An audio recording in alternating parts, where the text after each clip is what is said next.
Good morning.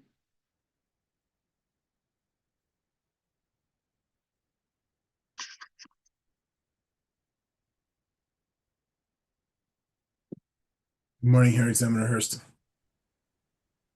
How are you, Hearing Examiner Schaefer? Fine, thank you. Looking forward to today's proceedings. Excellent.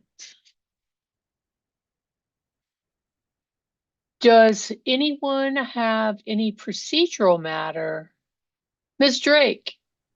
Good morning. Yes, just one thing, as I noted, I think yesterday, we did upload to the Dropbox and we emailed to everyone here, the corrected direct testimony of Colin T. Fitzhenry and his exhibit.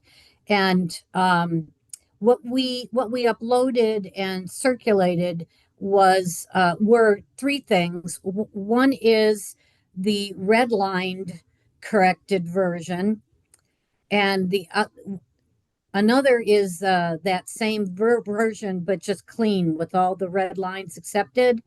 And then I realized that the red line version did not include Mr. Fitzhenry's signed affidavit. So we then also uploaded the corrected red line version with his affidavit signed.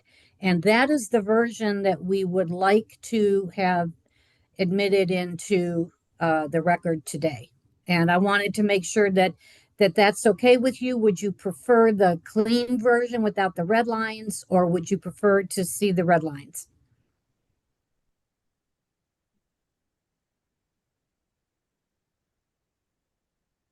Which is the version? Is the version that you uploaded at 2:59 the version you want to, is that the one you're going to offer? The title of it includes the words with affidavit at the end Okay. of the title. That's the one, because that has the signed affidavit. Okay. That's fine. Hearing Examiner Schaefer, is the corrected red line with affidavit acceptable for you? Yes, absolutely. Thank you. Right. Thank you. Great, thank you. Okay. Mr. Larson, you have a hand up? I do. Thank you. Good morning, hearing examiners. Good morning. Hope my audio is better today. One thing with respect to the change that Ms. Drake was just describing, given the nature of that change, we'd like to reduce our cross time on WRA witness Dr. Weller to 15 minutes from 30 and add the time to Mr. Fitzhenry so that we have 45. Okay, so tell me again how many you want to take from Dr. Weller? 15 from Dr. Weller, please. Okay, so you want to leave 15? Yes, ma'am. Okay, and then you want to add 15 to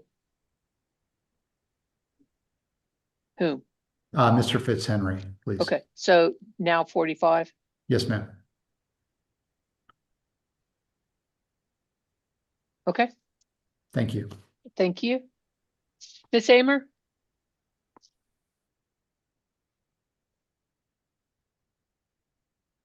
You are muted.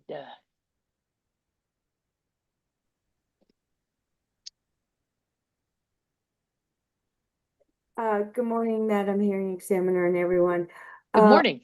Utility Division staff will be doing something similar to what Ms. Drake just outlined, which is we will be filing a corrected red line version of the direct testimony of Orland Whitney, and we will upload it into the Dropbox and email it to everyone. Okay. And in anything further? No. Very well. I'm ready when you are, Judge. How are we? Mr. Walker? Yes, Your Honor. I apologize. I just wanted to be sure I knew which of the LES exhibits we're looking at for the testimony for Mr. Fitzhenry. Is it? I've seen multiple red lines. I just want to be sure I'm looking at the right one for my cross-examination. Okay, so what I have ascertained is, and what the rule is that the latest, I don't know if I want to say latest, the one that was filed the latest is the correct one. So if you see a red line corrected with affidavit, I have modified at 2:59 yesterday. Got it. That's Okay. the one. Thank you. I apologize. Thank you. No, not at all, sir. Ms. Lynch, Oops. good morning. Good morning. I just wanted to share that CCAE will be filing an updated supplemental interrogatory that SPS supplied and served on us in early January. But we'll be updating that to refer to the exhibit SC41, the direct testimony of John Hokenyos, as used by Amanda Levin.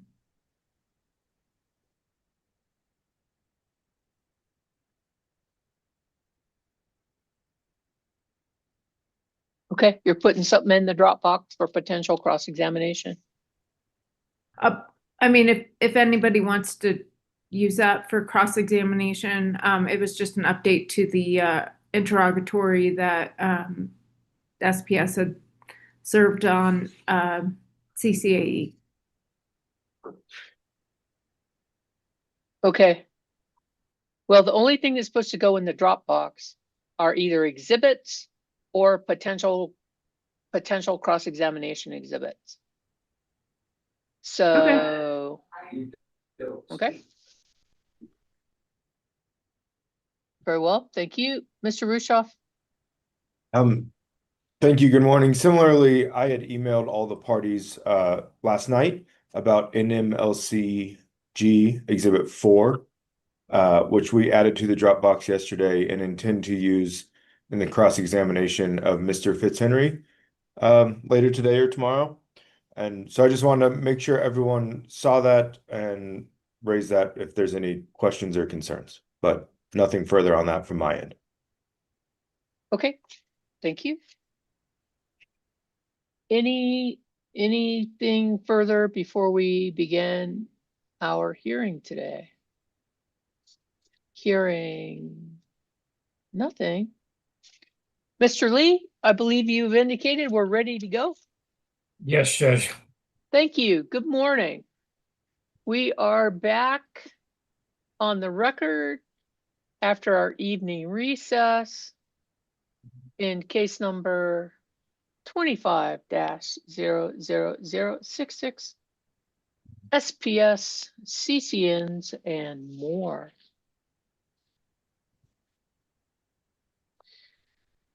We've had brief discussion off the record, some notifications regarding procedural matters, and are ready to continue with the cross-examination of staff witness, Mr. Zigich. Good morning, Mr. Zigich. How are you? Good morning, Hearing Examiner Hurst and Schaefer. Very, very good. Thank you. Very, very well. I believe when we concluded yesterday. SPS had finished its cross-examination of Mr. Zigich, and the only other party to reserve time for Mr. Zigich was the large customer group who reserved 15 minutes. Is that correct? That's correct from my perspective. Okay. And go ahead then, Mr. Rusha.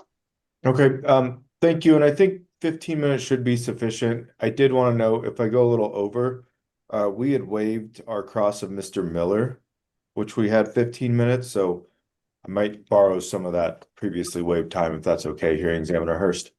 Okay, go ahead, sir.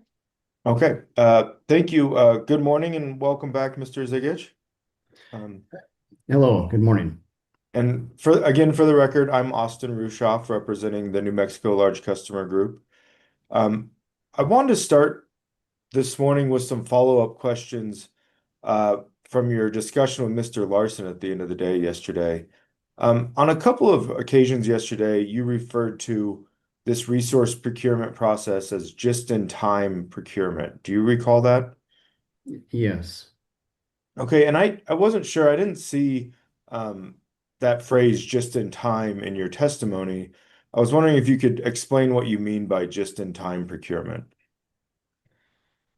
Well, it's this is somewhat of a fundamental problem with the way we're currently doing business, but it basically it's short time frames. They're looking for resources from a 2023 IRP and a 24 RFP that basically gets completed in 25 for resources that are 2-3 years out. It narrows the scope of available options when you do that. There's a lot of jurisdictions, certainly in Canada, that are looking at long-term procurement. I know that's been discussed quite a bit in the utility space lately because it's just hard to get equipment. It's hard to get transformers in 2 to 3 years, let alone large generation equipment. So when I say just in time, it's basically what you're limiting yourself to what's available, basically what's off the shelf. And Okay. That's what I meant by that. Okay, thank you. Are you generally familiar with the commission's IRP rules? Yes. And I believe those rules were amended in 2022. Is that your recollection? Yeah, it predates me, so I'm not exactly sure when that happened. I've been in other cases where that's been brought up, and yeah, it was in that kind of went into effect in 23, and really in 24 is when we started getting into changes and stuff, that material events, that those types of things that came up recently. Okay, and so would you agree with me that in accordance with the commission's IRP rules, this CCN case is essentially at the end of the resource procurement process? I'm not following at the end. Okay, maybe I'll break it down a little bit, Okay. step through that a little bit. So you're aware that SPS started a 2023 IRP process in 2023, correct? Yeah. And that's sort of the basis of the resources we're talking about in this case, right? Correct. Yep. Okay. And when I was talking with your colleague yesterday, Ms. Labor Teixeira, she mentioned that she was not closely involved in that 2023 IRP. Did you participate in that process? No, I was not with the commission at that time. Okay. I didn't start until the end, in October of 23. Okay. Are you aware if the commission staff's other two witnesses Mr. Maudlin or Mr. Whitney participated in the 2023 IRP? No, I don't believe so. Okay. Are you aware that SPS filed a notice of intent to file its 2023 IRP on March 1 of 2023?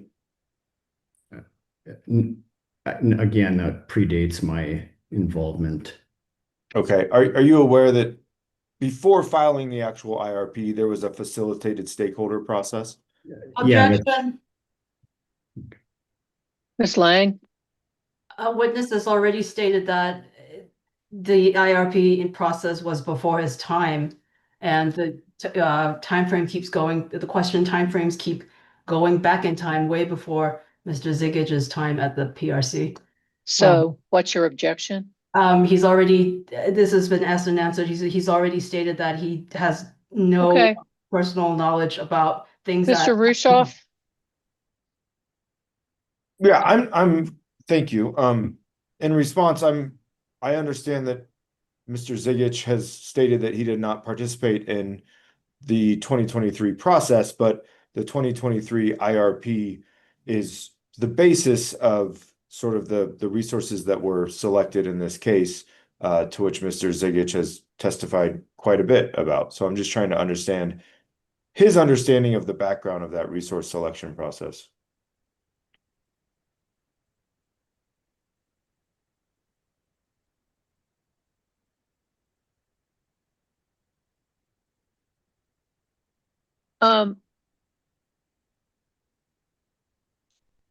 He has answered that it predates him, but it's a specific question on whether or not he knows when it got filed. I'm gonna overrule the objection.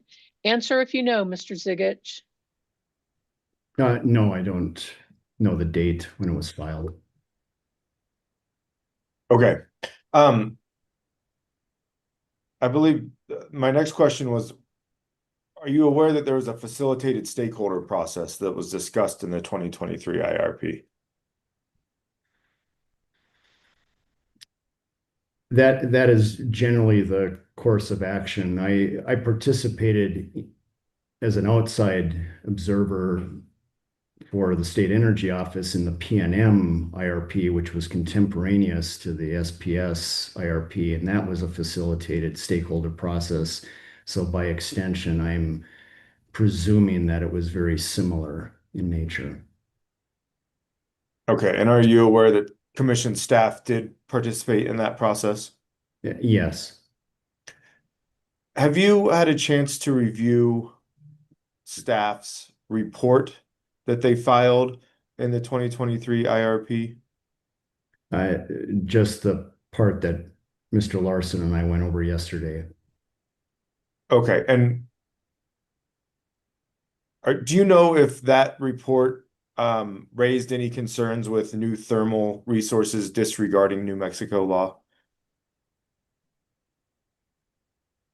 No, but as I mentioned with Mr. Larson, that lookout wasn't past 2045. It wasn't past 2043. So there was no determination really, no clear path of what was going to happen in 2043. And, the commission doesn't approve IRPs, and staff's recommendations are mainly observations of the challenges in the IRP, or to flag any non-compliance with the process, more than making a determinative statement. It cuts both ways. I've been in these types of cases with other utilities, where if you get into the details of the IRP, you are chastised for saying that they must comply specifically with what they said in the IRP, and that the IRP is more a broader look at things. So any specifics coming out of the IRP have to be taken with a little bit of a grain of salt, and that's been my experience in other cases. Okay. That's fair. So following the IRP, in the IRP docket, SPS filed its 2024 RFP draft documents. Are you aware of that? Yes, And that RFP, that draft RFP, called for an all-source resource solicitation. Is that right? yes, Okay. And following SPS filing that RFP, there was an opportunity for parties to comment on the RFP before it was final. Are you aware if staff commented on that? no, I'm not aware of that. Okay. And again, you recognize that that RFP was an all source RFP that contemplated potentially adding new thermal resources, correct? That's my understanding, yes. Okay. So kind of in contrast to your description of this as kind of just-in-time resource procurement, would you agree that we're nearly 3 years into this sort of IRP cycle and resource procurement cycle? Yes, but from the date, when I'm talking just in time, I'm more describing the time from the award of the contract to the date of service. That's where the short time frame is problematic because it fundamentally limits your options. Okay, and that time period you're describing, that's inherent in the commission's IRP rules, is that correct? No, it's not. And we've seen that with PNM, who out of a 2023 IRP has gone out for resources for 2026, 2028, and now 2029 through 2032. So in one IRP, through material events, they have issued three RFPs. So again, it's the eye test. This is not what we're seeing. You know, if a utility is pushed, it's amazing what can be done. Now, I'm not saying that that is perfect because I still think it's just in time, but it's they have adapted to the singular do your IRP, do an RFP, buy your resources. They've chopped it up because of the need.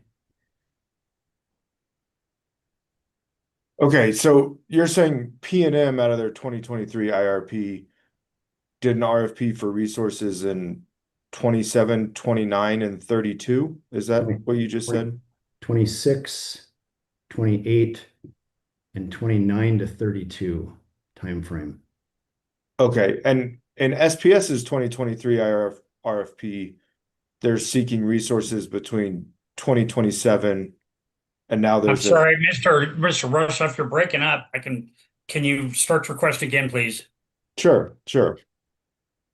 In SPS's 2023 RFP, let me start over, sorry. In SPS's 2023 IRP, they issued an RFP in 2024 for resources between 2027 and 2030. And now they've issued another RFP for resources through 2031, I believe. Is that your recollection? Yeah, because they fell short in this first RFP. Okay, so is that generally more or less consistent with the PNM example you're referring to? I guess go ahead. Yeah, the time and like I said, PNM has broken it up, which potentially eliminates this not having enough resources in one chunk issue that SPS has run into. It still does not accommodate the long-term procurement that is needed. But I don't see anything fundamental in the IRP rule that says a utility cannot go out and do long-term procurement. And that's the issue. Now, I understand there's cost recovery questions on that and all sorts of things, but We didn't build the San Juan power plant in 2 years. That was procured, I'm assuming, over a long period. Vogel 3 and 4 were not built overnight. These things take time to build if you're going to do it at scale. And this looking out 3 years is very difficult. That's my main my main point. And it's not just a rub on SPS by any means. It's a rub on the whole way we do business, I guess. Sure. It sounds like you have concerns with sort of the IRP rules and process overall. Yeah, again, the rule, I don't believe, though, limits the utility from planning ahead, I guess. Okay. And as we've discussed, SPS, started this process in 2023. And, these are resources that are going to come on as late as 2030. So that's a 7-year process. You're thinking it should be a longer process. Given the delays, I mean, they've had the property for gains for, since 2020. They filed their GIA with SPP. I mean, there's a lot of moving targets in this process, and all I'm doing is trying to flag the issue and to gain visibility, so that we can hopefully overcome this, what I classify as just-in-time procurement, because it seems like we're putting up too many roadblocks to get what needs to be built, I guess. And when you say we are putting up roadblocks, who do you refer to there? Well, the broader system. P&M doesn't have to deal with an SPP. So that is one way, that's one streamline issue or one issue they don't have to deal with.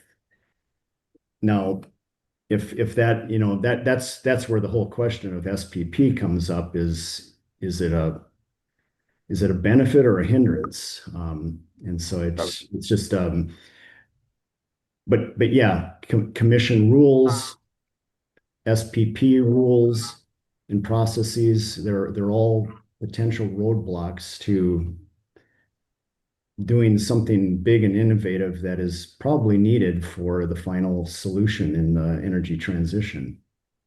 Okay.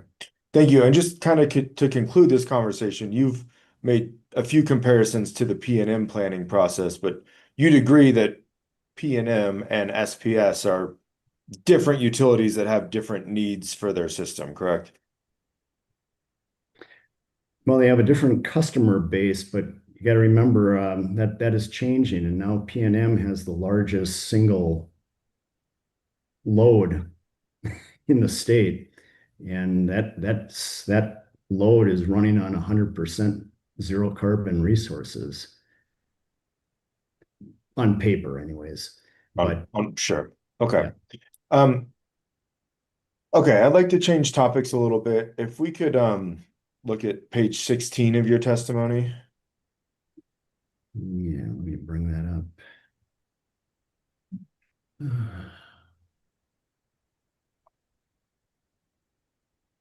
Oops, sorry.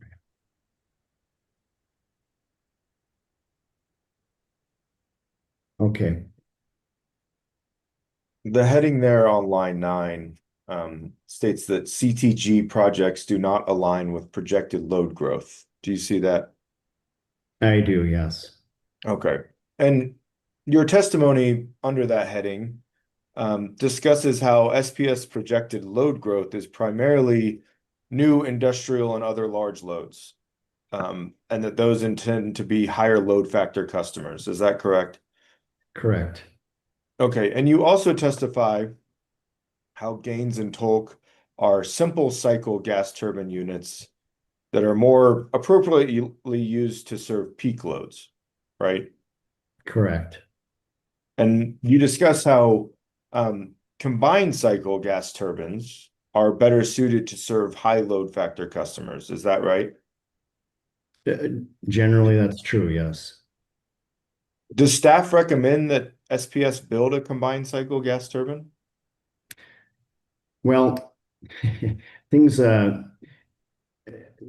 rebuttal, Mr. Gertz and Mr. Gable explained the issue of the EPA new source performance standard, and that I was not aware of. I I knew about the standard 10 years ago when I worked at the environment department, but that was at the beginning of that process. And again, it kind of goes to the whole planning. EPA proposed that new source performance standard in 2014. And now SPS, 12 years later, is saying it's too late to predate that rule and actually get a combined cycle unit that runs more than 40% of the time. So that option has left the building basically. Yet they had 10 years before that rule was proposed, and they had to have an order in to predate that rule. And so again, it goes to the whole planning process. They've known this rule was coming, just like they've known the REA has been around. The ETA changes to the REA has been around for 7 years. And the EPA rule was proposed in 2014, and yet they didn't act to preempt that rule. And so now Mr. we're left with very few options. I appreciate that, Mr. Zigich, and just because I have limited time, my question was, does staff recommend that SPS procure a combined cycle gas turbine? I'm not at this time, because with the current rules, it no longer makes sense to add the extra capital to run a combined cycle unit at less than 40% capacity factor. Okay, so it's staff's recommendation to deny a CCN for the Tolkien Gaines simple cycle units, correct? Correct, as Okay. proposed. Yeah. Okay, and it's not your recommendation to build a combined cycle gas unit, correct?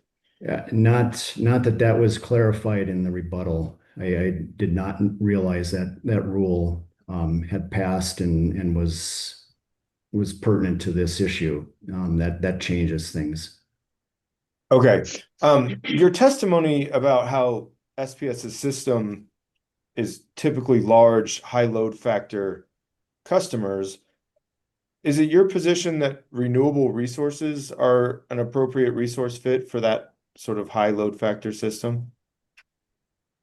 Well, like I said, that large load on the PNM system is currently bankrolling its own 100% renewables and storage. Now, that doesn't account for all hours of the day, but there's certainly a lot of inroads that you can take to provide service to large load customers with renewables and storage. It's that final piece that is more difficult, of course. So, Mr. Zigich, I apologize. I'm not very familiar with this P&M load you're referring to. Is that in your testimony? Yeah, I mentioned that load. It's the data center in Los Lunas. They've bankrolled more renewables and more storage than El Paso and SPS put together. And Okay, so so that shows, if you work with your customers, which I think is pertinent to this case, because I think LES has had some concerns with SPS working with their customers on behind the meter options or other options where they can provide capacity. There's a lot of ways to slice this, and I'm not saying that what PNM and the data center are doing is perfect, but it at least provides a lot of resources to their system that they don't have to add to the system and distribute or socialize amongst all their customers. okay, and you stated earlier that that load is 100% zero carbon on paper, right? Correct. Okay, and you've also, I think just a moment ago, said, in those sort of arrangements, there's a there's a final need. I forget exactly what you said, but essentially there's a need for accredited capacity to back up that supply, right? Some, but much reduced. Because now their load isn't coincident with the rest of the system's peak load. Okay. Did you review SPS's testimony regarding the analysis they did for a future without the Gaines and Tolk facilities? Yes. And I think Mr. Larson asked you about it, but that analysis showed essentially that SPS would need over 5,000 megawatts of new non-thermal resources if those were denied. Yes. Okay. Thank you. I'd like to move on to your testimony about the zero carbon resource designation. On page 20 of your testimony is where you talk about this. And on page 20 lines, that paragraph starting on line 4, you talk about the definition of zero carbon resource in NMSA 62163K. Is that right? Correct. And you have concerns with SPS's proposal to designate the Gaines unit as a zero carbon resource, correct? Correct. Okay, and one of those concerns you mentioned is that this is a item of first impression before the commission. Is that right? Correct. Okay. Sorry, go ahead. No, nothing more. Okay. Yeah. And you say on page 21, line 4, that the zero carbon resource designation is an issue that should be investigated and determined through rulemaking evidentiary process, which would provide due process to all affected stakeholders, right? Correct. Okay. On page 23 of your testimony, line 11, Okay. you enumerate there your flaws with SPS's position on this issue. On number 1 there, you say the REA makes no mention or even implies that a utility may net emissions with its customers or anyone else. Do you see that? I'm sorry. Can you state the quote again? Number 1, there you say the REA. Yes, thank you. Moving a little fast. Number 1, the REA makes no mention or even implies that a utility may net emissions with its customers or anyone else. That's your testimony, right? Yes. Does the REA expressly state that SPS may not net emissions with its customers? No, it doesn't state that, but there's no precedent in the Clean Air Act of 60 years or anywhere where an entity can net its emission, a regulated entity can net its emissions with unregulated parties. Okay. The Clean Air Act isn't the statute we're talking about here, correct? No, it isn't. Okay. But all these Okay. things add up over time, and I wouldn't read into something that doesn't exist in any other law, that I've ever run across. Okay. It makes it unenforceable, basically. Say that again. It makes, if you net with unregulated parties, there's no enforcement to be had. There's no way of verifying anything. And so on its face, it doesn't stand up to scrutiny. You're at 2 minutes, Mr. Rushoff. Okay, thank you. With the additional time? Yes, you're at Okay. 28 minutes right now. All right, thank you. So you said that this zero carbon resource designation is an issue that should be investigated by the commission, correct? Correct. So the commission could establish rules and regulations about how the zero carbon resource designation should be applied. Yes, that docket I list there is mainly a fuels, what constitutes a zero carbon fuel, which certainly could fuel the Gaines and Tolk plants. But until that's established, it's a little premature to say these are zero carbon resources. Okay, and did you review Miss Lee's rebuttal testimony? SPS witness Zoe Lee's. Yes. Okay, and are you aware that on page 49 of her rebuttal testimony, she outlined several options the commission could pursue regarding the proposed REA exceptions? I'm sorry, I had her testimony. Okay, I'm sorry, what page? Page 49.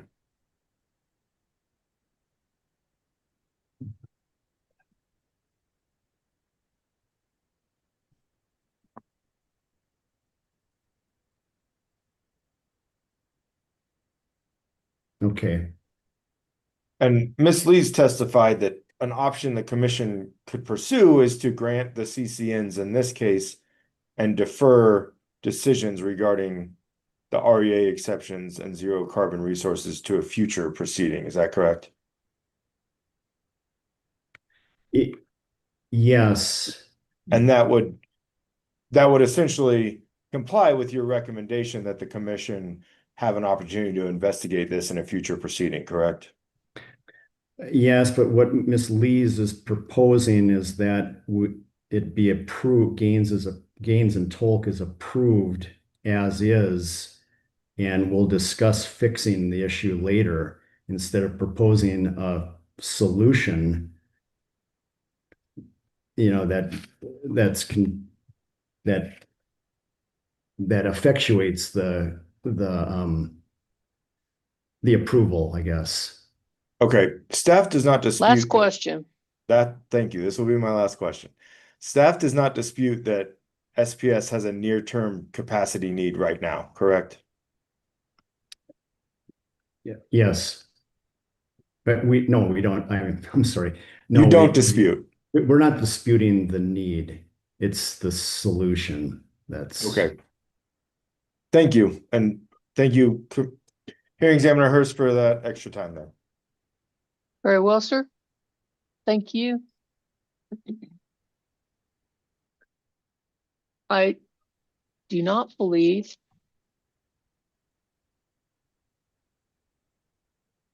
that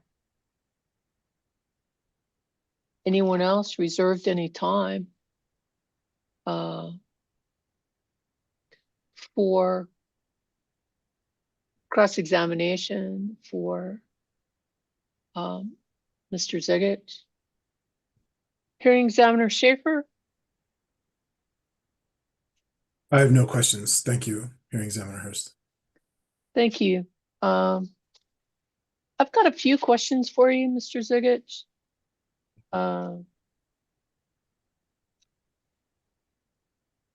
And I note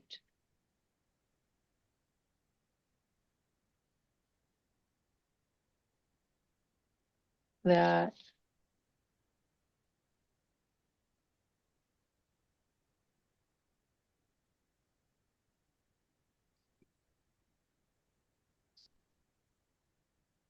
in your direct testimony where you're summarizing your background, you indicate you have a Bachelor of Aerospace Engineering and Mechanics from Yes, University of Minnesota. Is that correct? yes, and I'd like to call out the 40th anniversary of the Challenger 7 that happened today, 40 years ago, And and fundamentally changed my life. that's the reason I brought it up as a avid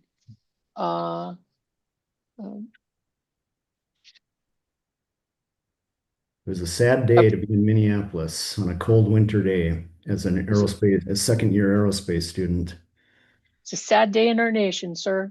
Yes. Well, 40-year anniversary of the explosion of Space Shuttle Challenger and the loss of life of our astronauts. And hopefully we'll have some time to talk aerospace with you, sir.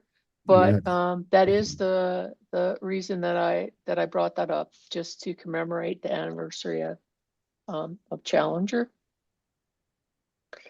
I wanted to ask you, Mr. Ziggich, have you been listening to some of the testimony of the SPS witnesses during this hearing? Yes. And I know in response to Mr. Rushoff's questions regarding your testimony yesterday, and your testimony this morning about the difficulty to get equipment specifically in transformers. You testified about that this morning, correct? Yes. Yeah. And so if you've listened to some of the SPS witnesses, I've tried to find out about, and I've asked some questions about timeframes, and it appears from their testimony that they have certain equipment, or that SPS would have access to certain equipment that the bigger Excel umbrella might have, or have already purchased. Did you hear that? Yes. Yes, I did. I don't know the details of that, how extensive that is, but yeah, I would assume that that's part of the efficiency of having the Excel umbrella over the three main load serving entities, the utilities that they serve. Well, But still the big stuff that they need for resources, generation resources are still going to be purchased as needed. I think they're not going to stockpile that. well, if they already had some transformers and some other types of equipment that they had access to with the bigger, or had already put their, maybe they didn't actually have it on some premises, but if they actually were in the queue to get that already, and potentially, I mean, if they're already in line, would that assuage any of your concerns about this short time frame to actually complete the project from the approval date? You mean if they've pre-purchased equipment in preparation for a final construction project? Is that what you're? Sort of. I don't want to use the word pre-purchase, because what I recall from the testimony is that they have certain suppliers, or they have access to certain types of equipment, and that they can get in the queue to get that. So I don't want to say pre-purchase, Yeah. but basically they're in line to get in the queue to get certain resources. Yes, I understand. And yet they have, because they're a larger entity, they could potentially move those resources. If they're not approved here, they could move them to Colorado, they could move them to Minnesota, Wisconsin. They have other places, or they can sell their spot in line. There's entities do that all the time. They order stuff and then end up not needing it, or they need to change it. So that's not completely out of the question. Um, what I'm really getting at on the short duration here is that we're not looking at long-term solutions that may actually provide that last bit of zero carbon resource or the final solution. You know, if we're ever going to get there, we need to do some large scale developments, and those take time, and it's not necessarily because the equipment takes time. It's because the permitting, the siting, all the other things take a lot of time. You know, the example is, you know, PNM number of years ago, you know, they said, you know, I asked their resource person at the time, you know, what do you really need for energy storage? And they basically are saying they need about 50 hours worth or 100 gigawatt hours of energy storage to make their system work at the time.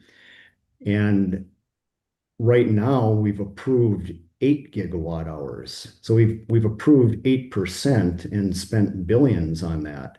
And we're not doing that big project, that big pumped hydro project or something that that needs to be done in order to effectuate the eventual transition. And the further we kick the can down the road, the worse it's going to get. The fewer options we're going to have.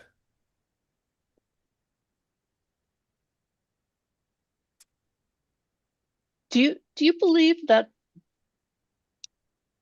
the place SPS finds itself right now with coming in and asking for the things it has in this case, the self-build projects, along with the things they're asking for in the, not just the self-build projects, but also the extensions of current plant, along with the long-term PPAs that they're asking for in another case.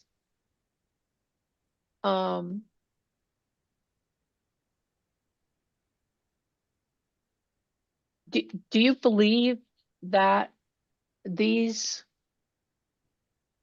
options are the only alternatives to provide the reliable service that they're required to provide?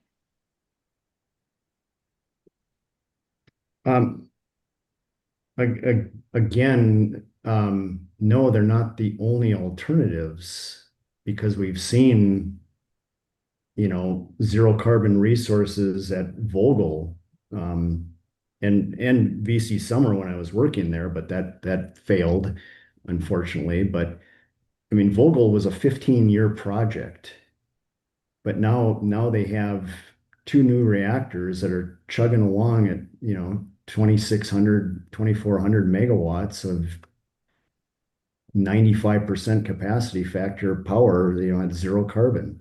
I know nuclear has its own issues, but that's one option. But it takes years, takes decades to effectuate that. The ETA gave us 20 years, and in the first 7, I don't see much movement at even planning that final solution. And if zero carbon generation is part of that solution and large scale storage is part of that solution, we need to start that process today.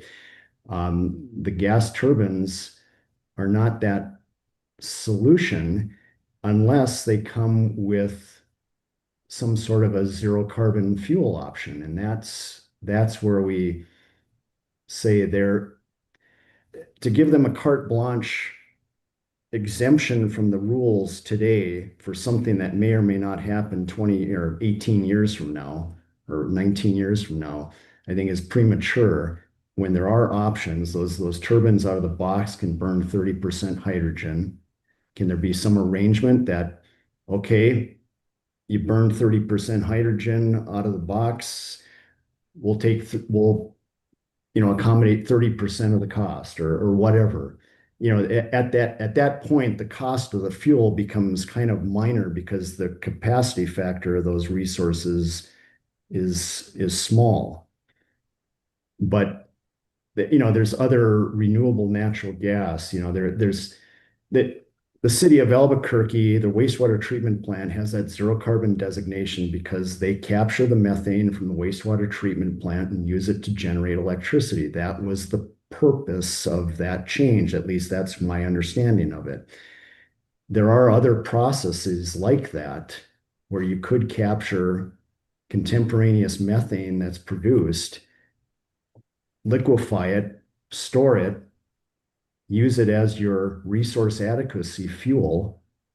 Therefore, even though it's a high cost fuel out of the box, it's minute because you're only going to use it 5-10% of the time.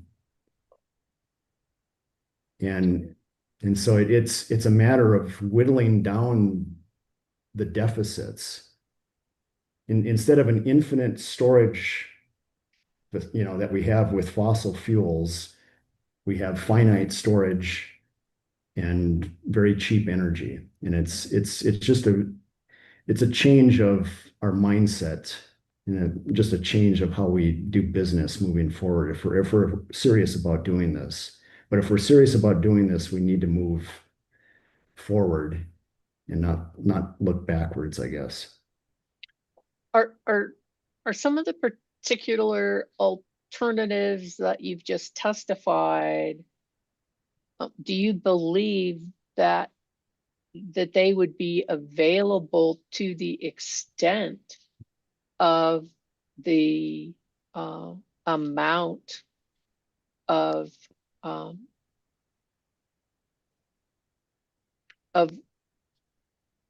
energy that would be required for SPS's potential requirements, either currently or the growth that's been projected?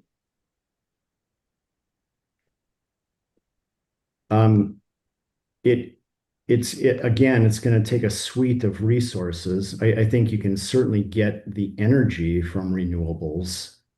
And the thing is, and as PNM has already discovered, they're at 70% renewable right now on their system, and they're shedding, they're not shedding load, they're shedding generation. They're curtailing generation because they have way too much at certain times of the day. And so storage becomes very critical in that situation. Now, SPS has the benefit of the SPP market where they can dump some of that excess more effectively. But eventually you're going to get to the stage where you need to start storing huge amounts of that. Otherwise, you're just basically flushing that energy without any usage. And that becomes expensive. So, and that's the problem with the gas turbine plants. They serve a purpose, but they don't react as quick as a battery or a storage device for that matter. And they don't provide any energy arbitrage, moving it from daytime to nighttime or nighttime to daytime. They don't provide that kind of service. And so I'm afraid a large part of that resource is being used to, take care of a paper PRM requirement by SPP and not really the best fit for a generation resource that's moving to 80% renewables.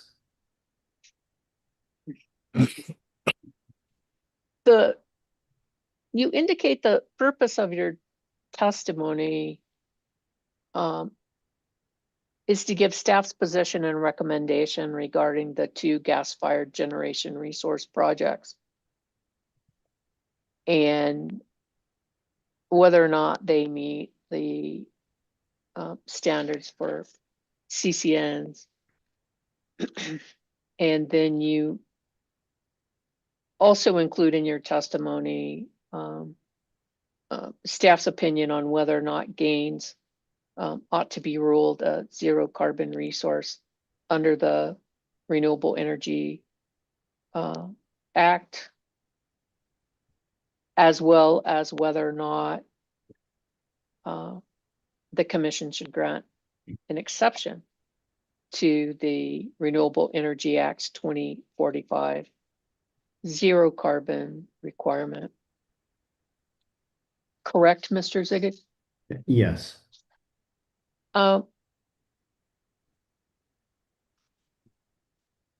And if I were to shorthand the answer, there'd be one answer to those 3 questions.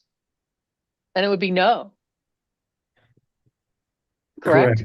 Correct. If it's a binary question, and that's Well, that's the trouble. no, they shouldn't get CCNs, correct? Not as proposed. Okay. I should have clarified that. No, a portion of gains should not be considered to be a zero carbon resource under the RA, correct? Correct. And no, the commission should not grant an exception, correct? Correct. So if you put yourself in the position of the commission and you have SPS coming to the commission offering these self-build projects and providing evidence that not only are there elderly fossil fuel generation plants past their or about to be past. No, I think they all are past their 40-year lifespan. Mm-hmm. And they're going to have some kind of replacement. And they've provided you with evidence that they're getting requests from their large customers in their New Mexico service territory for them to generate more.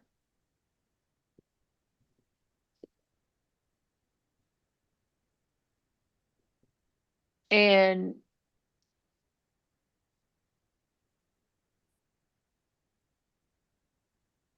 what would you decide?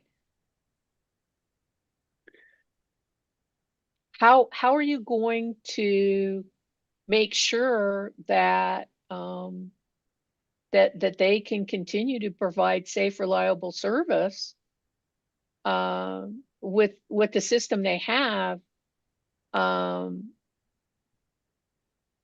If you're not going to approve their baseload generation requests. Well, let me before I get to a possible solution, let me just say there's the SPP factor also that needs to be addressed at some point, because we have a wholesale market that is imposing, the wholesale market wants to protect its wholesale prices. And by having its load serving entities build additional capacity, they pretty much assure themselves of stable prices on that wholesale market. Now, is that good or bad? Only time will tell, but the problem is that wholesale market is not responsible for paying for that capacity. It's the captive customers of the load serving entities that are paying for that capacity. And so it kind of forms a subsidy to the wholesale market. Now, maybe that's okay because the customers benefit from cheap prices on the wholesale market, but that's kind of the question is, you know, we got to be careful that that's being checked, I guess.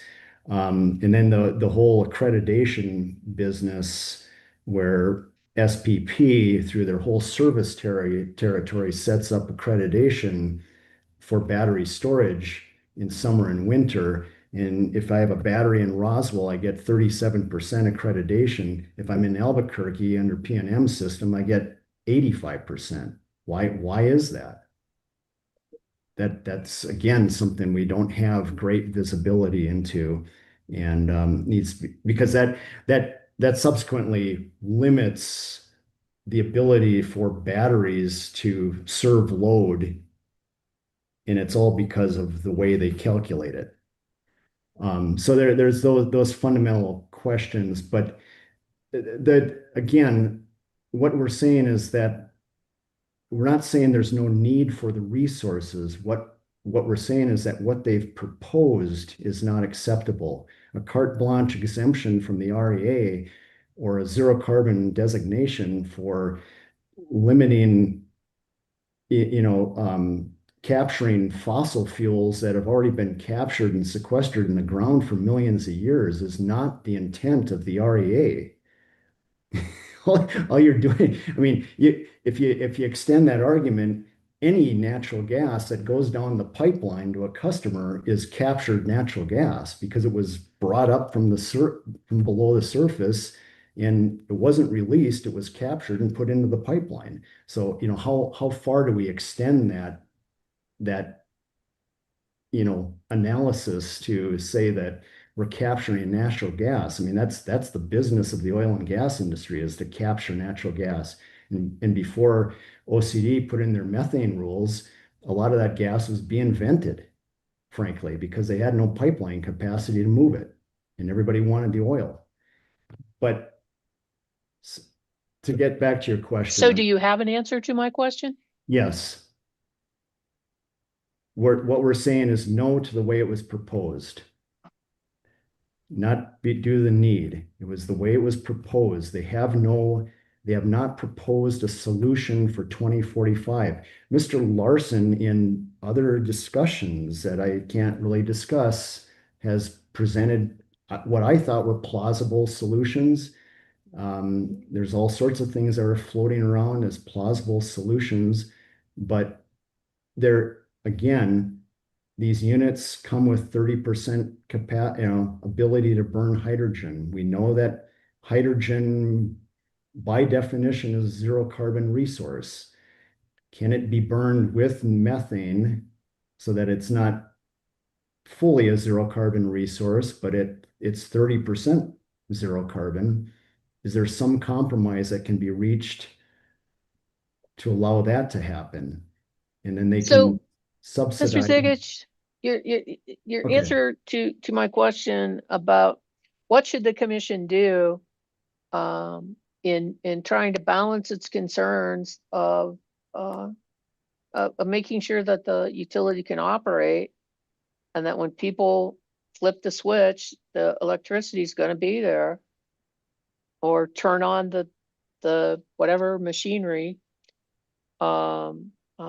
that the large customer might have, that it's actually going to turn on with having something that is legally compliant. Mhm. It sounds like to me your answer is that the commission should deny the three things that you've set out on page 3 and tell them to come back with a different proposal. Is that right? Exactly. Okay.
If you know, Mr. Ziggett, the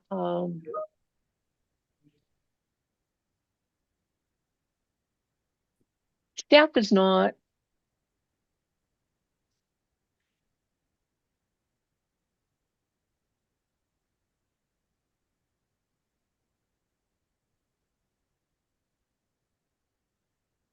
is not opposing the plan extensions that SPS has requested.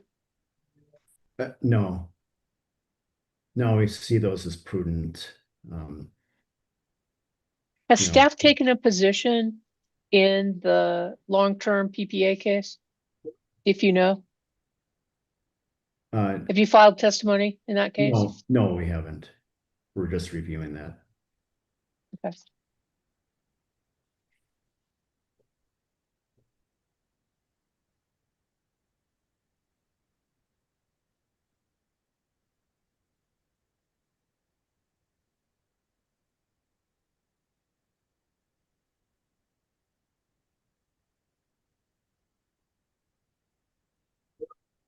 You have not. Well, let me ask you. In your testimony, do you challenge the SPS testimony with regard to load growth?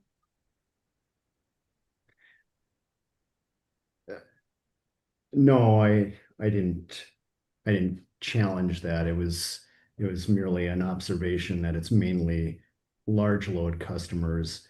And the concern that, there is this push. Well, what's effectuating the electrification of the oil industry, is largely an NMED, New Mexico Environment Department push to cut methane emissions and to cut engine emissions. And that doesn't get talked about much, but the industry is also under stricter engine emission rules. And so if I'm an old midstream compressor station that has old engines, I may not be able to comply with the new regulations. And therefore, yeah, I want my 10,000 horsepower compressor station to be electrified. And that's the trouble with the Gaines plant is if that compressor station, which a lot of them are, is a simple cycle gas turbine running a mechanical compressor, it makes absolutely no sense to shift that to a simple cycle gas turbine running a generator so that it can transmit electricity so they can run their compressor. That it fundamentally makes zero sense. And so that the visibility as to what is being electrified in the oil and gas industry would be a little, would be helpful, but it's electrifying valves, valve actuators doesn't take much power. We're talking kilowatts to electrify a production facility. A midstream facility takes a lot more horsepower, but that's mainly to limit NOx and CO emissions from engines that may not be compliant with new rules.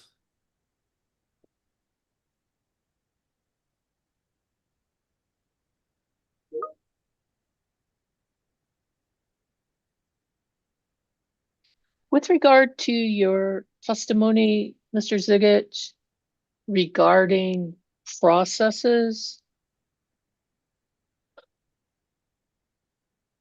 and potential obstacles to planning.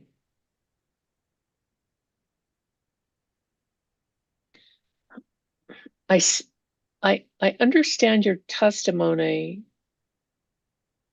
to say that the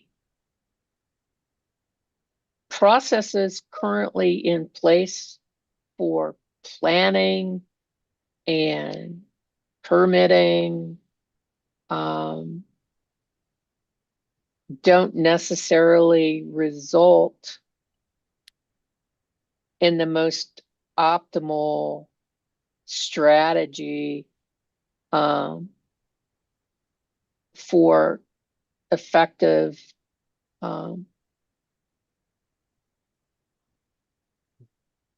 legal compliance and operational compliance by the utilities. Is that right? Yes. And so what suggestions, rather than the current processes that are in place, are you recommending to try to better align the utility resource that accommodates legal and operational needs?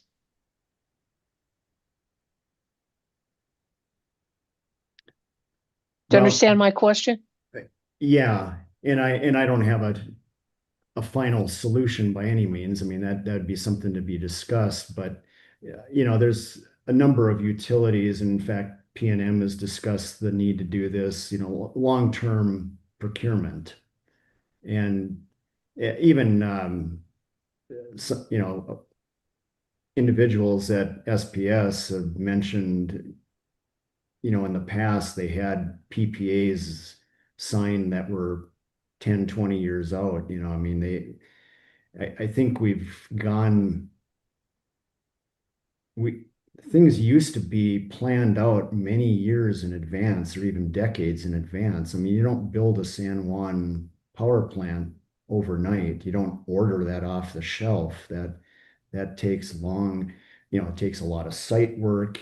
It takes a lot of, these big projects take just a lot of time to develop and to permit, and they're not always easy to do that. I'm not saying that's a silver bullet, because I realize, some of that is challenging, but we need to change our incentives for these utilities if we're serious about getting to our ultimate goal on the REA, and provide them more leeway to try to procure, try to engineer solutions that are large in scale, because economies of scale still matter, even though solar kind of has brought that into question. It size and scale still matter. And if we really want to get to a solution, I think we still need to think big and not piecemeal. And that's my concern. All right. Thank you, Mr. Zigich. I appreciate your time, sir. That's all the questions that I have for you. Ms. Lang, any redirect for Mr. Zigich? Yes, ma'am. Go ahead. Thank you. Mr. Zigich, I would like to start from yesterday's cross-examination by Mr. Larson. You recall you were asked several times whether staff had provided alternative resource portfolios regarding SPS's application. Do you recall that? Yes. And you said no, is that correct? Correct. And could you explain why that is? Well, we don't really have the visibility, What do you and mean by visibility? the visibility as to what may be another option. And we don't have their models, their internal models to do that. It's just not it's not something that staff normally does, is to provide alternatives. It's the utilities job to provide alternatives.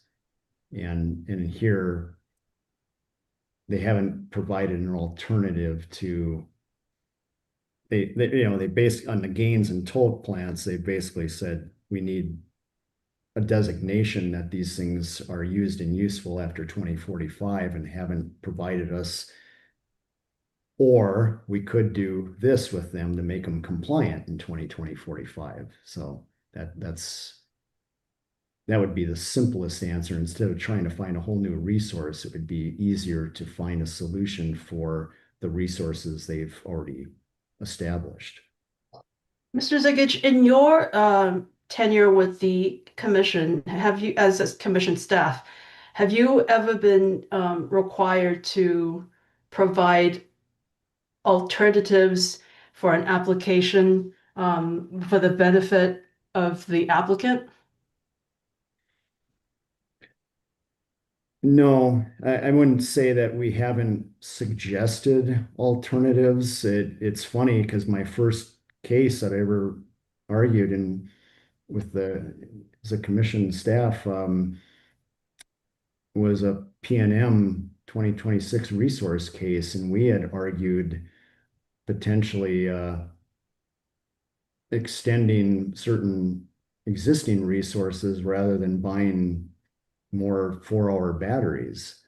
And but the basis of that is sketchy because we don't have the insight that the utility has, and the future plans. There's a lot of information that we don't have that the utilities have. And so if the utility says no, that's not an option, they're usually given the benefit of the doubt.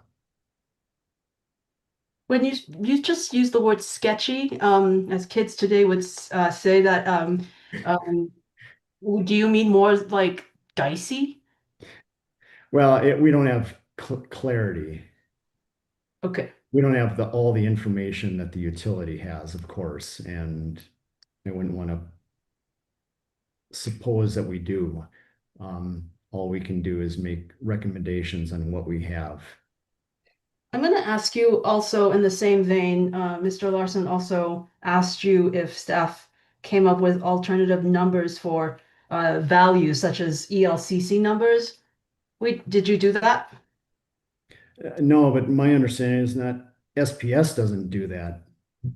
They're given those numbers by SPP, and hence my concern that we have a market that is trying to protect its market, and it's a market that isn't regulated by this commission, so they have no, I wouldn't say no care for the New Mexico rules, but it's certainly not something they lose sleep over, complying with the New Mexico rules, which are, noticeably out of sync with probably the rest of SPP's territory. I would like to go over today's cross-examination you had with, I think it was with Mr. Rushoff. I've already, yes, I think it was. You were asked questions beginning with the IRP process. Do you recall that? Yes. Staff typically participates in the stakeholder process, correct? Yes. And so I have a clarifying question. The IRP at issue that was discussed, that only goes up till 2030, isn't that right? The IRP was 2023 to 2043. Generally, it's a 20-year lookout. Okay. The action plan is much shorter, but the the 20-year lookout is, but once you get out 20 years, again, the visibility gets pretty fuzzy as to what the solution is 20 years from now. And that's why they update them. In that 20-year window, does that provide staff with enough data to comment on how that IRP would affect the 2045 zero carbon goal or compliance? No, it doesn't give visibility to 2045, and frankly, the last 10 years of an IRP are a bit sketchy too as to what the final Mr. result. Sikich, could you please explain what you mean by Oh, I'm sketchy? sorry. Why am I using that term? I don't use that term very often. Yeah, it's just not very clear. They could have a critical failure at one of their aging gas plants, as hearing examiner Hurst pointed out. They're all well past their lifespan, and if you have a critical failure, it may just not be cost effective to fix it anymore. And so a lot of things can happen between now and 20 years from now. But yeah, that IRP didn't go out to 2045, so there's no real visibility. And frankly, the IRPs we've seen don't, even if they go out to 2045 now, there's like this magical switch that's happening, and that's where it's getting a little concerning, is because we're not sure the magic is going to happen in 2044. So What do you mean by magic switch?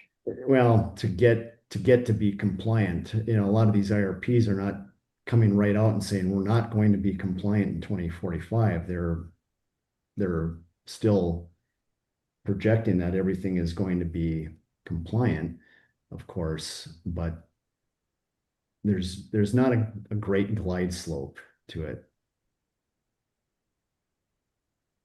Mr. Zigich, isn't it true that the IRP rule requires that when a utility becomes aware of a material change, that a notice needs to be filed with the commission? Yes, Isn't it true that when SPP increased its winter PRM, no such notice was filed by SPS? that's my understanding. Yes. I have a few more questions. With regard to the process that follows the IRP, the RFP, you discussed, let me backtrack. In reviewing the application, did you review the way resources were sought after by SPS? I mainly reviewed the independent monitoring report, which highlight, details that process. Yes. Mr. Rushoff talked about how that RFP was an all source RFP. Do you recall that? Yes.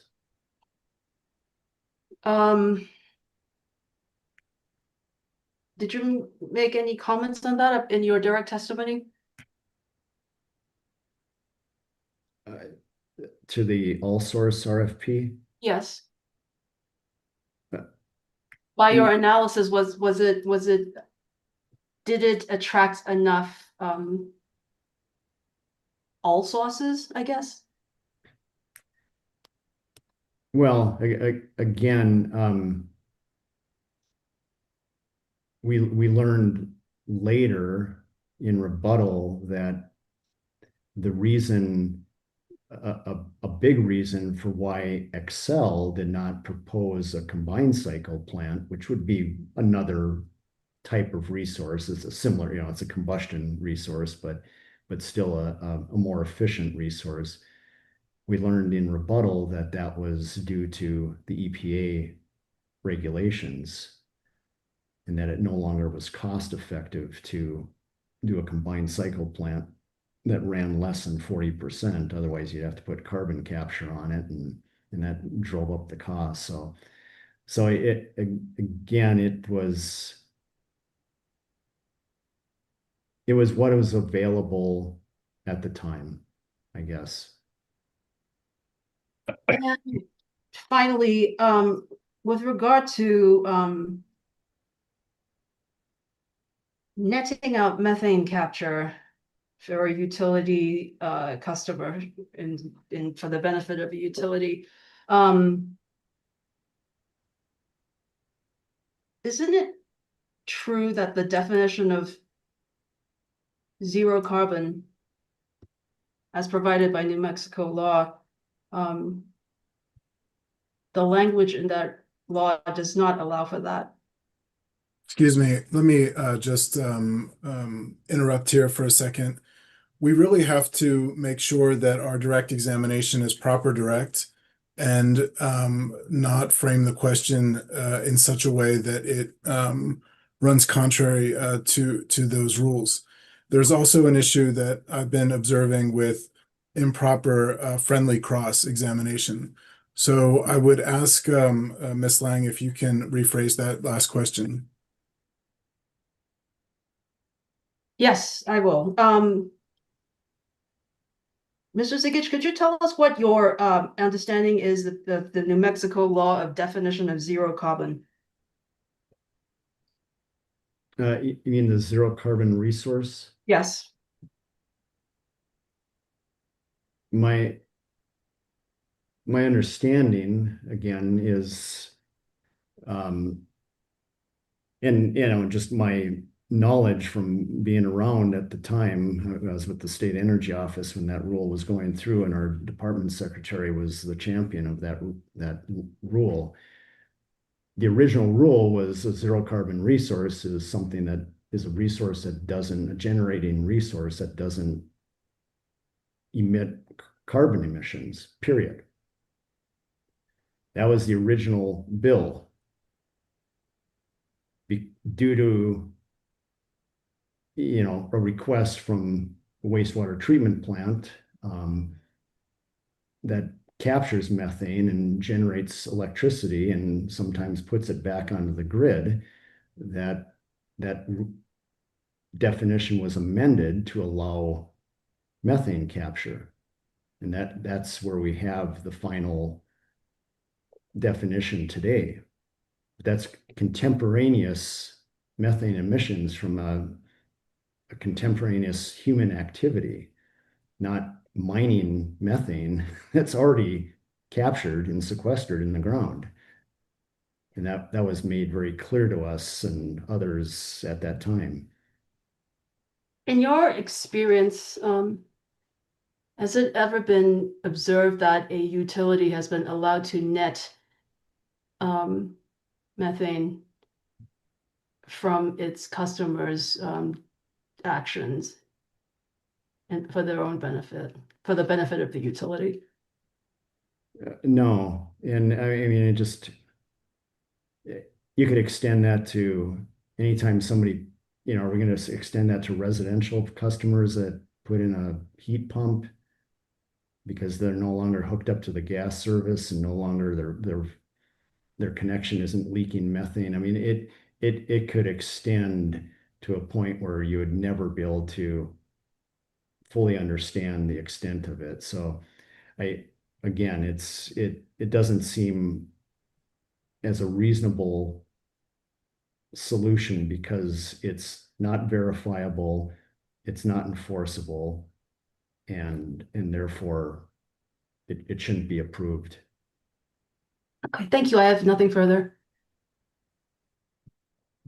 Thank you, Ms. Lang.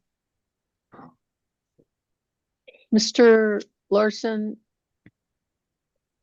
or with your hand up? Do you have any recross based upon my questions? The redirect of Ms. Lang? I do, Madam Hair Examiner, just for a few minutes, if that's acceptable. Go ahead. Thank you. Mr. Zigich, good morning. Good morning, Mr. Larson. Is my audio better today than yesterday? Much better. Thank you. Great, thank you. So there's been some discussion this morning about the IRP rule and the process that was followed. You recall that? Yes, And you agree that SPS has followed the IRP process and the IRP rule, correct? to the best of my knowledge, yes. And you also had some discussions about, I guess what I would call staggered RFPs and doing RFPs in tranches. You recall that? Yes, that's just what I've observed. Yeah, and you'd agree with me that the concept of issuing a staggered RFP like that was not a part of SPS's action plan in the accepted IRP, right? No, but it wasn't P&M's plan either. They generally have, I guess I haven't looked at the exact language in SPS's action plan, but there's usually some language that says we will continually observe the situation and make adjustments as needed. And that's exactly how P&M has justified doing additional RFPs, is because things change. And you're aware that SPS has issued another RFP looking for resources out through 2032, right? Correct, yep. You also had some discussion about, long lead time resources and the need to procure resources. I think your quote was decades in advance. You recall that? Correct, yes. And in the SPS action plan, are you aware that there was a approach to issue a request for information to look for zero carbon dispatchable technologies further out beyond the capacity need period? Yeah, but a request for information is not an RFP, and so P&M has done the same thing, but it's not actionable, and until it's actionable, it's not actionable, I guess. Do you know if staff was the entity that proposed doing that RFI as part of the 2023 IRP process? I do not. Would it surprise you if it was staff? No, it wouldn't surprise me, but I think it needs to go further. But that's my opinion. I don't know what they were thinking at that time. So You also had a discussion this morning, I believe it was with hearing examiner Hurst, about the fact that what's being looked at in this case is, quote, not the only alternatives. You remember that? yeah, yes. And you discussed the Vogtle unit, VOGTLE. You remember that? Yeah. And is that a nuclear asset that's been built by Georgia Power that's about 2,200 megawatts? Is that right? Correct. The 2 units that were added to the existing 2, yes. And are you aware whether there were any nuclear units of that size in the bid pool in response to the 2024 RFP? No, but I would challenge anybody to bring on something like that in the time period that SPS gave in the RFP. I mean, that's the challenge, is you're not going to get bids for something that can't meet that COD date. And the time period for the RFP corresponds with the time period for the action plan. Is that right? Yes, yeah, but that's the crux of the issue. But there's nothing that states that you have to stick to that time period, and that's nothing that I know of. And that's pretty clear with what P&M has done, is they've gone beyond that time period in a 2023 IRP. So do you think SPS is authorized to take actions that are inconsistent with its accepted action plan? I don't think the action plan is limited to that time period. If it is, that's certainly something we need to look at. You also had a discussion on redirect with your council about visibility into alternatives. You remember that? Yes, And staff's been able to see the entirety of the bid pool via the final report that SPS provided to the independent monitor, right? um, it's a good question. I have the list of the resources that went to modeling. I don't know if I have the full list that went in, that came in. Yeah, and it's confidential, so I don't want to get into it. I'm just a Yeah. general question. The Yeah. bids that were advanced to computer-based modeling, the entirety of that pool is available to staff, correct? Correct. We also had a discussion about the planning period for the 2023 IRP. And that by planning period, I mean the 20-year period that goes out to 2043. You recall that? Correct. And are you aware of whether or not SPS modeled full ETA compliant portfolios as part of the 2023 IRP? I don't. Would it surprise you if there were multiple scenarios that were run that got to full zero carbon by 2045 as part of the 2023 IRP? No, that's generally one of them. That is run. And are One of the you, scenarios. I'm sorry, I stepped on you. Please finish your answer. No, I'm sorry. I'm done. That's usually one of the scenarios that is at least historically run. So there are scenarios in the 2023 IRP that look at a zero carbon 2045 future, correct? Objection. Ms. Lang? Mr. Zigic has testified previously that he wasn't involved in the 2023 IRP process. And so my objection is with regard to, he's already stated that he doesn't know it. I believe you asked him questions about the 2023 RIRP. So I'm going to overrule your objection, which I don't actually think you made a legal reason, I'm assuming, beyond the scope. Answer the question if you know, Mr. Zigic. Question posed: are there scenarios in the 2023 IRP that look Mr. Larson, like a zero carbon 2045 future? At a zero carbon 2045 future.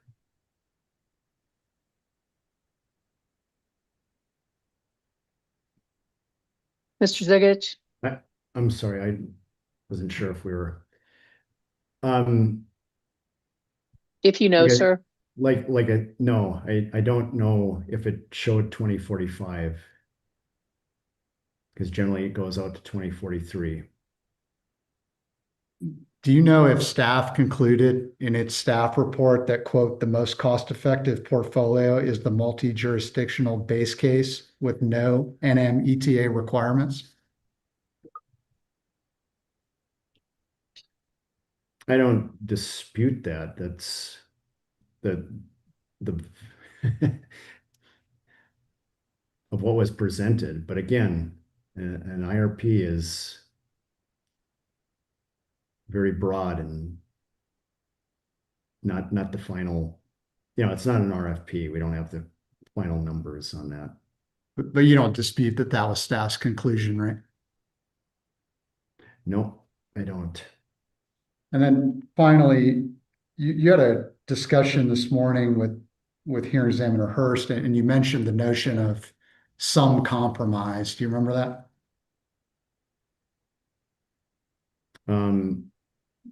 You mean where I mentioned your compromise? Or I'm not sure, can you, Be more specific, Mr. Larson. Yeah, my apologies. I can ask a better question. So with respect to the notion of having some kind of compromise in this case, have you reviewed Ms. Lee's rebuttal testimony? I believe you said you did, but I want to confirm that. I did. And Right. did you review the three options that she provided to move forward, starting at page 48 of her rebuttal testimony?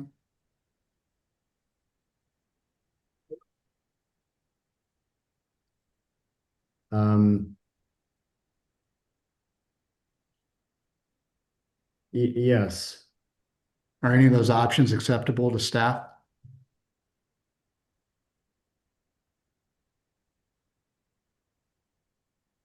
Um,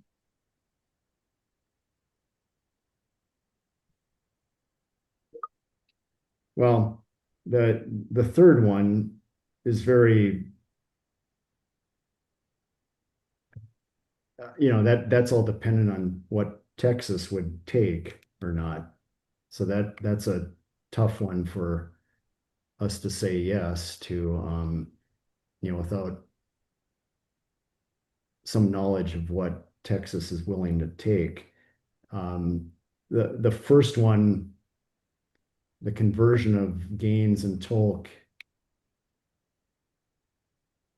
I think there would like a clear picture, because you're asking for a commitment by New Mexico ratepayers to pay for something for 40 years that, unless you effectuate a change in this unit, isn't used and useful after 2045. And so I think there's got to be some contemporaneous commitment there that this shall be done if we're going to commit New Mexico ratepayers to 40 years of this resource.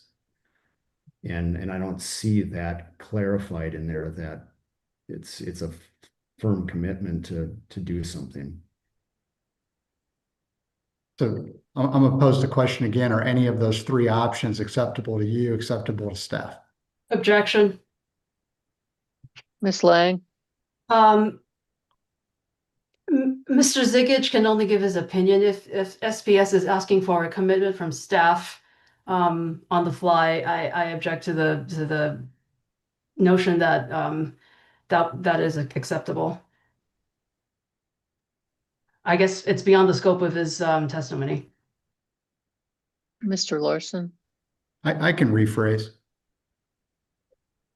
go ahead. In your opinion, are any of those options worthy of further consideration by staff of the commission?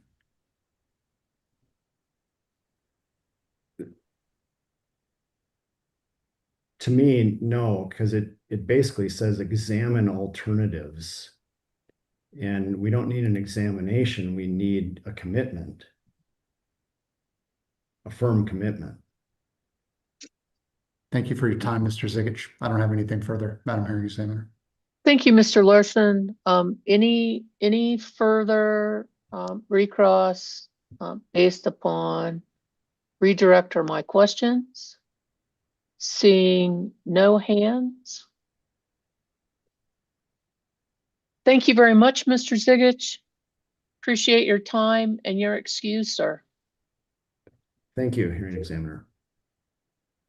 We, I believe, are at our time convenient for our morning recess.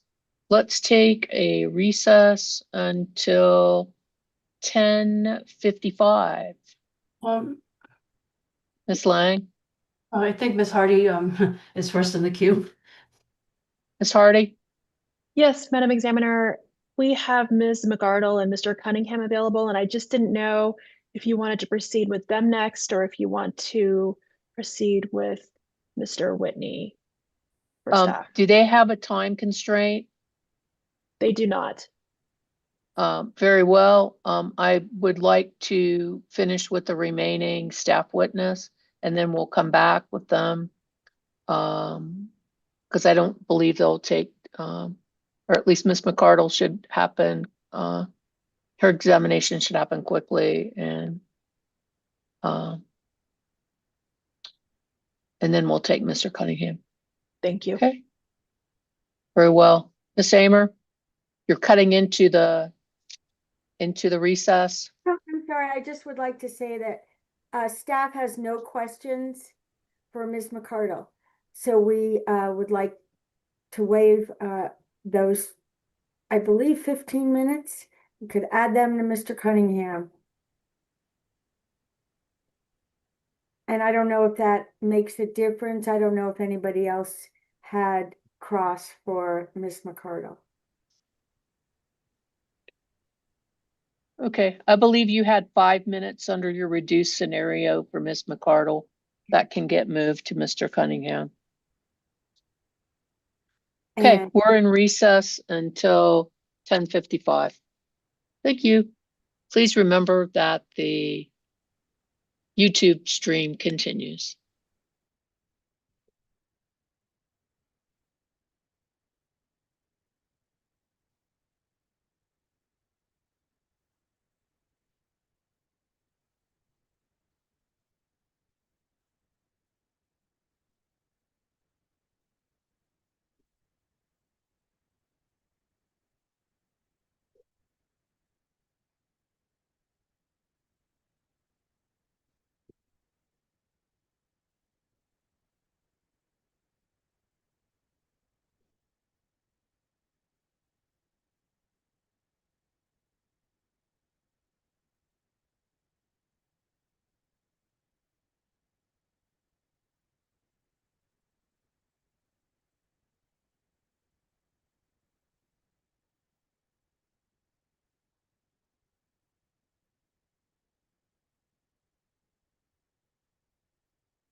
Mr. Lee, are we ready? Yes, Judge. Very well, thank you, sir. Let's go back on the record from our morning recess. Ms. Amer, Ms. Lang, I believe staff has another witness. Yes, ma'am. Staff calls Olin Whitney.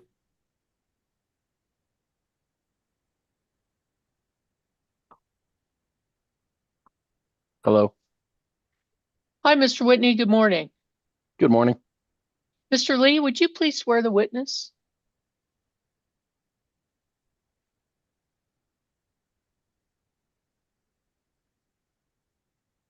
Mr. Orland, would you please, you solemnly swear the testimony you're about to give, no matter now pending, should be the truth, the whole truth, and nothing but the truth?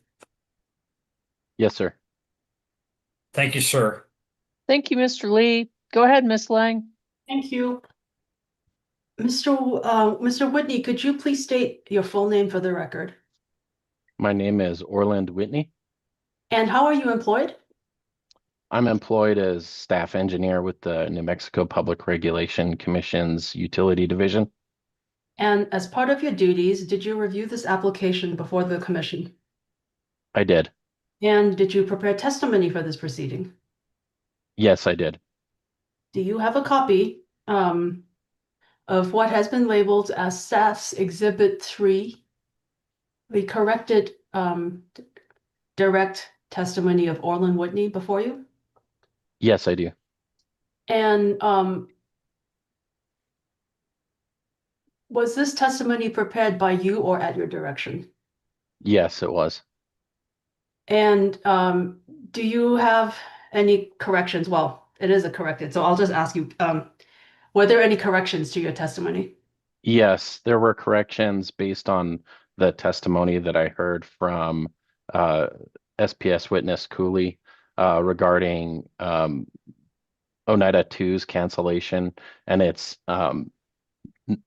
was not involved in the 2020 DICES study or the production cost modeling. So therefore, my recommendations to do a restudy have changed. That is no longer my concern, but to be clear, my core recommendation still stands. So if there are any substantial changes to the final preferred portfolio, updated studies are still appropriate to confirm that transmission approvals continue to align with the resources being approved. So that's for the J41, J42, and J43 transmission line segments for Gaines and Tolk. Are there attachments or attachment to your testimony? No. Is there a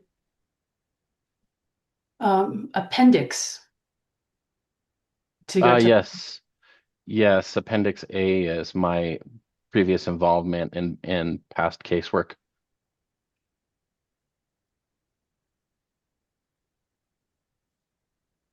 And Mr. Whitney, if I were to ask you the same questions today, would your answers be the same as you provided in your direct written testimony? They would. And are the answers true and accurate to the best of your knowledge? Yes, to the best of my knowledge. Staff moves to admit what has been labeled Staff Exhibit 3 into the record. Any objection to what's been identified as Staff Exhibit 3, the direct testimony of Mr. Whitney as corrected by him here today, as well as being affirmed by him? Hearing no objection, Staff Exhibit 3 is admitted. Ms. Lang? Thank you. Staff passes the witness for cross-examination. Thank you. Thank you. I believe that SPS has reserved 15 minutes for Mr. Whitney. Ms. Hardy, Mr. Larson, go ahead, Yeah. please. Yes, thank you, Madam Examiner. Hello, Mr. Whitney. Hello. I just have a couple questions for you. To make sure I understand the change to your testimony that's been submitted today, is it that well, let me ask it this way. You had recommended that SPS perform studies on the transmission system regarding the impact of removing Oneida 2, right? Yes, that was previous to my understanding that it was not included in the 2020 DICES study. Okay, so you've withdrawn that part of your recommendations, correct? That's correct. Okay, thank you. Your direct testimony includes some discussion of depreciation rates, correct? It does. But you understand SPS is not seeking approval of any depreciation rates in this case, right? Yes, I agree. On page 6 of your direct testimony, when you're talking about depreciation, you state, in reality for New Mexico, by the time Tolkien gains facilities, CODs, the actual usable service life will be less than 20 years due to the ETA and REA mandates in New Mexico. Is that correct? That's correct. You don't know at this point, do you, whether the commission will determine that gains in tolk are necessary to prevent undue bill impacts, right? I'm sorry, whether the commission will? Determine that gains in tolk are necessary to prevent undue bill impacts. No, we've got a mechanism, firewall mechanism there, so I'm not allowed to confer with the commissioners on that. So no, I do not have a crystal ball. Okay. And similarly, you don't know whether the commission will determine that gains and tolk are necessary to protect system reliability, right? I'm sorry, say that one more time. Sure.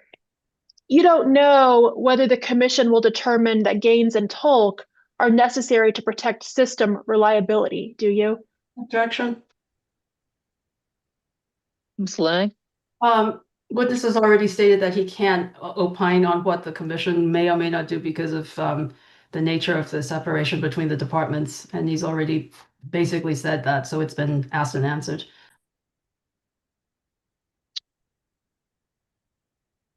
Ms. Hardy? Well, my prior question was on undue bill impacts, and this question is on system reliability. May I respond? Perhaps you could rephrase it, Ms. Hardy. I'm not clear as to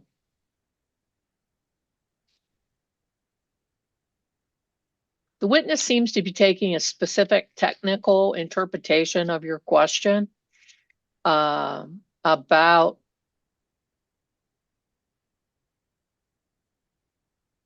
ex parte communications.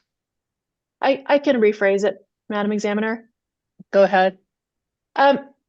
Mr. Whitney, your statement that Tolkien gains will not have useful service lives beyond 20 years assumes that SPS's request for exceptions are denied, right? Sorry, say that one more time. Sure. Your statement that gains in Tolk will have service lives of less than 20 years assumes that SPS's requests for exceptions to the REA are denied, correct? Yes, I believe that's correct because that's in the REA. So exceptions, there's never been, to my knowledge, in the past such an animal. So if this were to set that precedent, I think that'd be very harmful for New Mexico. And that was the claim there. Less than 20 years comes from 100% carbon free in 2045, and if you subtract 2026 from that, you'll get less than 20 years. Right. And you do not know at this point, do you, what technology changes can occur before 2045, right? No, I do not. Okay. Thank you. Those are all my questions. Thank you, Ms. Hardy.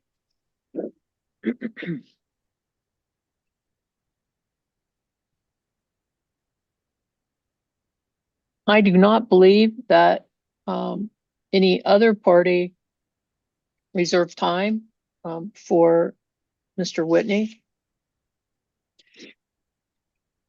Hearing Examiner Schaefer, questions for Mr. Whitney? I have no questions. Thank you, hearing examiner. Thank you. Good morning, Mr. Whitney. I've got a couple of questions for you. Good morning. So my understanding of your case assignment in this case had to do with specifically three things. You looked at the CCN requests for the wind solar battery CCN requests. Is That's that correct? Yes. You also looked at the transmission requests Yes. and encompassed within that were the CCN approval, the location approval, and the right of way. Is that Yes, correct? that's correct. Okay. And with regard to your first charge, the CCNs for the wind solar battery, you recommended approval, didn't you? I did. And with regard to your second charge, for the transmission facilities, I would characterize your recommendation as being a conditional one, correct? I agree. Yes. And I say that I'm looking at page 11 of your testimony, and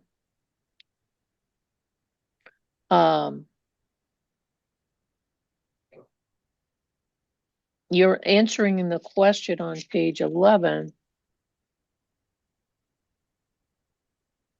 that was posed as a summary on page 10.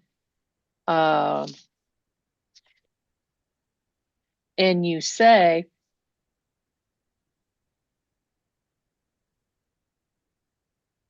with regard, beginning on line 4, this is the transmission and dependency of the Gaines CTG project. Portions of the proposed 345 kV transmission build out, particularly J41, 42, and 43, have been studied and justified using power flow and production cost cases that assume the Gaines CTG project and other resources, such as the Oneida 2 solar facility, are built. From an engineering perspective, this creates a conditional relationship as follows. That's your testimony, correct? That is, so the Oneida 2 project, it should be excluded from that. Right. Right. Yeah. So, but yes, that is my testimony. But and then if I go over to your conclusion on page 18 at line 1, you say CCN approval for transmission facilities should be contingent upon updated power flow and production cost studies demonstrating that the transmission lines are required in the absence of Oneida 2. That should be an earlier version. I believe that was struck in my revised testimony. Okay, tell me what your revised testimony says now, So beginning at line 1. Item 1 is scratched. Lines 1 through 4 are scratched. So my testimony is just item 2 there.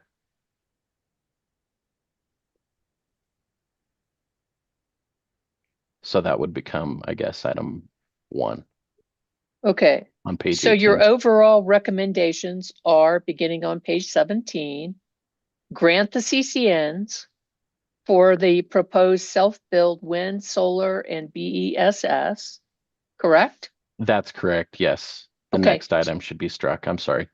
Okay, so on page 18, you're not recommending at all that any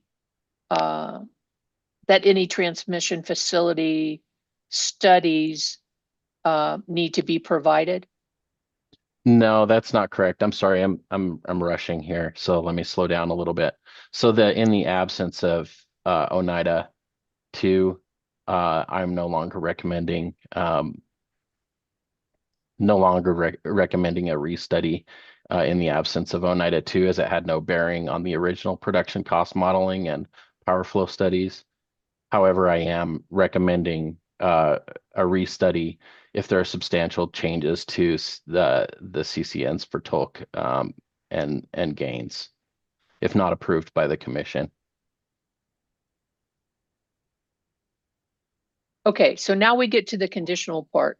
So it appears to me then that your recommendation for CCN approval for the transmission facilities is contingent upon updated studies if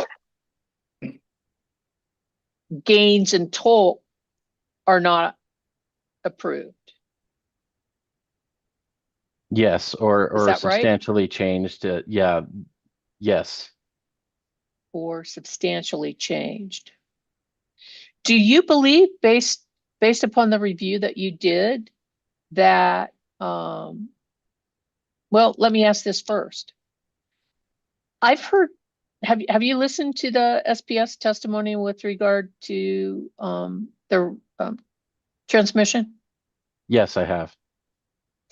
And I thought what I heard from SPS is that even if gains was not, the CCN for gains was not approved, that there's testimony from SPS that the transmission lines are still needed. Did you hear that testimony? I did. Do you agree with that testimony or disagree? I disagree with that. My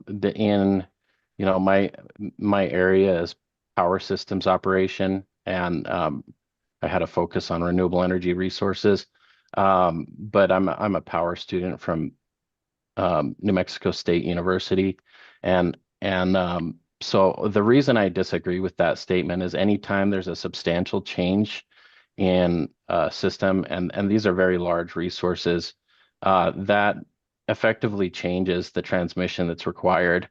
And part of the reason that I recommend that is, the production cost modeling and power flow studies were submitted in this case with this application, and that takes a lot of due diligence on the part of SPS. And so I'm not saying that SPS is necessarily wrong. I'm saying that the commission needs a technically supportable record. So a conclusory statement that the lines are still needed is not the same as demonstrating the need with contingency results, thermal loading, voltage performance, and deliverability metrics for the portfolio that would actually be approved. So in essence, whenever you remove or add a generation resource, you can think of it kind of like a town and a highway. If you're proposing a town on a census, this is just an analogy I'll use, but if you're proposing a town based on census data and say you need a 6-lane highway to that town, and then New Mexico says, actually, we won't be building a portion of that town, then we need to know whether or not a 4-lane highway may be acceptable, or the existing 2-lane highway, if that makes sense. We want to make sure that all of our recommendations are not overbuilds, and that can easily happen in a case this large.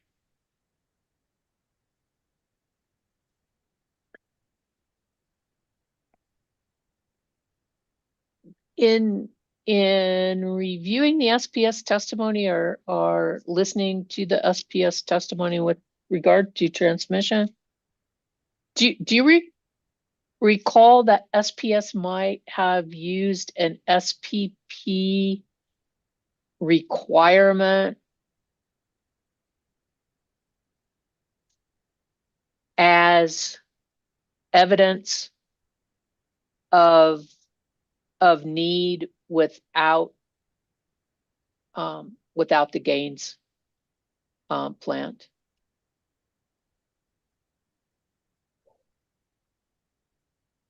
Yeah, So forgive me. I'm just thinking. Yeah.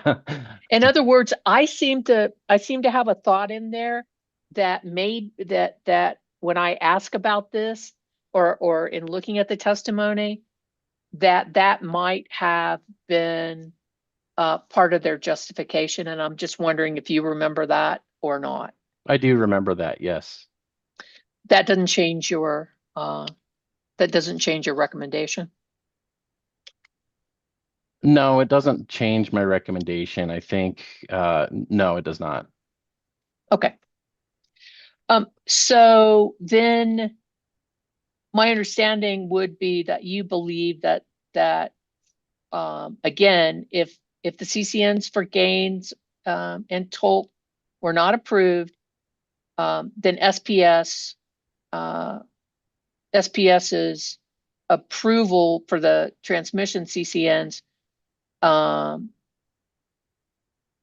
should be contingent upon them filing some type of updated power flow and production cost studies demonstrating that the transmission lines are required, correct?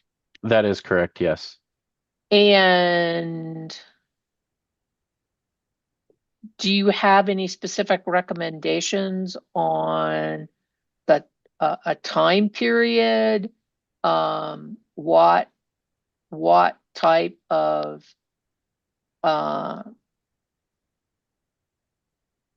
procedure for how they'd provide this information, to whom they would provide the information, whether or not there would be some type of process, commission process, and or recommendation by the staff that they had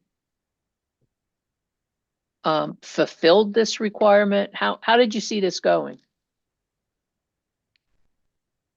Yeah, so there's several parts of your question to kind of unpack.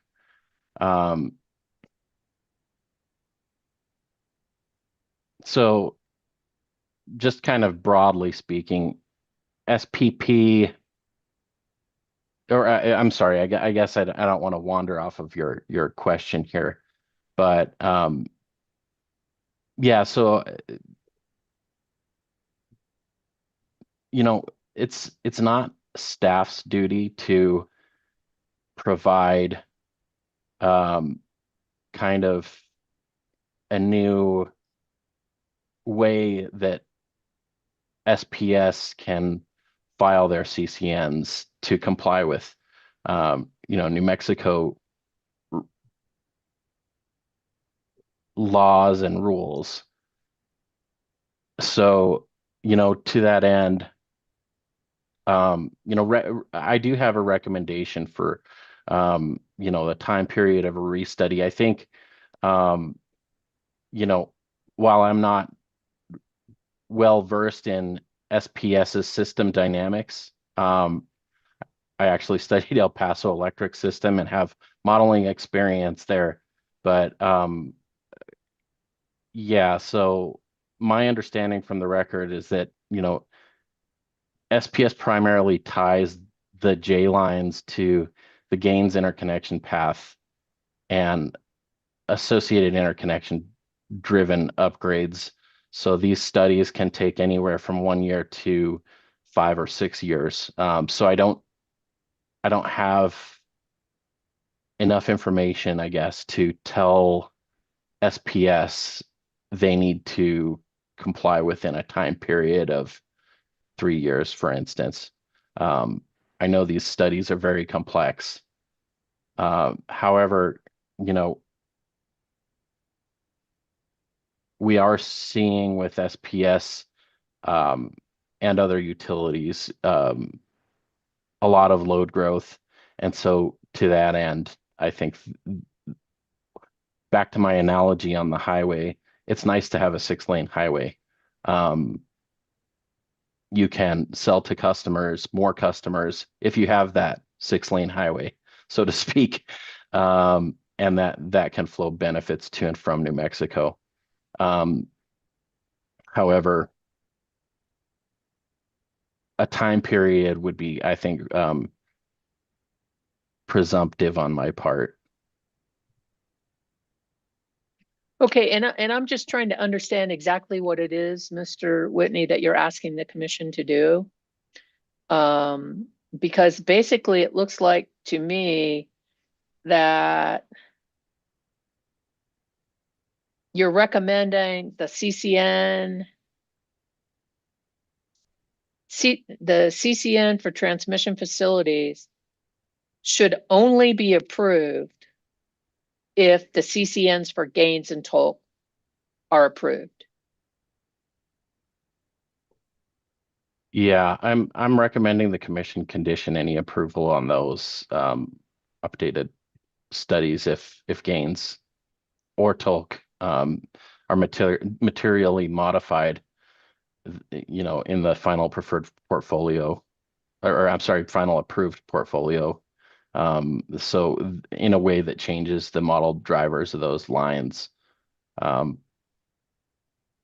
Okay, so CCN for transmission facilities should be approved only if the CCNs for gains and toll are approved as set forth. Is that correct? I agree, yes. Okay, if they are not approved or substantially changed, then the CCN for transmission facilities should not be approved, and SPS should be required to do these studies that you indicate, and then submit a new CCN application for transmission. That's correct. Okay. Sir, I believe that's all the questions that I had for you. Thank you. I appreciate your time. Ms. Lang, do you have redirect? Sorry, I couldn't find my unmute button. No, I do not. Thank you. Very well. Ms. Hardy, any recross based upon my questions for Mr. Whitney? I have a couple, Madam Examiner. Go ahead, please. Thank you. Mr. Whitney, with respect to your recommendation on the transmission lines, isn't it true that J41, 42, and 43 are associated only with gains, not TOLC?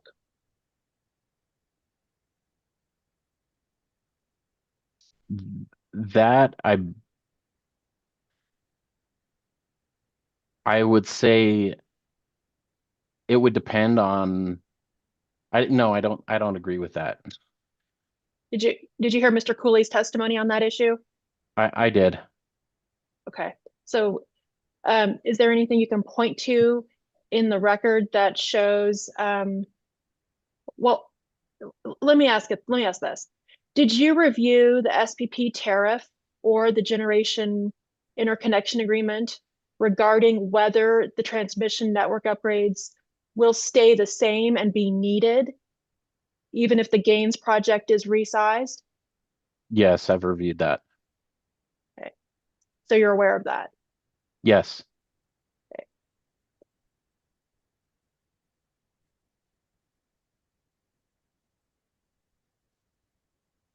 Those are all my questions. Thank you. Thank you, Ms. Hardy. Anything further for Mr. Whitney? Hearing nothing. Mr. Whitney, thank you, sir. You are excused. Thank you, Madam Hearing Examiner. Ms. Lang, Ms. Amer, anything further from staff? I do not believe so, but I will. Oh, Very well. Thank you. Ms. Hardy, Mr. Larson, you have another witness. We do. Miss Andrea McArdle is our next witness. And I believe she's in the Zoom waiting room. She should be admitted.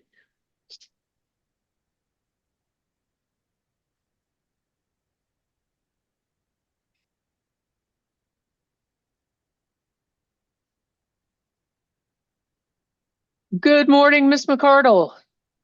Good morning. How are you? I'm doing well. How are you doing? I'm well, thank you. Mr. Lee, would you please swear the witness?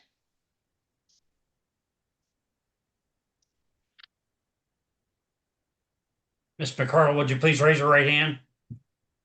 You solemnly swear the testimony you're about to give, no matter now pending, shall be the truth, the whole truth, and nothing but the truth. I do. Thank you, ma'am. Thank you, Mr. Lee. Ms. Hardy? Thank you. Miss McArdle, can you please state your name for the record? My name is Andrea R. McCardle. By whom are you employed and in what capacity? I am employed with SWCA Environmental Consultants as an environmental planner. And have you submitted testimony in this case on behalf of Southwestern Public Service Company? I have. And is that testimony marked as SPS Exhibit 24? Yes. Was it prepared by you or under your direct supervision and control? Yes. And are there attachments to your direct testimony? Yes, there are attachments. What are they, please? There are 2 environmental reports, a biological survey report for the J43 line and a cultural survey report for the J43 line. Were the attachments prepared by you or under your direct supervision? Yes. Is your testimony true and correct? Yes, there has been an update since the testimony was submitted. An additional cultural resource survey has been conducted since it was submitted. And are there any changes you need to make to your testimony as a result of that update? No. If you were asked the questions in your direct testimony today, would your answers be the same? Yes. Madam Examiner, I move the admission of SPS Exhibit 24. Ms. McArdle, is the updated cultural submitted as part of your testimony? No, just the original report. Why didn't you submit the update? The updated report was filed or was completed after the testimony was submitted as part of the application filing. Okay, I want to see it. Okay. Ms. Hardy? We can submit that, Your Honor.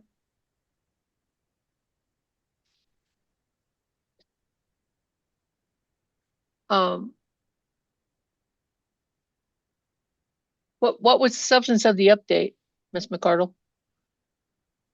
There was a shift on one of the New Mexico State Land Office parcels that required us to cover more of a survey buffer in that area.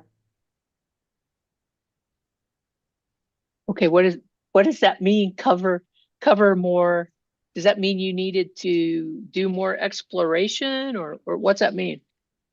The State Land Office has survey buffer requirements, meaning the area that is surveyed beyond the proposed easement. And based on the shift that occurred, we needed to conduct a survey to survey a little bit more of that required buffer. Did you do that? Yes. So you've already complied with the additional requirement in the updated cultural? Yes. Okay, and were there any findings? There was one finding. What was it? There was a new cultural site.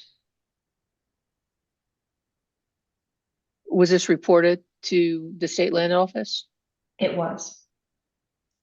And has it had any impact or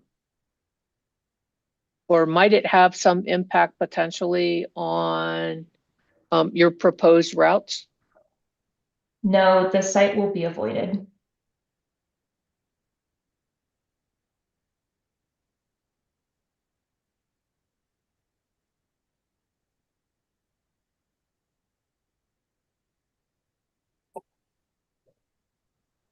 Are there any other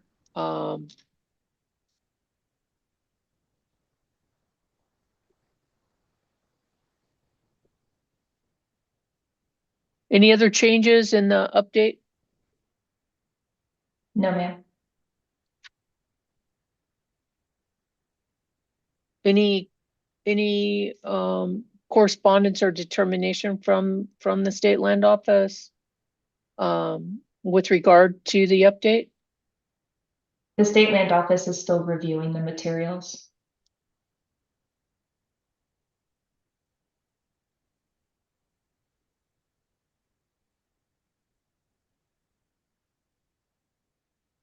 Which line did it potentially impact? J43.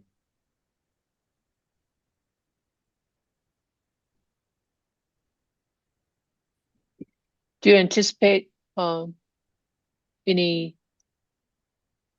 potential negative determination from the or qualification from state land office with regarding permit approval?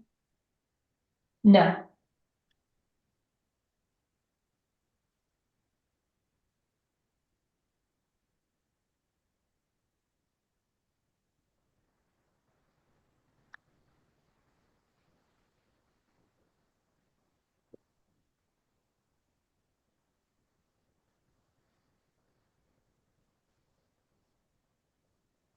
Any objection?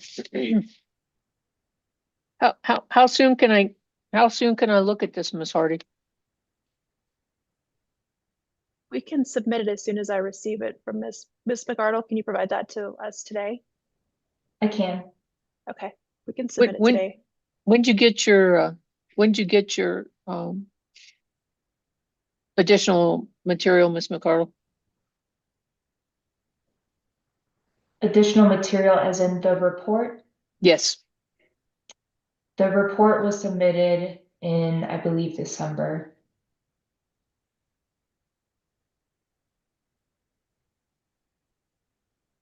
Okay.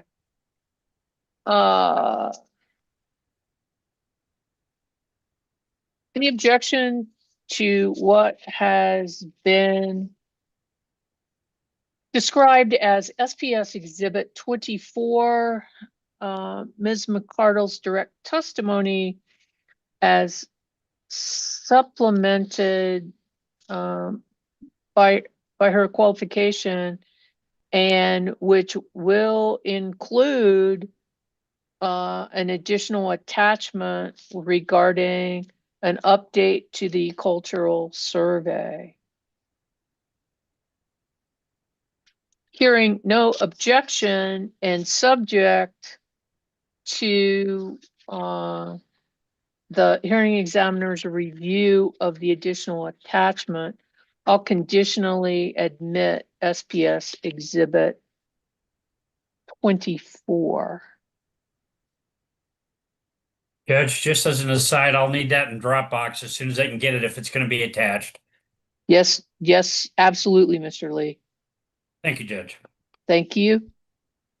So Just Matt, will reiterate my earlier instruction at the beginning of the hearing that any exhibit that is admitted must be in the Dropbox on the day it is admitted for efficiency purposes of the transcript and for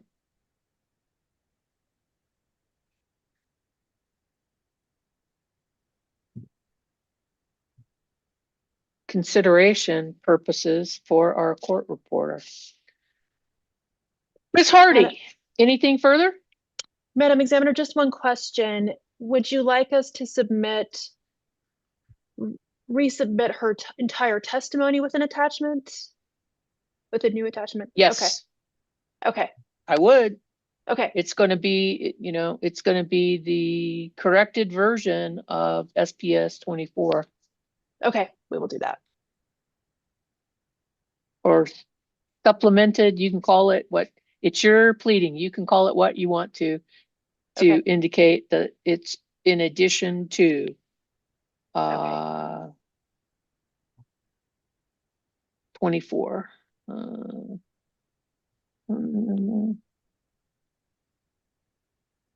Very well. Anything further, Ms. Hardy? No, Ms. McArdle is available for cross-examination. Very well. And there was cross-examination for you reserved, Ms. McArdle, and it went away. But I've got a couple of questions, and I think you actually have already indicated because I had asked the prior witnesses and they deferred to you with regard to the environmental and cultural survey. So just have a few questions that I wanted to ask you about that. Also want to note, have you testified before us before? I have not. Note that under your educational experience, it looks like you have a Bachelor of Science from the Ohio State University. Is that right? That is correct. Okay. In evolution and ecology. As part of this degree program, is there some kind of practical component where you go out on and do these surveys as with, I don't know, like an apprenticeship or something like that? Field work was not a mandatory aspect of my degree. I did conduct field work for vegetation surveys as part of an employment while I was in school, but it was not part of the degree. But after you graduated, you began doing the actual, well, let me back up. Do you actually do the surveys and go out to the sites yourself?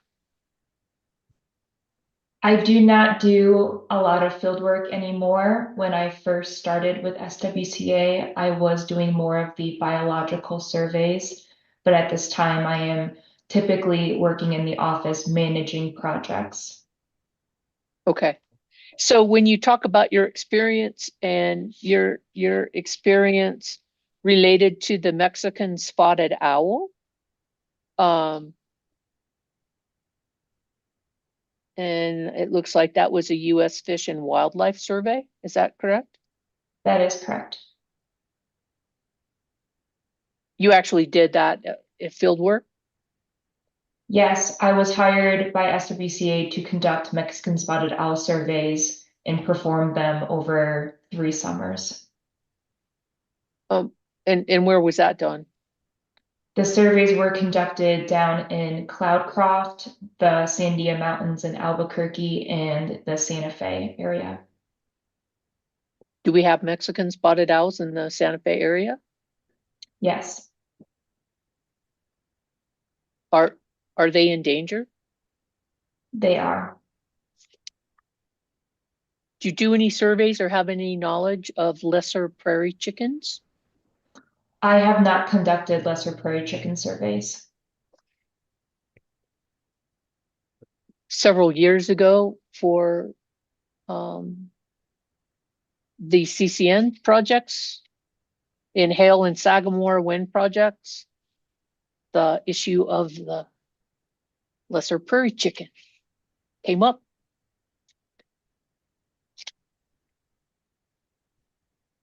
So I learned about Lex and corridors for wildlife passage. And Judge, can you spell Lex? capital L, capital E, capital K. Thank you. That's right, isn't it, Miss McCardle? That is correct. And it's Alec is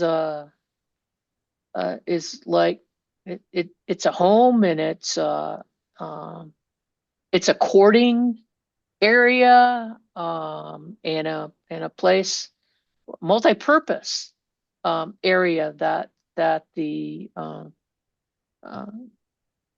I guess that the wildlife can habitate, correct? Correct.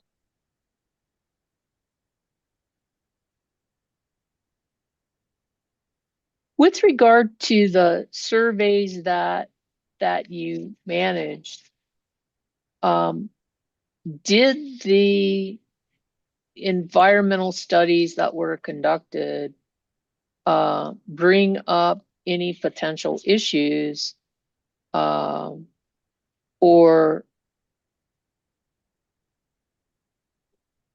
special requirements for SPS to comply with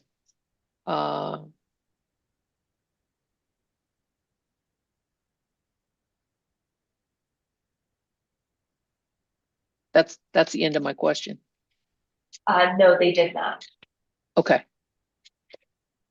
And have the environmental rules and requirements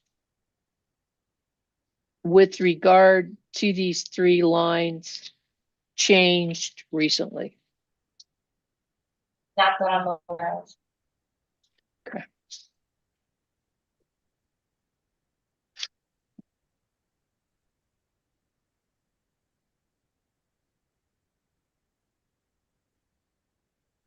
Does the study requirement for transmission lines change based upon who owns it?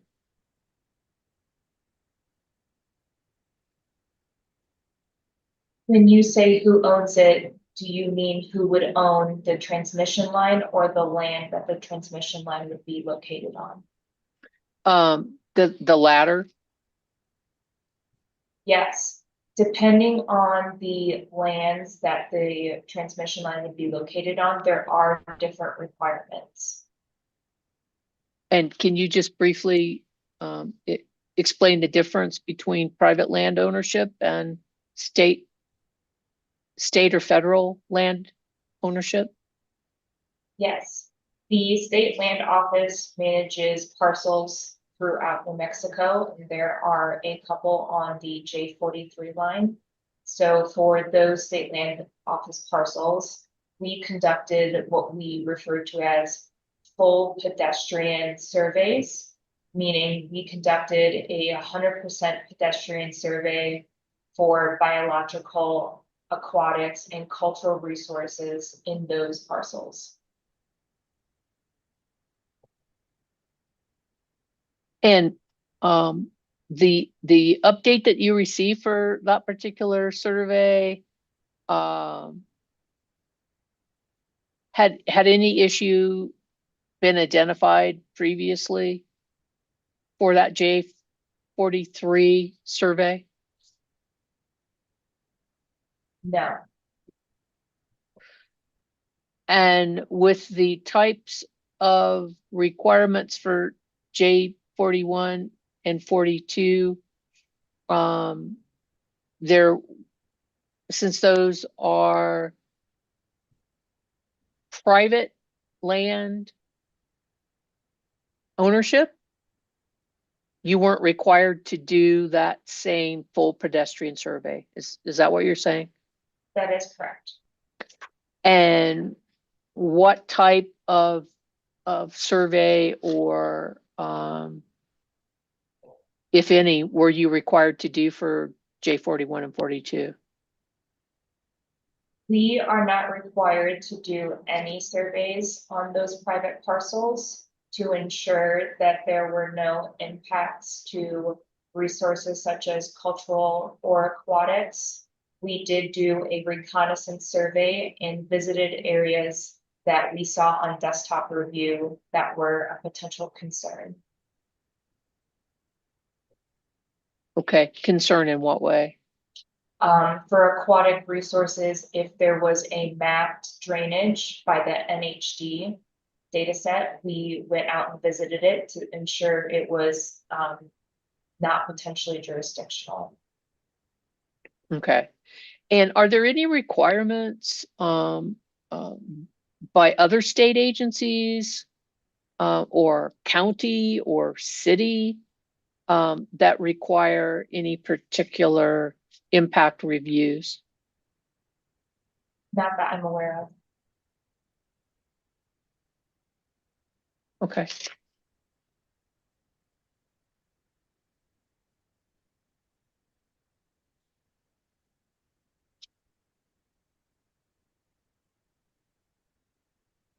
But you also did air quality surveys with regard to the 3 proposed transmission lines? We did not conduct air quality surveys.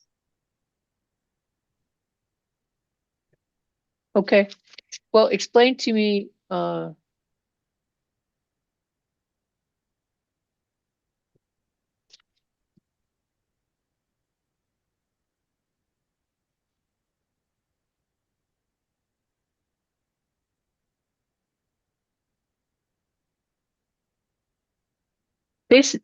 explain to me your testimony then on page 13.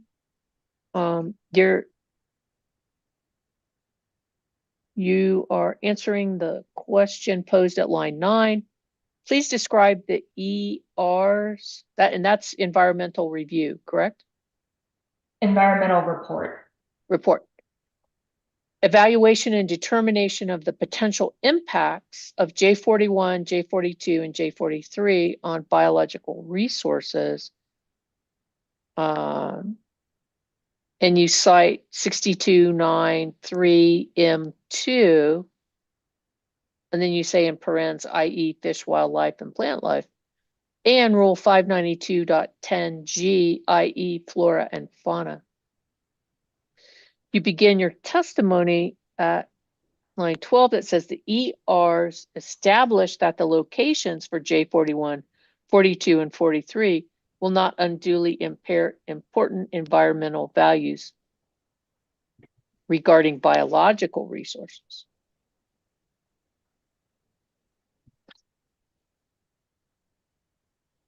That's your testimony, correct? That is correct. And I guess it was I jumped ahead too far. It's page 12 that says, please line 14, question posed. Please describe the ER's evaluation and determination of the potential for the project locations to unduly impair air quality. See rule 592.10G.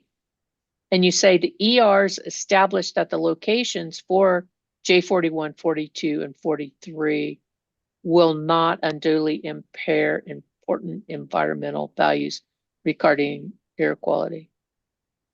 That's your testimony? That is correct. Well, what kind of evaluation or how did you determine that the air quality values, that the lines wouldn't unduly impair them if you didn't do a study or a survey? We did not conduct a survey, but we did do analysis based on the temporary presence of construction equipment within the project areas. Okay, well, so then, so some of the analysis then that you provide it's not just going out and doing a site visit, but it's actual analysis of the requirements and then testing different scenarios where you might be bringing in different kinds of equipment, or explain to me what this involves. The air quality analysis that is included in the environmental report is based on the construction equipment that SPS will have on site during construction and the thresholds of the air quality permits. And is there also in your evaluation, how do you determine, for example, with reference to like page 19 of your testimony, that the locations don't unduly impair the environmental values regarding cultural resources? Before we started our analysis, our cultural resource specialist reviewed data on the NIMCRIS database, which contains the known surveys and cultural sites throughout New Mexico. And that resource is how we determined if we needed to go revisit any known cultural sites within the project areas. Can you spell the name of that acronym? It's NMCRIS. Thank you. And can you tell me what that is? I believe it is the New Mexico Cultural Resource Inventory System. So it's something that's used here in New Mexico that identifies or logs items of historic or cultural significance? Yes. If a company is conducting a survey, they have to upload it to this database to log it for all the agencies to reference. Okay. And your ultimate determination was that you do not believe that the proposed J41, 42, and 43 have potential negative impacts, and that you indicate on page 31 at lines 10 through 12 that you believe that they are compliant for the legally required requirements, correct? That is correct. And the supplement that you received regarding the cultural impact does not change your recommendation. That is correct. Okay. Very well, Ms. McCardle. I think you've answered my question. I appreciate your time. Ms. Hardy, any redirect for your witness? No, thank you. Any recross from the parties based upon the questions that I had for Ms. McCardle? Hearing nothing, Ms. McCardle, thank you. You are excused. Thank you. Ms. Hardy, just make sure I get the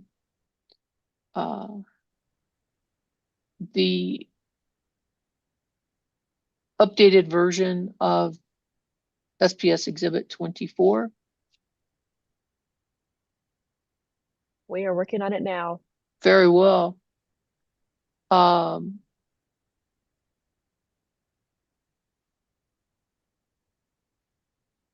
You have another witness. We do. Our next witness is Mr. Jeremiah Cunningham. Okay, let's go off the record just for a second here. I believe there is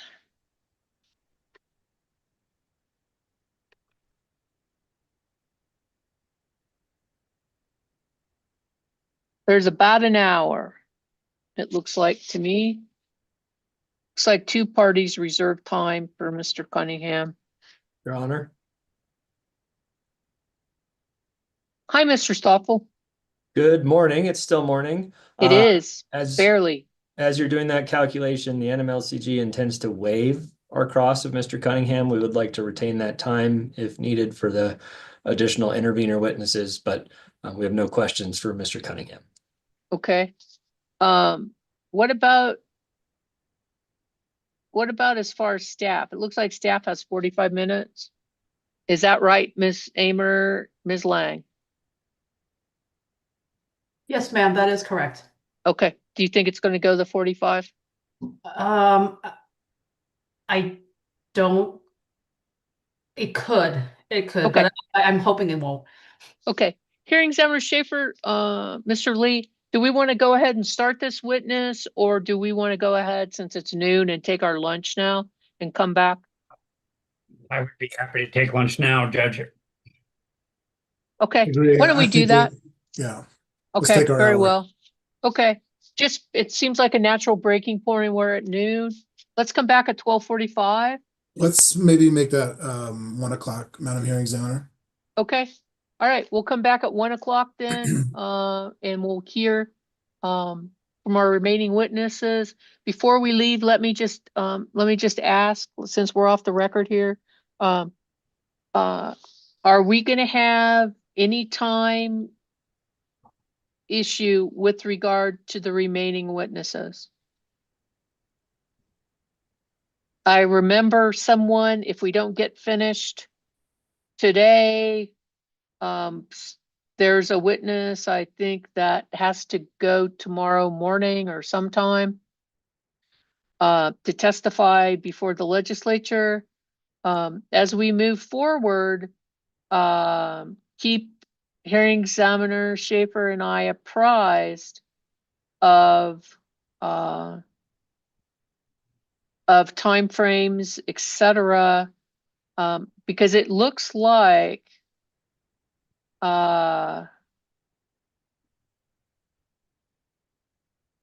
just a rough guess.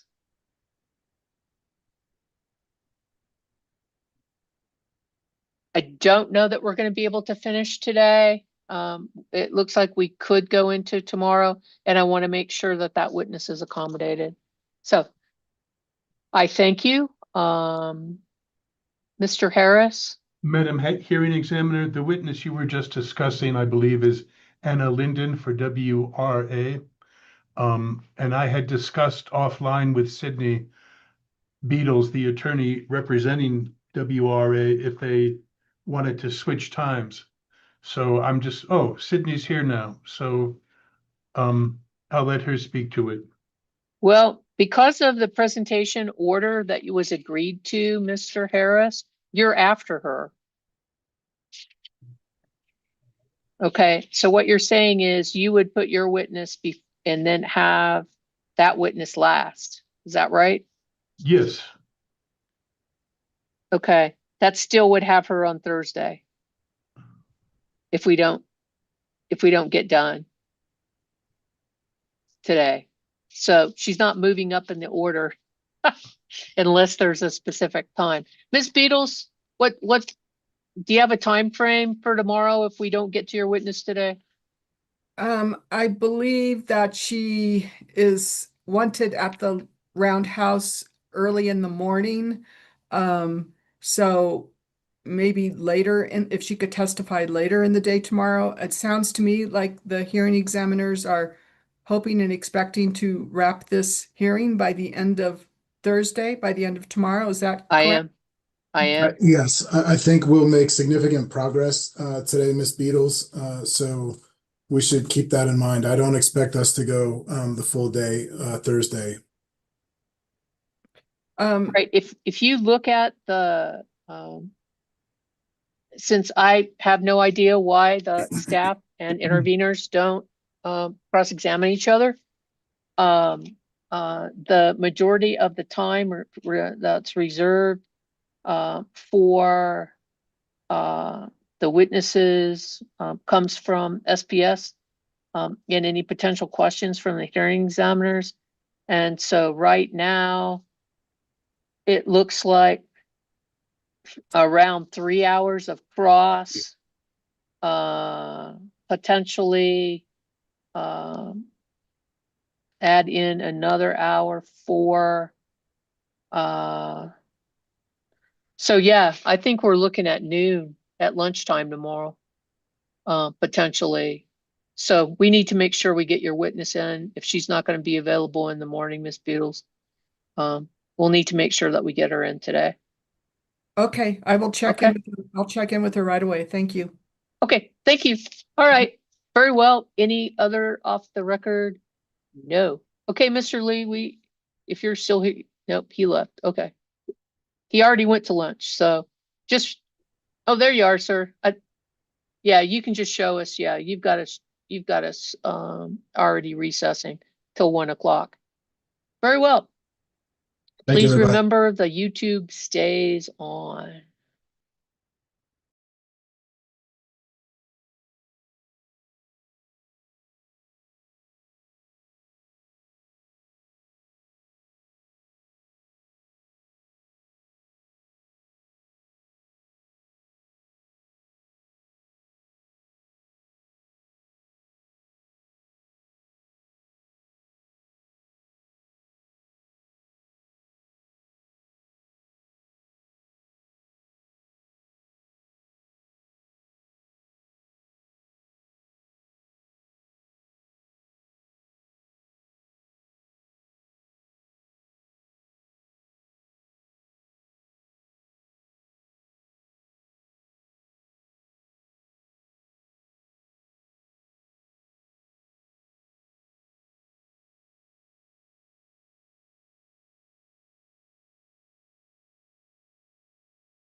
Good afternoon, Mr. Lee.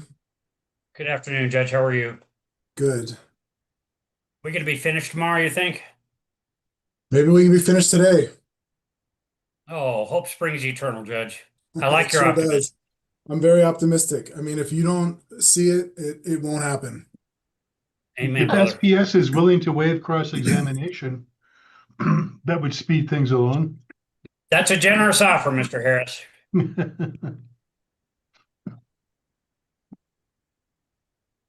I'm ready when you are, Judge.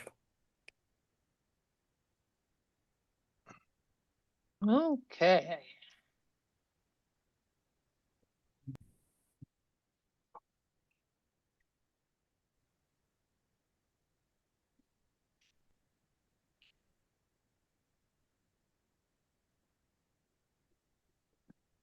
Ms. Hardy, is Mr. Jones one of your co-counsel? Yes, he is, Madam Examiner.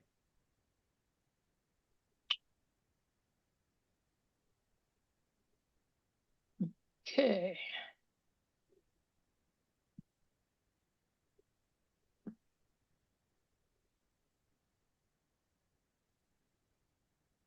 Do we already have?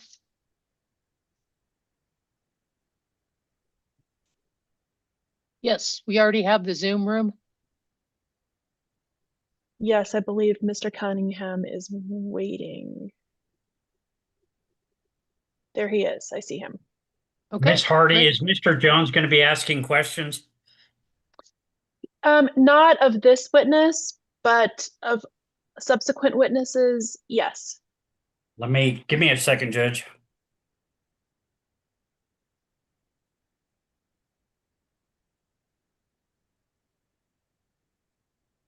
Madam Hearing Examiner, Ms. Drake, good afternoon. I just wanted to let you know that when Mr. Fitzhenry is up for cross-exam, Ms. Miller will be presenting him. okay, thank you. How are we doing, Mr. Lee? Are we good? Half second. Okay, you tell me. I've got to sign Mr. Jones in.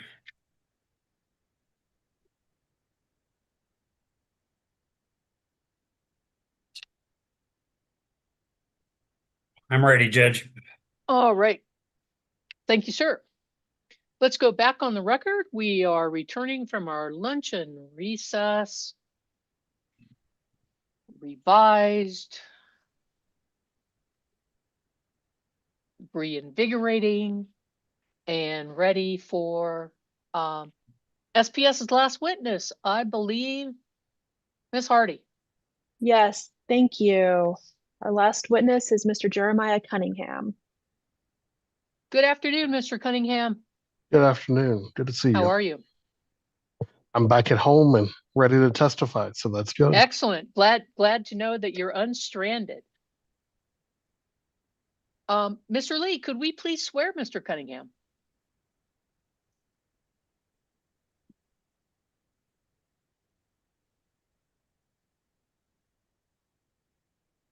Mr. Cunningham, would you please raise your right hand? You solemnly swear the testimony you're about to give the matter not pending should be the truth, the whole truth, and nothing but the truth. I do. Thank you, sir. Thank you, Mr. Lee. Ms. Hardy. Thank you. Mr. Cunningham, can you please state your name for the record? Yes, my name is Jeremiah W. Cunningham. By whom are you employed and in what capacity? I am employed by SPS as the Director of Regulatory and Strategic Analysis. Do you have in front of you a document that's marked as SPS Exhibit 4? Yes, I do. What is that document? That is my direct testimony in this case. Was your direct testimony prepared by you or under your direct supervision and control? Yes, it was. And are there any attachments to your direct testimony? I believe I have one attachment, which is And- my list of prior testimonies. And was that attachment prepared by you or under your direct supervision? Yes, it was. Is your direct testimony true and correct to the best of your knowledge? Yes, it is. If you were asked the questions in your direct testimony today, would your answers be the same? Yes, they would. Madam Examiner, I move the admission of SPS Exhibit 4.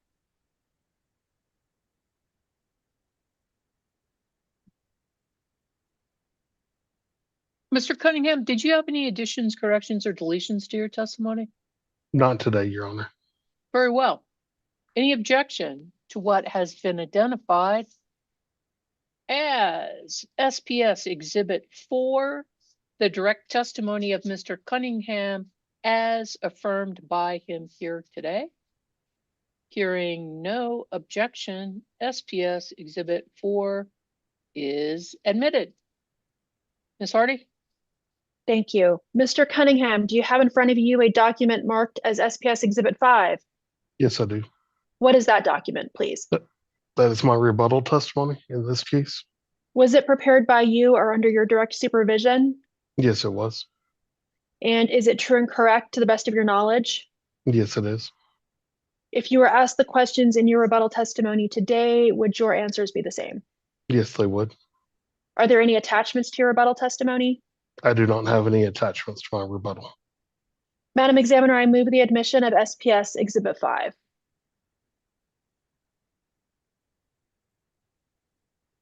Any objection to what's been identified as SPS Exhibit 5? Mr. Cunningham's rebuttal testimony as affirmed by him here today. Hearing no objection, SPS Exhibit 5 is admitted. Ms. Hardy? Thank you. I have no further questions for Mr. Cunningham. He's available for cross-examination. Very well.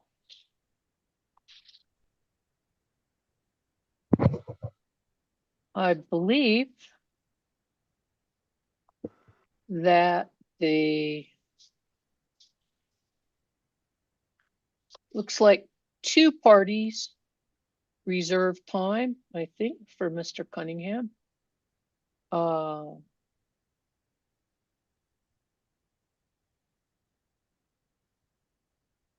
Large customer group and staff.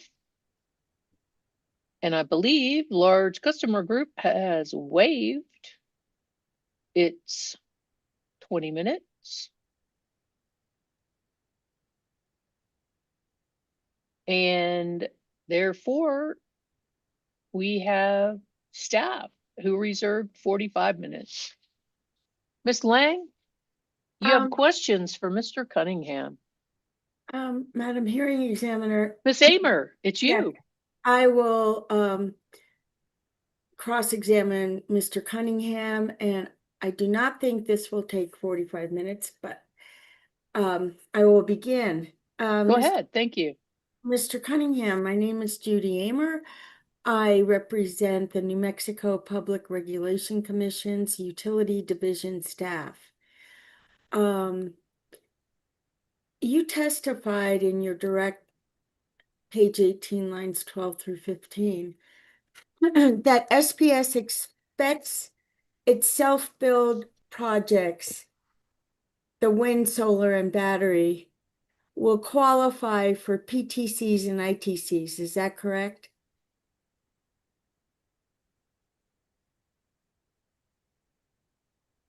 Yes, that is correct. And that expectation depends on meeting federal eligibility requirements that have not yet been satisfied. Is that correct? That is correct. And those federal eligibility requirements include construction, timing, labor standards, and other compliance obligations, as discussed by prior SPS witnesses. Yes, I believe Mr. Merrill discussed that. That's my understanding too. So at this time, SPS cannot state with certainty that, hold on.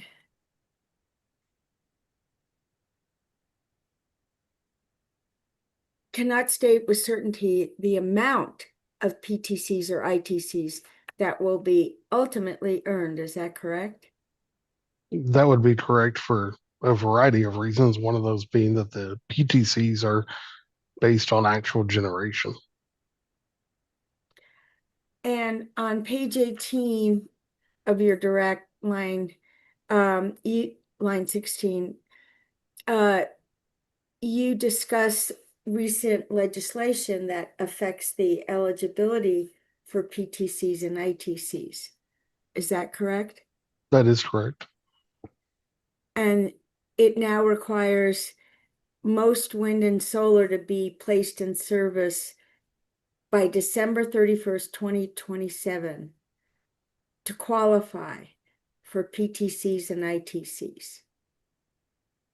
There's more to that response. There's other tests to that, but I do discuss the December 31st, 2027 requirement.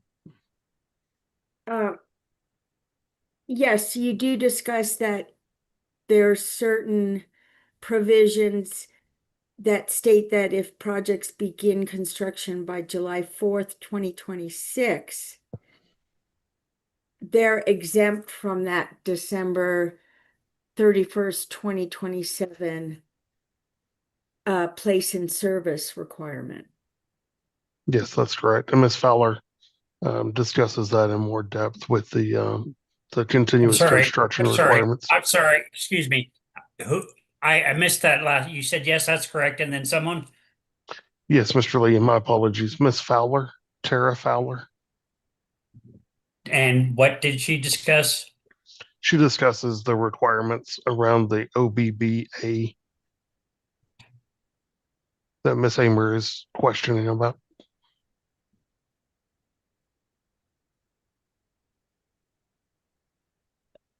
Can I proceed? Yes, please. Thank you.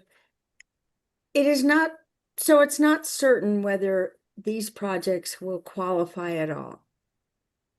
SPS expects that they will qualify, but the construction has the approval has to happen first, and then the construction, and continue to meet the qualifications. So you agree it's not certain? It's not certain, it's expected. Or there's a possibility they would qualify for a lower amount. Is that correct? I'm not aware of qualifying for a lower amount. I think that would be Mr. Merrill's testimony more, as far as that goes. And you already said that the certainty for the PTCs will be established when they start producing. Is that correct? That's when SPS would begin to earn the PTCs, is at commercial operation date. And that could be several years away. Is that correct? That's correct. And for the ITCs, when will the certainty be established? Mr. Merrill would be the one that could speak to that. There's different requirements on the ITCs, but construction would have to be completed on that, as far as I understand. So for the ITCs as well, that could be years away. That's correct. SPS has proposed a specific rate-making treatment for PTCs and ITCs in this case, correct? That is correct. And is asking for the commission to approve that, correct? That is correct. And you're aware that, as your rebuttal stated, that staff witness Malden recommended deferring rate-making treatment to a future rate case. I'm aware of that recommendation, but SPS's recommendation in this case is in alignment with treatment from other facilities. SPS is Plant X and Cunningham Solar. And so we're proposing similar treatment here and don't see the need to delay that regulatory decision. You agree that delaying or deferring rate-making treatment to a future rate case does not eliminate the tax credits themselves? It would not eliminate the tax credit, correct? But it would eliminate the certainty for customers of that offset to fuel and purchase power expense.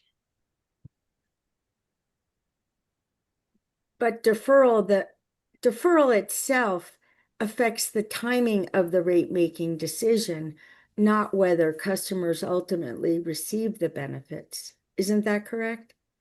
It would alter the timing of that decision. Yes, But not whether or not customers ultimately receive the benefits. Is that correct? I suppose that would be the case. And deferral of rate-making treatment will end up reflecting the actual amounts of the credits. Isn't that correct? I'm not sure I understand the premise of your question. Could you rephrase? Well, at what you're requesting now is a projected amount based upon uncertain in-service dates. Isn't that correct? No, that's not correct. SPS is just proposing the methodology, not a certain amount. So it would only be the actuals that were generated. Say, for instance, with the production tax credits, it would only be the actual PTCs that are generated that would flow through the FPPCAC. Okay. In your rebuttal on page 9, you cite to the commission's approval of a stipulation in case number 24-00270 UT to support SPS's request here. Is that correct? At page 9. Page 9. Yes. What I cite to here is the SPS FPPCAC settlement to explain that the treatment being requested in this case is in alignment with the approvals reached in that settlement. Okay, I direct you to your rebuttal, page 14.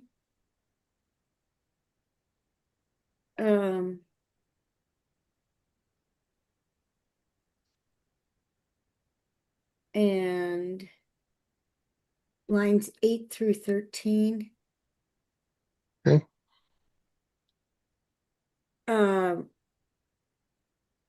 You acknowledge there that actual tax credit realization depends on future project performance. Is that correct? Actual PTCs earned is directly related to actual generation from those facilities. And that is, in essence, future project performance. Correct. Increased or decreased generation would increase or decrease the PTCs. Nonetheless, SPS is asking the commission to approve that rate-making treatment in this CCN proceeding.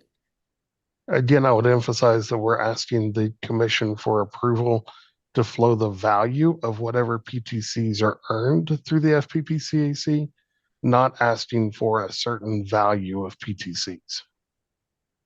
And this request is based in part on prior commission approval of stipulations such as case number 24-00270. Is that correct? I wouldn't say that it's based on, I would say that it's in alignment with. We requested the same treatment here as what the commission and the parties agreed to in that case. But you agree that stipulations are negotiated settlements, correct? I agree, yes. Not fully litigated commission decisions. And that's the reason why I would say that this is an alignment with and not based on the stipulation. SPS isn't trying to make that stipulation precedential. Okay, thank you. Regarding customer protections, in case number 24-00270 UT, SPS agreed to a cap on transaction costs associated with tax credit transfers. Is that correct? And I'm referring to your rebuttal page 9, lines 9 through 12. Yes, SPS agreed to a 10% cap on the nominal value of the for transfer costs, it's a 10% cap on the nominal value of the PTC. But SPS has not proposed a comparable transaction cap cost in this case. Is that correct? I believe we did. I would have to look back at my direct testimony to find that number, but I believe SPS proposed the same cap. We could not find a proposal for a transaction cost cap. I couldn't find. I wouldn't be able to find it in the moment right now, but uh, I believe we agreed to that same 10% cap.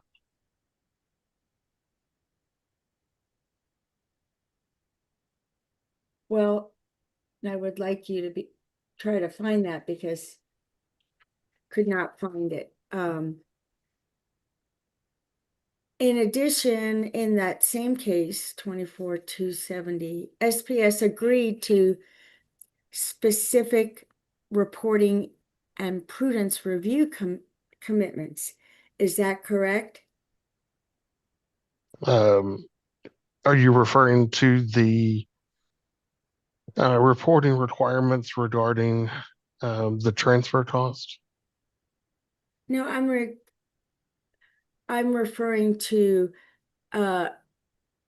prudence review commitments and other reporting requirements that were included in the stipulation in 24-270. Could you point me to exactly what those prudence reviews that you're referring to? I would have to pull, let's see, in your rebuttal, page 9.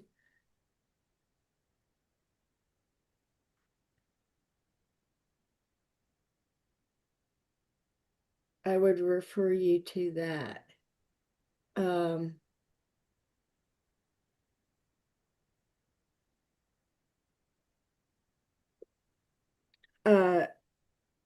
It was a prudence review for transaction costs. Yes, we did agree to that. Are those same commitments included in SPS's request here? I addressed that in my rebuttal testimony. It does not appear that those same commitments are expressly included in SPS's request here. They're not expressly, but if the commission chose to approve the recovery of transfer costs netted against the PTCs in the FPPCAC, SPS would find it reasonable to have that same reporting requirement. As I addressed on page 15 of my testimony, it shouldn't be something that doesn't, it has to go along with the overall treatment of those transfer costs as well. Okay, in your rebuttal, page 9-10, you cite to case number 23-00252 as precedent for witness Malden and witness Lye's recommendations to defer rate-making treatment for federal tax credits. Was this case a stipulation? I was not involved in that case. I was not a witness, nor involved on the regulatory side, so I'm not intimately aware of the details of how that case progressed. But my understanding is that it was a litigated case with a recommended decision with certain recommendations, and then the commission made decisions regarding rate making in the final order. But instead, you rely on the stipulated case 24-00270. Yes, I don't rely on that. Our recommendations are in alignment with that. The decision in 23-00252 was a determination in that specific case. I don't believe it established a standing rule against deciding any rate making treatment in the CCN. And I believe the rules in New Mexico allow for rate making decisions to be made in a CCN proceeding. And so we propose those again, and I'll clarify once again that our recommendations here were in alignment with what was approved in 24-00270, not based on or not trying to use that case as precedent. But you would agree that 23-00252 was a specific decision to defer rate making treatment for It was federal- a specific decision in that specific case, yes.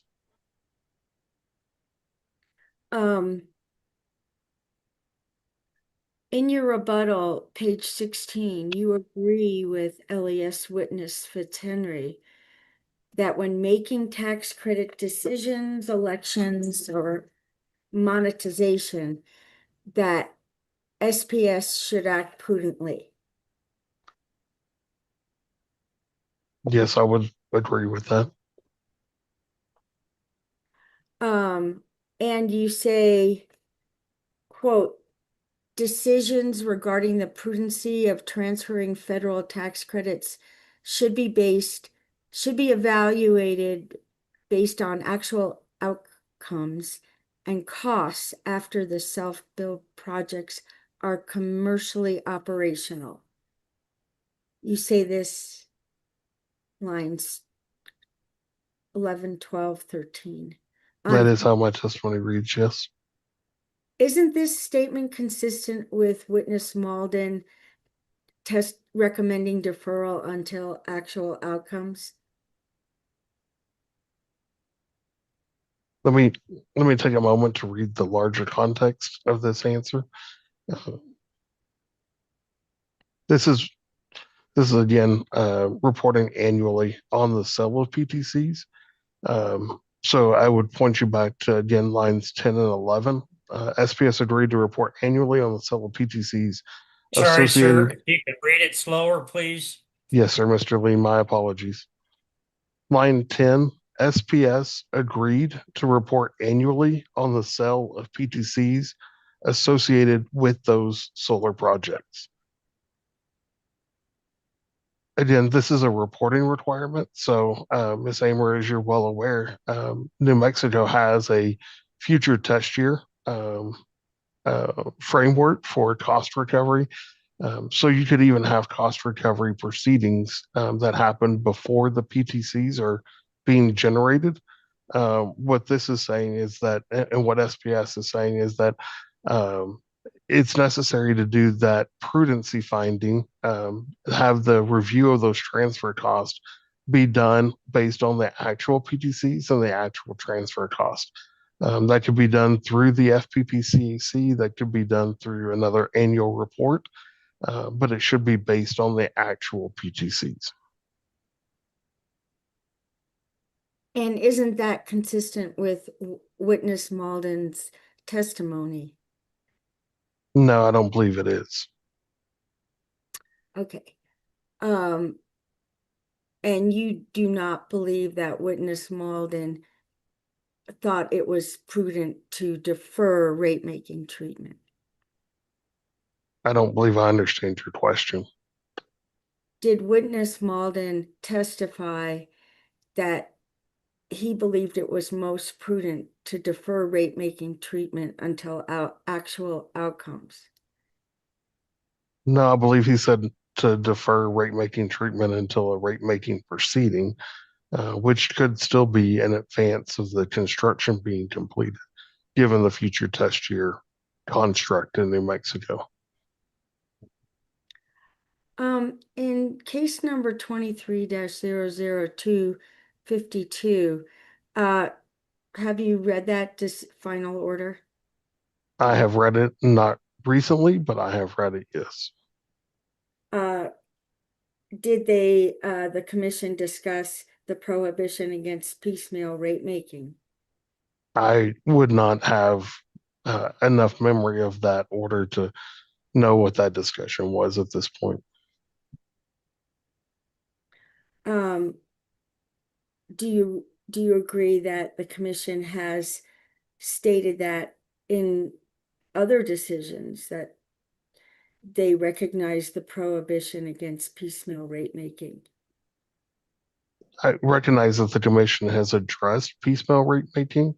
Also recognize that certain aspects of rate making are taken up in different applications and different proceedings, whether that's riders or here that the rules in New Mexico specifically allow rate making decisions to be made in CCNs. But you agree that the commission has in the past deferred those rate making treatment decisions to general rate cases. The commission's made different decisions in different cases, and yes, in some of those, like 23-252, they have chosen to defer them. I have a few more questions. Deferral of rate making treatment would not prevent SPS from seeking appropriate rate making treatment in a future rate case. Is that correct?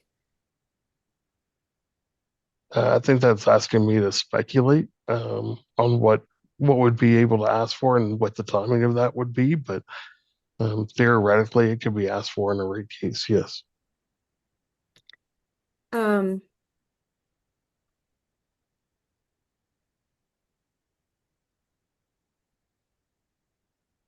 The commission could approve the self-build projects and allow for tracking of tax credits for future review. Is that correct? That would be a potential option for the commission. Yes. And that would avoid relying on any modeling assumptions. Is that correct? Again, SPS is not relying on any modeling assumptions here.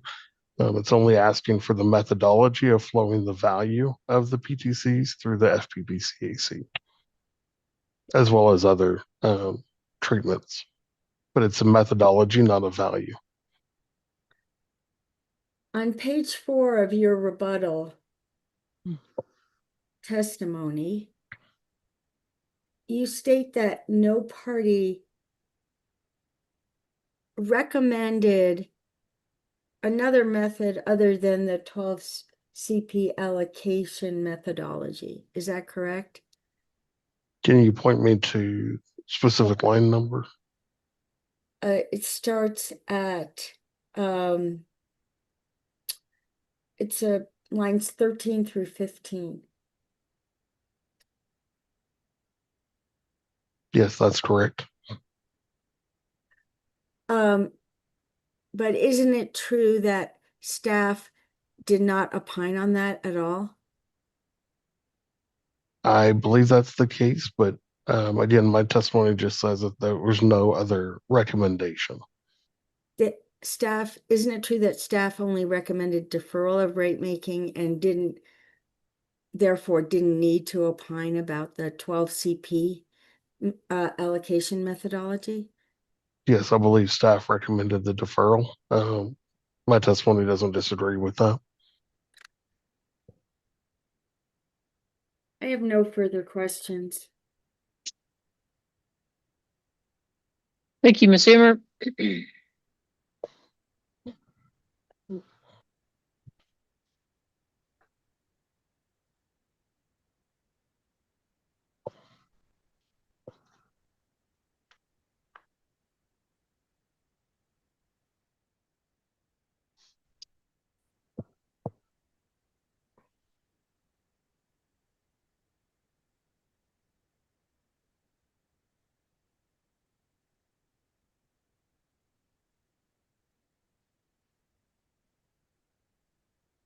I do not believe that any other party has reserved any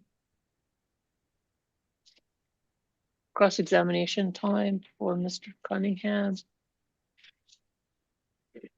Hearing Examiner Schaefer, do you have any questions for Mr. Cunningham? You go ahead, hearing examiner Hurst. Okay, thank you.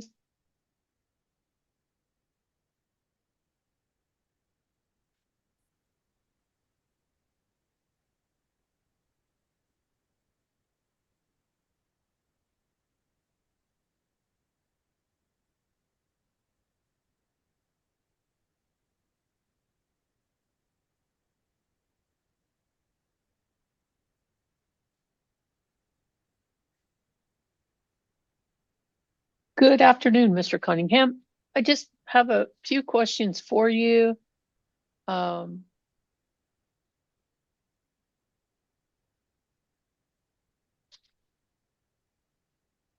With regard to your rebuttal testimony, Yes, ma'am. and my understanding from your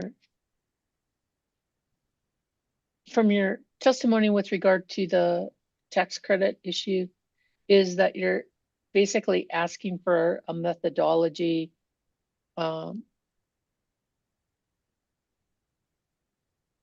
not any specific values in this request. Is that correct? Yes, that is correct.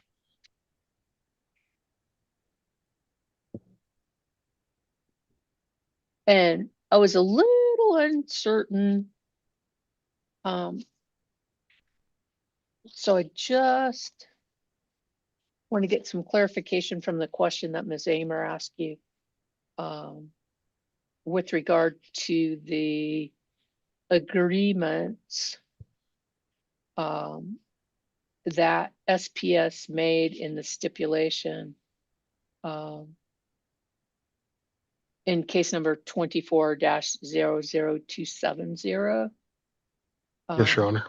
Which address the rate making treatment of federal tax credits related to SPS's Plant X and Cunningham Solar. And I believe you testify with regard to those commitments or agreements beginning the question posed on page 8, line 16, what rate making treatment did the commission approve in that proceeding? And you begin your answer on line 17. The commission approved federal tax credit treatment that is similar to the treatment proposed here, comma, specifically that, then you go on to page 9 and then lines 1 through 21, you have certain proposed treatments, correct? Here on lines 1 through 21 of page 9, I detailed the treatment of federal tax credits that was part of that stipulation that aligns with what we're proposing here. Okay. And I just want to hone in on with aligns with. And I want to find out if the commission were to grant the methodology that SPS is asking for with regard to the federal tax credits. And again, subject to the facilities that would generate them, comply to get them, is SPS agreeing to the same type of commitments set forth in lines 1 through 21 that it agreed to in case 24-00270? If I understand your question correctly, Your Honor, yes, that would be what we're proposing in this case as well. Okay. Yeah, there was some going back and forth about explicitly set forth and non. So I'm just trying to cut to the chase here and say, if you get the rate making methodology, do you agree to those things that you did in the other case? And by those things, you're referring to the cap on the transfer cost and the reporting on the prudence? Or are you referring just to what's in lines 1 through 21? I'm referring to what's in lines 1 through 21 as applicable. Yes, we would agree to those.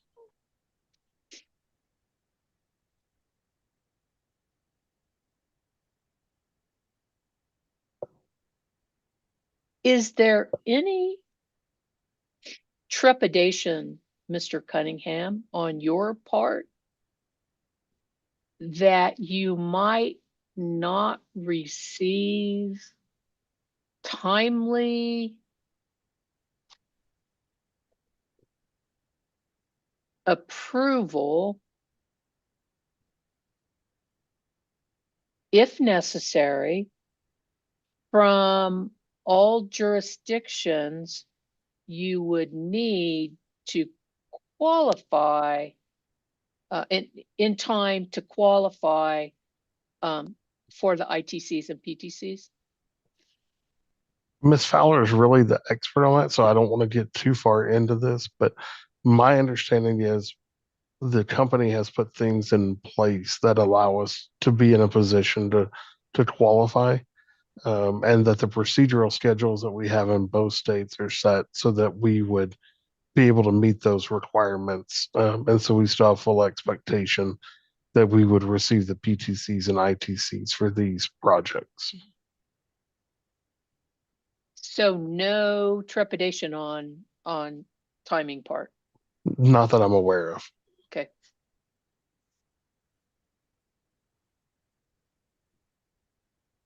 Any expectation on your part, Mr. Cunningham, that the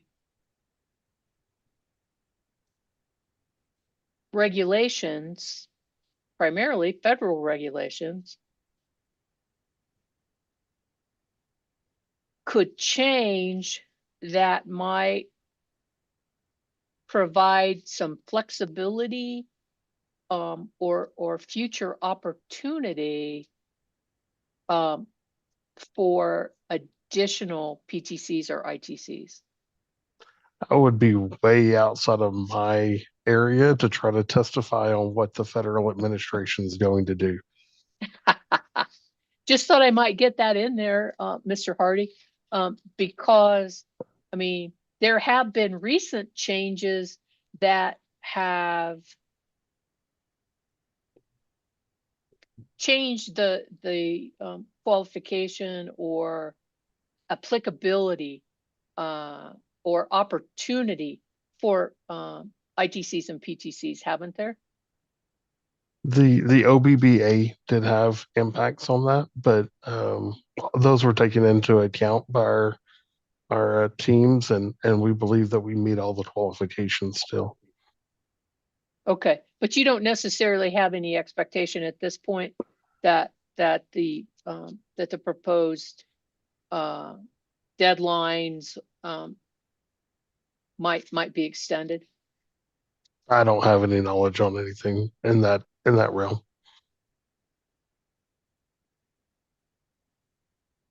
But you could be optimistic, couldn't you? I could be optimistic. I was optimistic about the fact that I was going to get home to testify on Monday too, but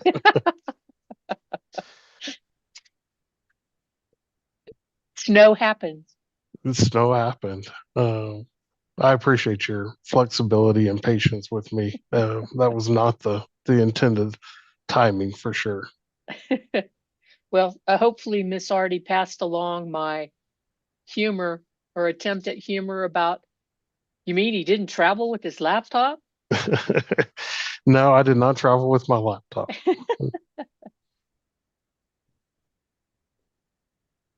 You've indicated in your rebuttal testimony at page 15,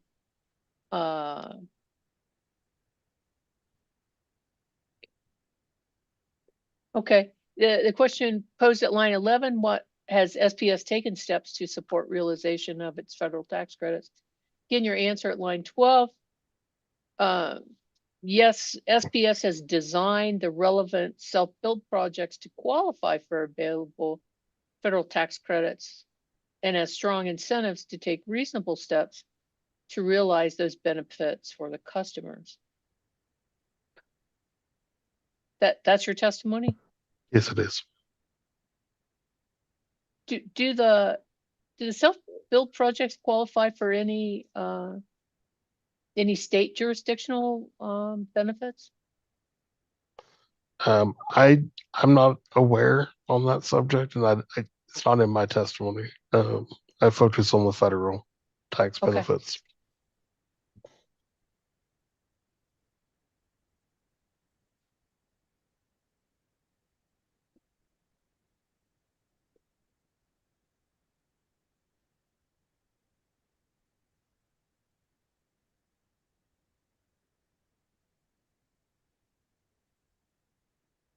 In your response to LES witness, Mr. Fitzhenry, you provided rebuttal testimony on beginning on page 16. Yes. And the question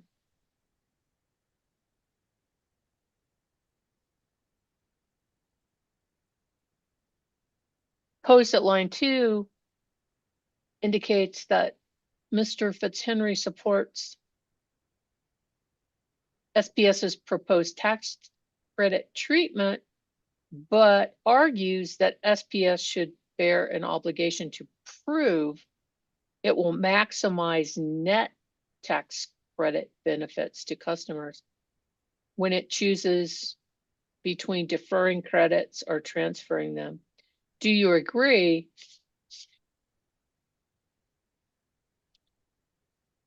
And you begin your answer on line 6. So you don't say yes or no. You say SPS agrees with the underlying principle that SPS must act prudently and in the customer's interest when making tax credit elections and monetization decisions. Correct? That is correct. And then you go on to cite some of the things that SPS agreed to in case number 24-00270, correct? That is correct. And so am I to understand then, Mr. Cunningham, that the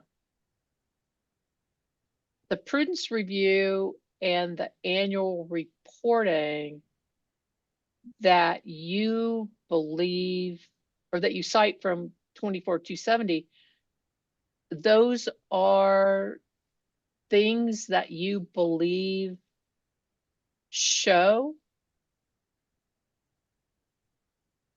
or fulfill SPS's duty to act prudently and in the customer's best interest?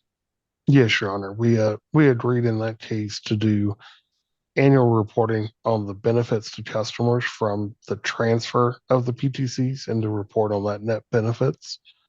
And so, yes, it demonstrates that maximizing the benefit for customers. The entire methodology that we're proposing here, flowing the transfer, the value of the PTCs through the FPPCAC, this reporting, everything that we're proposing here is to serve as an offset to fuel and purchase power expense. So we're looking to maximize that benefit for customers, and that's why we agreed to that reporting in that case.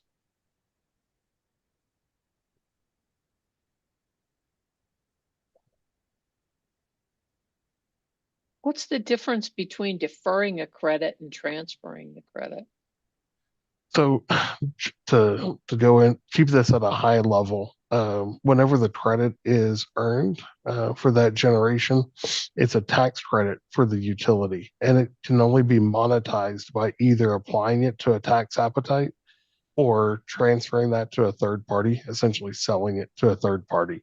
So SPS provides the value of that tax credit upfront to customers through the FPPCAC if this treatment is approved. So it's basically the utility loans that money, goes ahead and expends that money and gives that credit, the value of that credit to the customers. And then the monetization of the credit happens when you either apply it to your taxes if you have a tax appetite, or you sell or transfer it. So the deferral would be if you're holding that, waiting for a tax benefit. And it would go into a deferred tax asset, which then goes into your rate base, and you earn a return on that as the utility until you're able to use that or transfer that credit.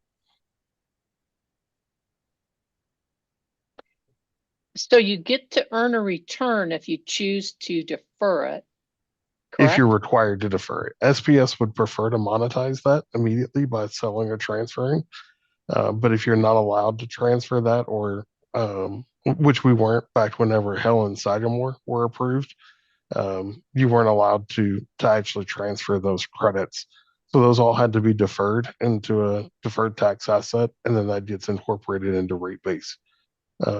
So in our current rate case, the cliff has happened for us to remove that DTA from rate base, and so then we're requesting the recovery of those transfer costs.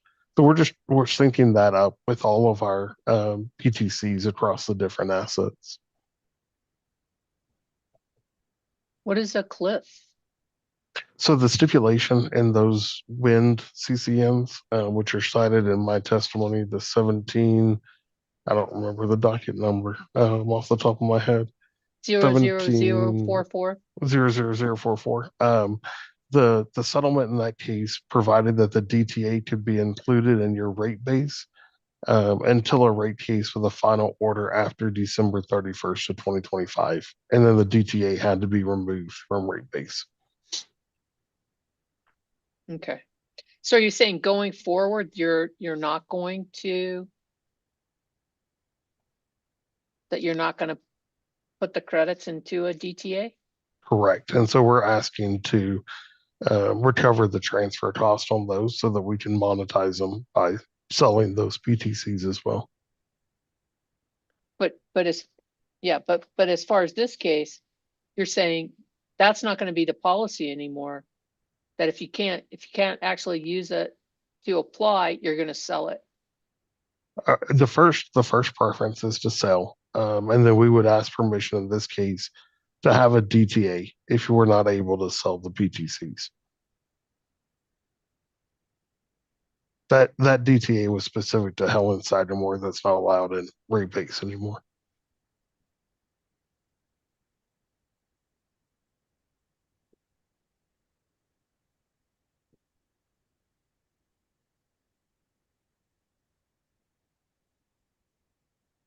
Okay.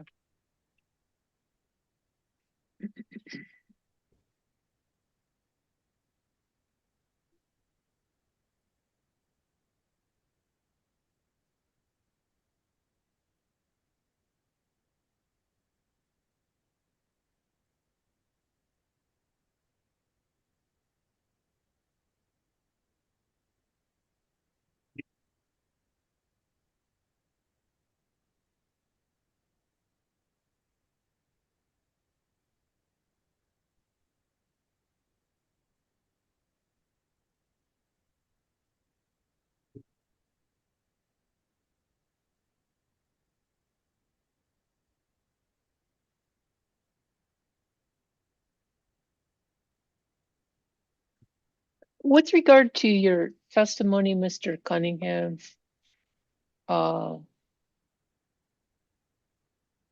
in section 4, getting on page 17, and it has to do with the jurisdictional allocation. Yes.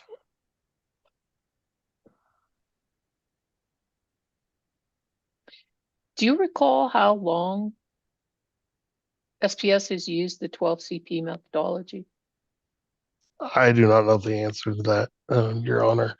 I've been in SPS regulatory for about 12 and a half years, and this is the methodology that I remember during that time, but I couldn't speak to beyond that. Okay. I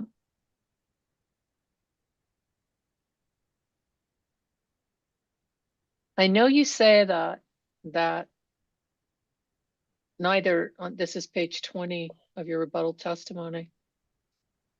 The question posed at line 1, do any parties identify a flaw in SPS's proposed methodology or recommend an alternative?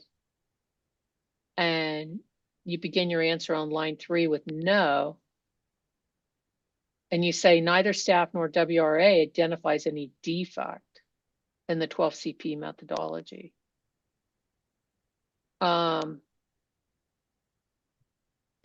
Well, that aside, Mr. Cunningham, is there any thought by you or others that you're aware of in SPS to utilize some other type of jurisdictional methodology that might be more accurate or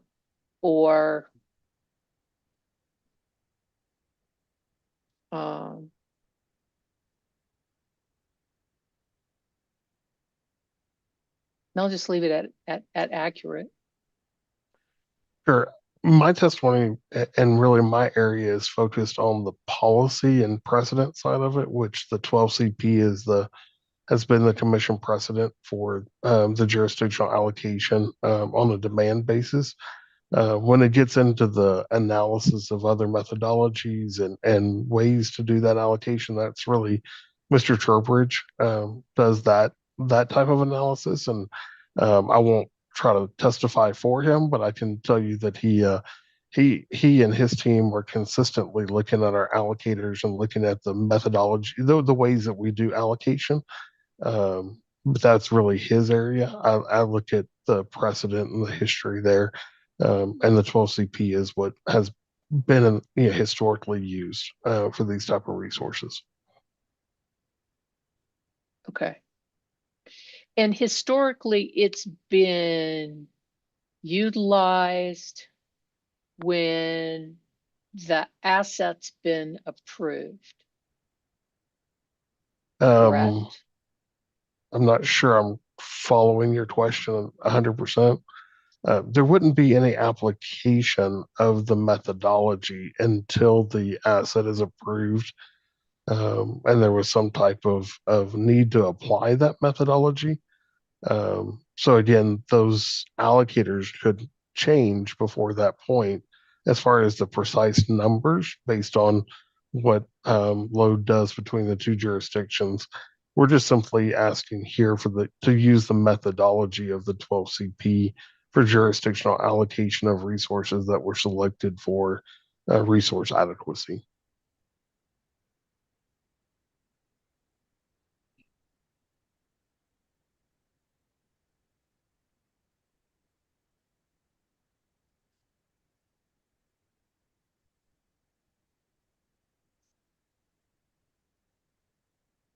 Okay. A little confused. My apologies. You go on. Not your fault. You go on in that answer in the the end of line 6, page through 7, you say staff objects to the timing of SPS's proposal, not the substance. Correct? Correct.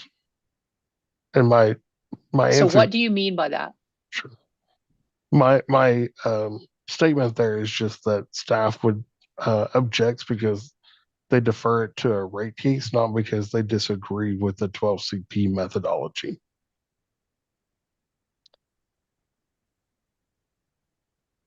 So they object to it being decided, the methodology being decided in this case rather than a rate case. Which is what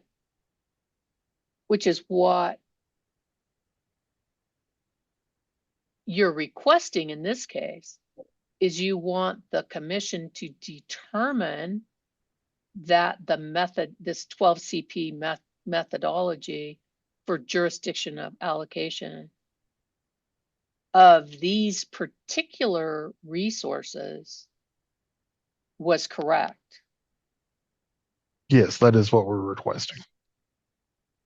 Because what is unwritten then is when you go into a rate case, when these resources are complete and ready to provide service, in that case, then you would already have the methodology determined by the commission, right? That is correct.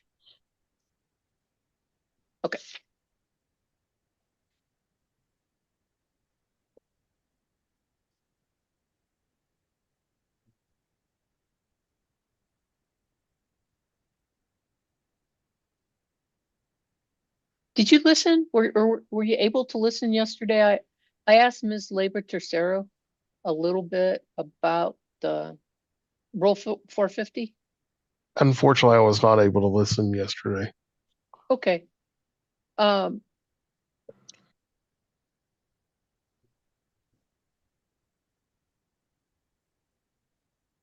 understanding of Ms. Labor Tercero's testimony was that that it was her belief that the 450 requirement that you didn't need a variance because the GDP requirement under 450 was basically subsumed, I think was her testimony, in the public interest review of a CCN proceeding. That was my understanding of her direct testimony. Do you agree with that? Or you still think you need a variance?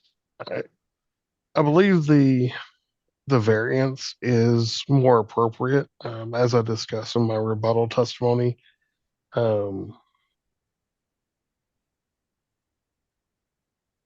just for the purposes of full procedural compliance, instead of leaving it unstated, just believe the variance is more appropriate.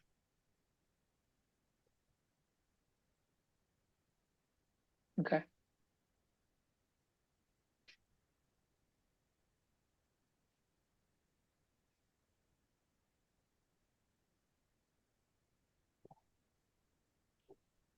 And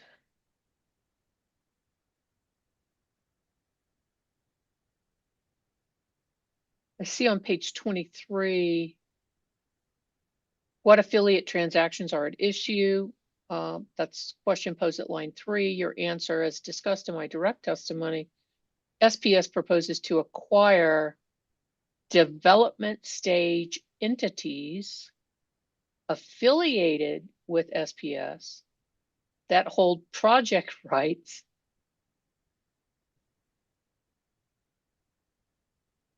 wow, that's really qualified. For the Yellow House Wind, Lariat Wind, and Sandy Loam solar projects, and to dissolve those entities immediately after the acquisition. That's your testimony? Yes, it is. Who are you dissolving? These LLCs that have been created to start the development, to work on the land rights, the right of ways, things of that sort, for these projects. I wouldn't know all the business details of that. That's Ms. Fowler and those teams, Mr. Lytle, but it's the LLCs that have been created to start the development of those renewable projects. SPS is not a renewable developer, so we tend to use this process for renewable projects. Okay. And then you go on to say that after, I guess, the dissolving happens, SPS is going to retain direct ownership of the underlying project assets, correct? That is correct. Okay. And that these transactions constitute Class 2 affiliate transactions under the Public Utility Act, correct? Correct. Okay.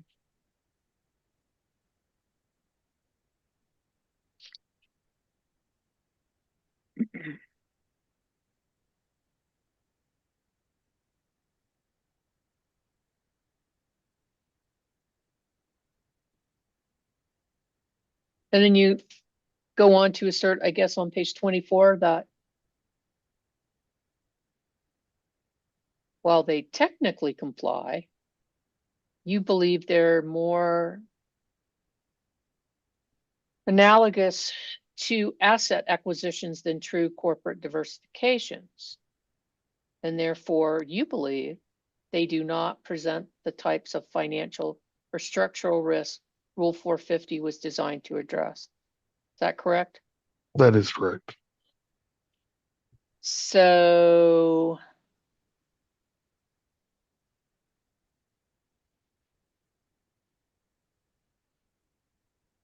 Is that the explanation for why you didn't file a separate GDP?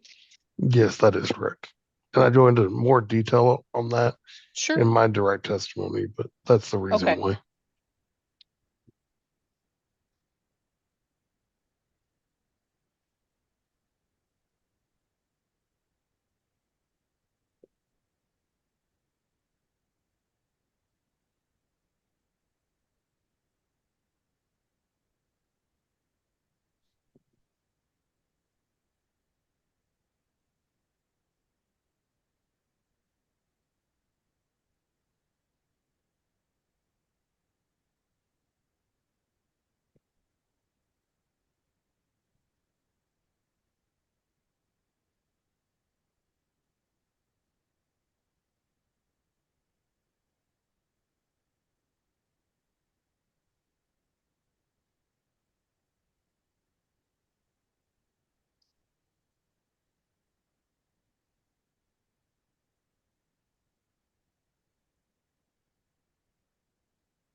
I've got one more area, Mr. Cunningham. It has to do with your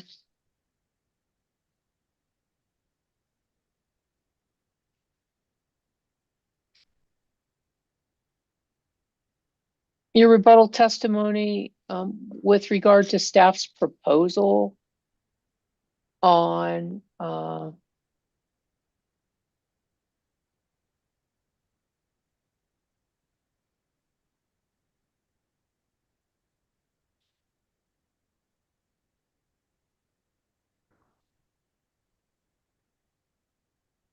it's on page 20. You say, I respond to staff witness Whitney's proposal that SPS be required to provide staff and the commission with quarterly updates describing material change, etc. That's your testimony, sir? Yes, it is. And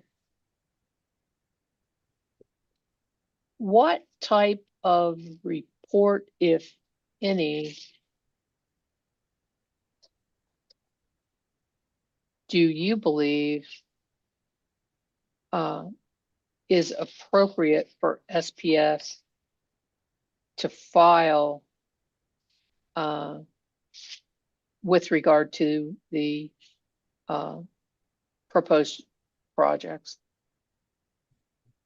So as I explained in the testimony, SPS doesn't disagree with having some type of reporting requirement for material changes, whether that's scope, schedule, cost, or changes in interconnection status. But putting some boundaries on that, first of all, clarifying that no reporting would be necessary if there's not any material changes. We don't want to file a report every quarter just to say that there's no changes. And then, as I describe on page 21 of my testimony, lines 7 through 15, just putting some guardrails, if you will, around that. So for project scope, if the reporting changes that material affect the project's expected performance, schedule, critical milestones that move the in-service date by more than 2 months, on cost, the plus or minus 20% of the projected cost report on that, and then on interconnection would be any changes that require revised generation interconnection agreement with the I'm Southwest sorry, Power sir. Pool. I'm sorry, sir. And then on interconnection, and please slow down. Yes, SPS should report on changes that require a revised generation interconnection agreement or materially alter the approved interconnection plan with the Southwest Power Pool.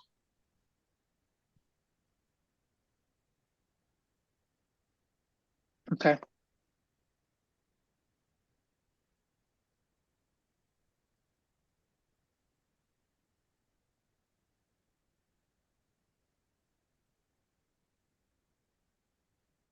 Okay, that makes sense.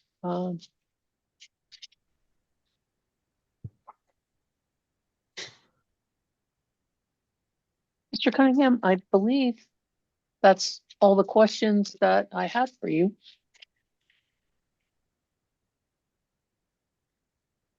Thank you. And I again appreciate the patience with my schedule this week.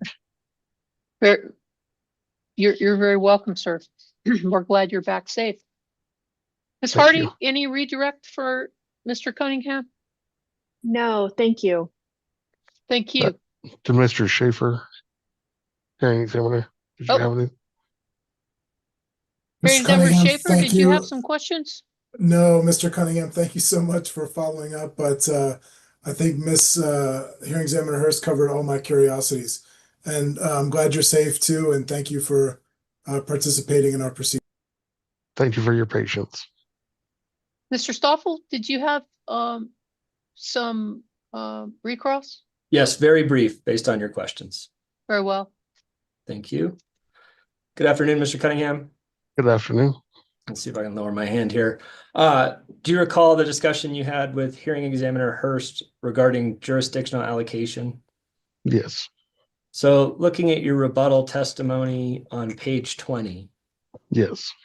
Starting on line 1, it has the question, do any parties identify a flaw in SPS's proposed methodology or recommend an alternative? And on line 3, you say no, correct?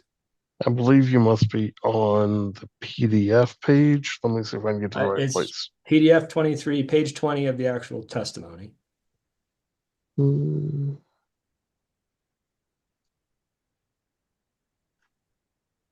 with you now. Did you see that question? Yes, I do. And the response was no, correct? Correct. The New Mexico large customer group did recommend an adjustment to the 12CP methodology to account for any direct assigned resources, right? I believe Mr. Trowbridge addressed the details of how the 12CP would be calculated.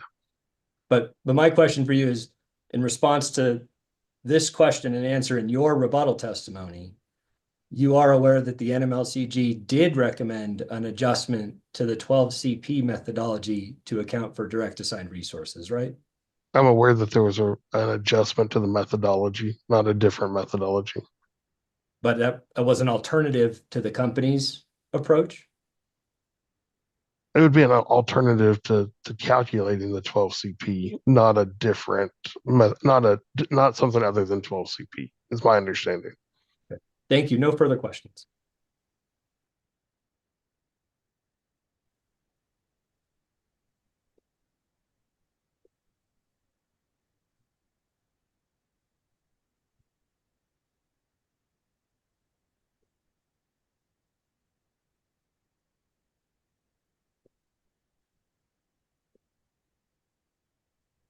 All of these clarifications. Had to finish my note there. Thank you, Mr. Stoffel. Ms. Amer? Yes, I just have a couple of questions. Go ahead.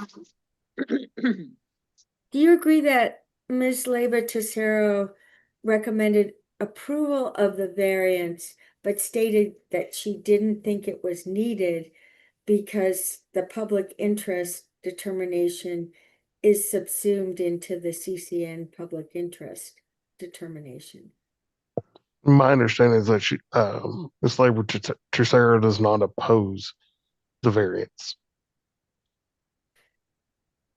Well, and I think she testified yesterday that that was, and maybe you didn't hear it, that meant that she. You can't testify, Ms. Okay. Amer. Well, he's told you what he knows. Yeah, I was not able to watch yesterday, so I did not hear that testimony. all right, thank you. And then if you referring to Miss Leyva Tesero's direct, page 50, lines 31, 32, and 33.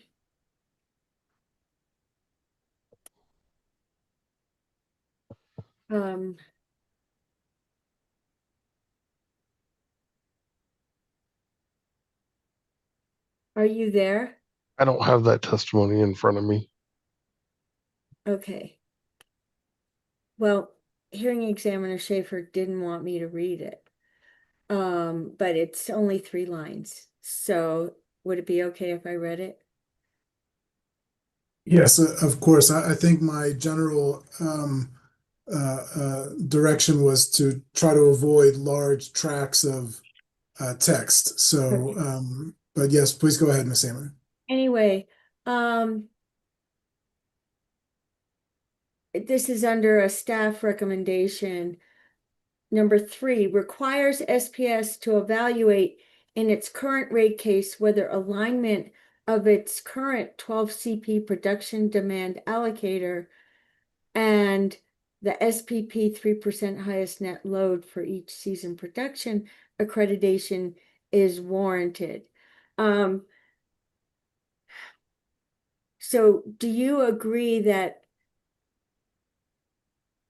staff did not recommend approval of the 12 CP method?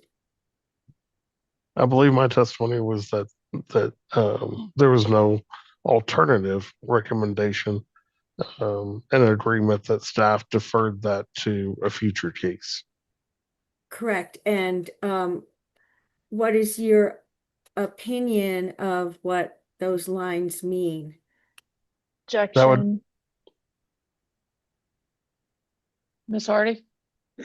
Well, I don't think it calls for speculation, and I don't know that it's appropriate for Mr. Cunningham to be asked what a staff witness meant in her testimony.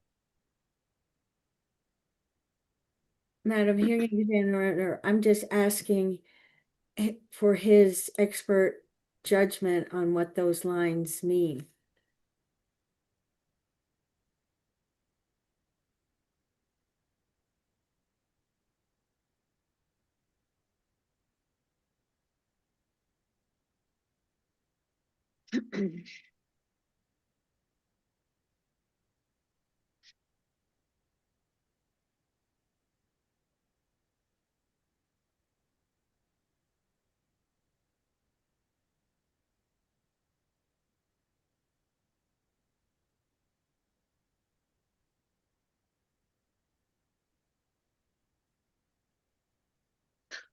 I think he answered the question. You said, did he agree that staff did not recommend approval? And he said, I believe my testimony was that there's no alternative recommendation. So I think he's answered the question, Ms. Amber. Okay. So do you agree that staff's position is that we don't agree or disagree? We just want to defer the determination. Yes, I believe I've stated that. Okay, thank you. That's all. Thank you, Ms. Hammer. Any further questions for Mr. Cunningham? Hearing none. Thank you, Mr. Cunningham. We appreciate your time, sir, and your excuse. Thank you very much. I think it's at this point, I want to ask whether or not that the parties have an opportunity to review SPS's response to the 4th set of bench requests. That bench request was to provide a list of project costs to date incurred in connection with the 7 projects in the case. And there was a corresponding Excel spreadsheet that indicated that information.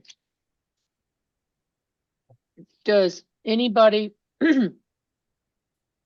object or request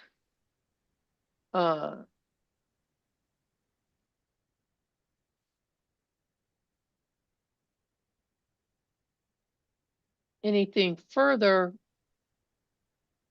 with regard to SPS's response to bench request 4 before it is admitted into our record?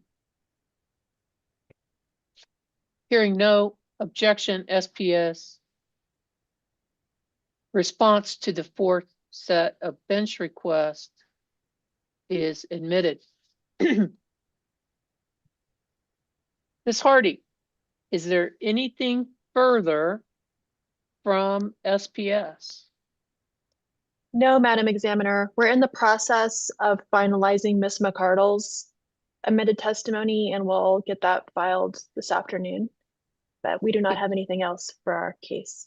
Okay, just make sure it gets to the Dropbox, please. Yes, we will do that. Very well. I believe then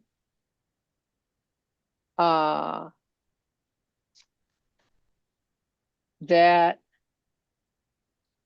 we can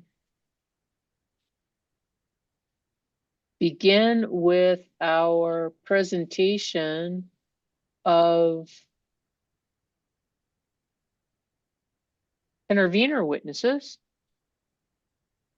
Your Honor, if I could beg your indulgence for a 5-minute break, I find this testimony rather dry and have been drinking a lot of water, and there are natural consequences to such a thing. Very well. Very well. We'll even take 10 minutes. We'll recess from 2:20 to 2:30. And then according to my list, we'll present NMLCG witness Hashlamon. So we're recessed for 10 minutes. Remember that the YouTube is on. Thank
Go easy on me, Stoffel.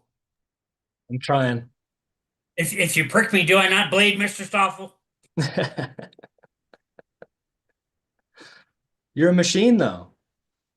I'm doing the best I can. We appreciate it.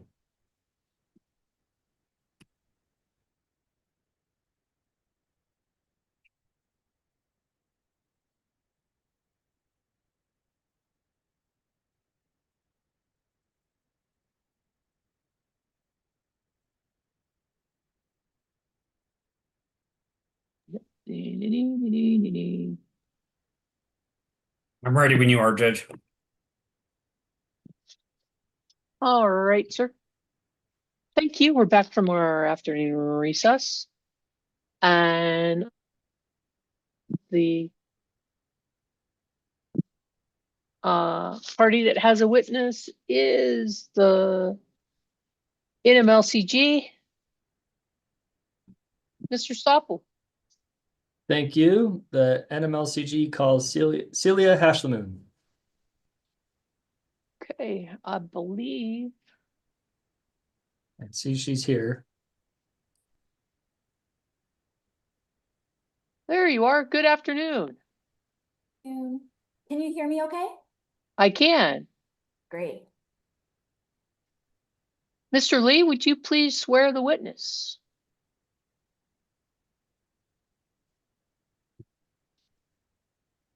Miss Hasselman, would you please raise your right hand? You solemnly swear the testimony you're about to give in the matter of opinion should be the truth, the whole truth, and nothing but the truth? Yes. Thank you, ma'am. Thank you, Mr. Lee. Go ahead, Mr. Stoppel. All right. Good afternoon. Will you please state your full name for the record? Yes, it's Celia B. Hashlamoon. By whom are you employed and in what capacity? I'm a senior consultant with Energy Strategies. Did you prepare direct testimony with one attachment on behalf of the New Mexico Large Customer Group in this proceeding? Yes, I did. Do you have a copy of the confidential version of that direct testimony and attachment, which has been marked as NMLCG Exhibit 1? Yes, I do. Was this direct testimony and attachment prepared by you or under your direct supervision? Yes. Do you have any corrections to your direct testimony and attachment in this proceeding? No, I do not. If I were to ask the same questions today, would your answers be the same? Yes.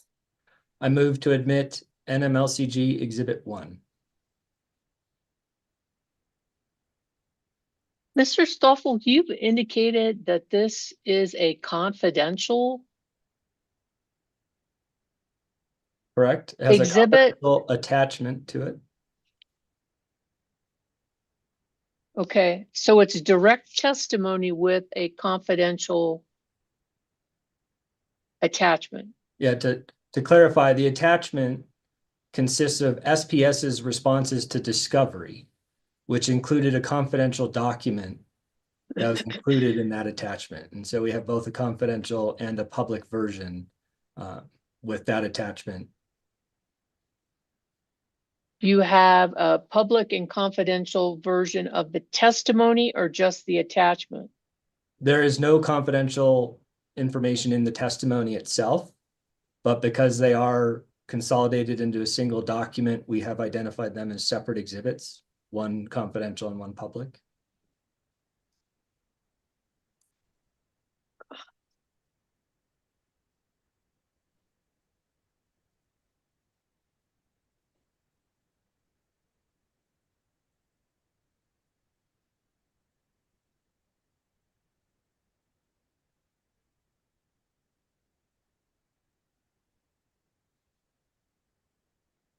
But the testimony itself does not refer to the confidential attachment. The testimony itself does not contain any confidential information. Or redaction. Correct. There is a citation that itself is not confidential, but is a citation to the confidential information in the attachment. Okay. That is footnote 10.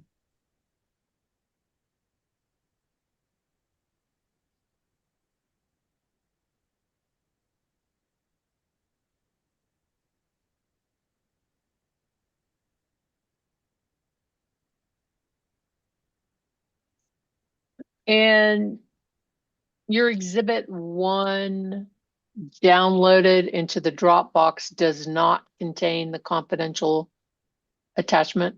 Correct. As you might recall, we initially had marked both the confidential and non-confidential version as Exhibit 1.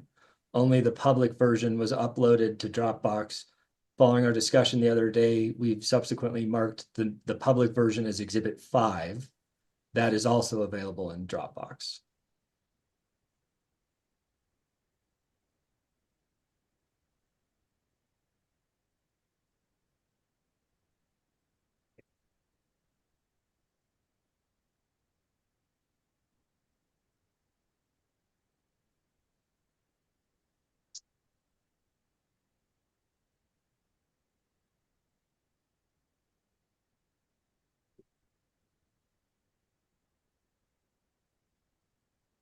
Okay.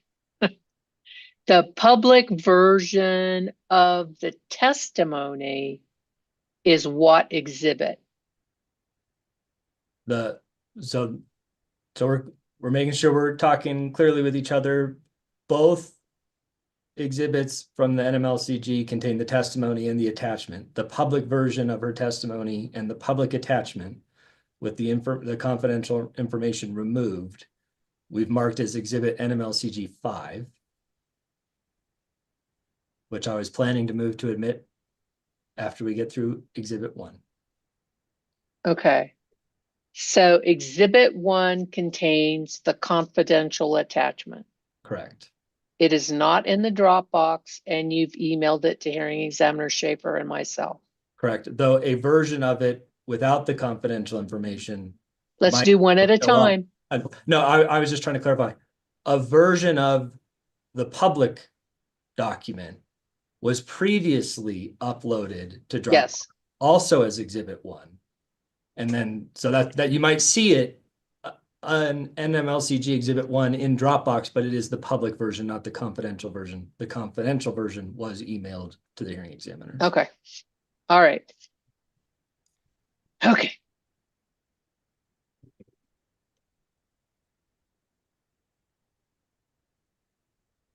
Apologies. We thought it would be less confusing to have public and confidential versions of the same exhibit rather than having multiple exhibits.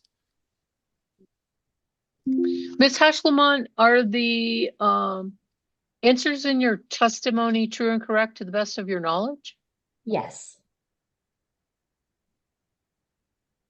Any objection to what's been identified as NMLCG Exhibit 1? Ms. Hasselman's direct testimony, including the SPS confidential attachment referred to in footnote 10, as affirmed by her here today. Hearing no objection, NMLCG 1 is admitted. Mr. Stoffel? Thank you. There is also a public version of your direct testimony, Ms. Hashlamoon, which has been marked as exhibit NMLCG exhibit 5. Was that copy of your direct testimony and attachment prepared by you or under your direct supervision? Yes. Do you have any corrections to the public version of your direct testimony and attachment in this proceeding? No, I do not. If I were to ask you the same questions in the public version of your direct testimony and attachment today, would your answers be the same? Yes. I move to admit NMLCG Exhibit 5.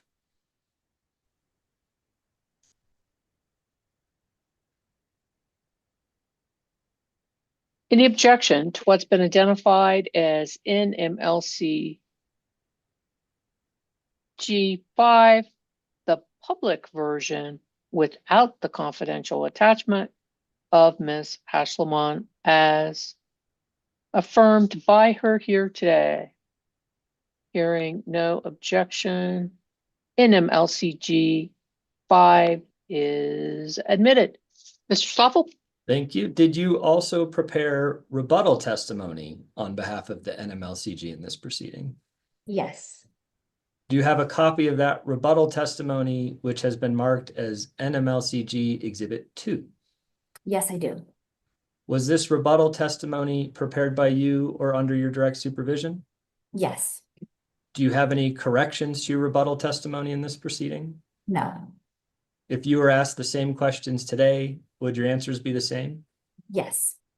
I move to admit NMLCG Exhibit 2.